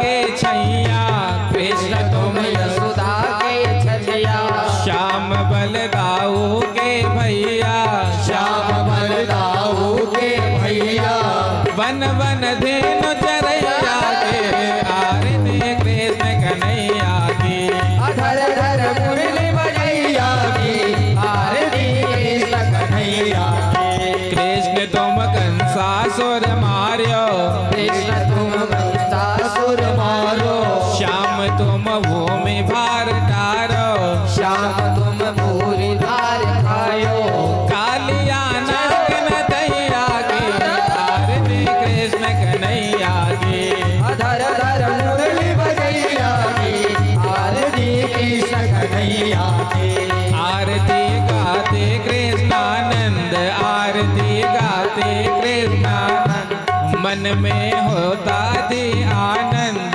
मन में होता थी आनंद विनय लाज रखैया के आरती कृष्ण कन्हैया की अधर धर मुरली बजैया की आरती कृष्ण कन्हैया की अधर धर मुरली बजैया की आरती कृष्ण कन्हैया की अधर धर मुरली बजैया की आरती कृष्ण कन्हैया की कर्पूर गौर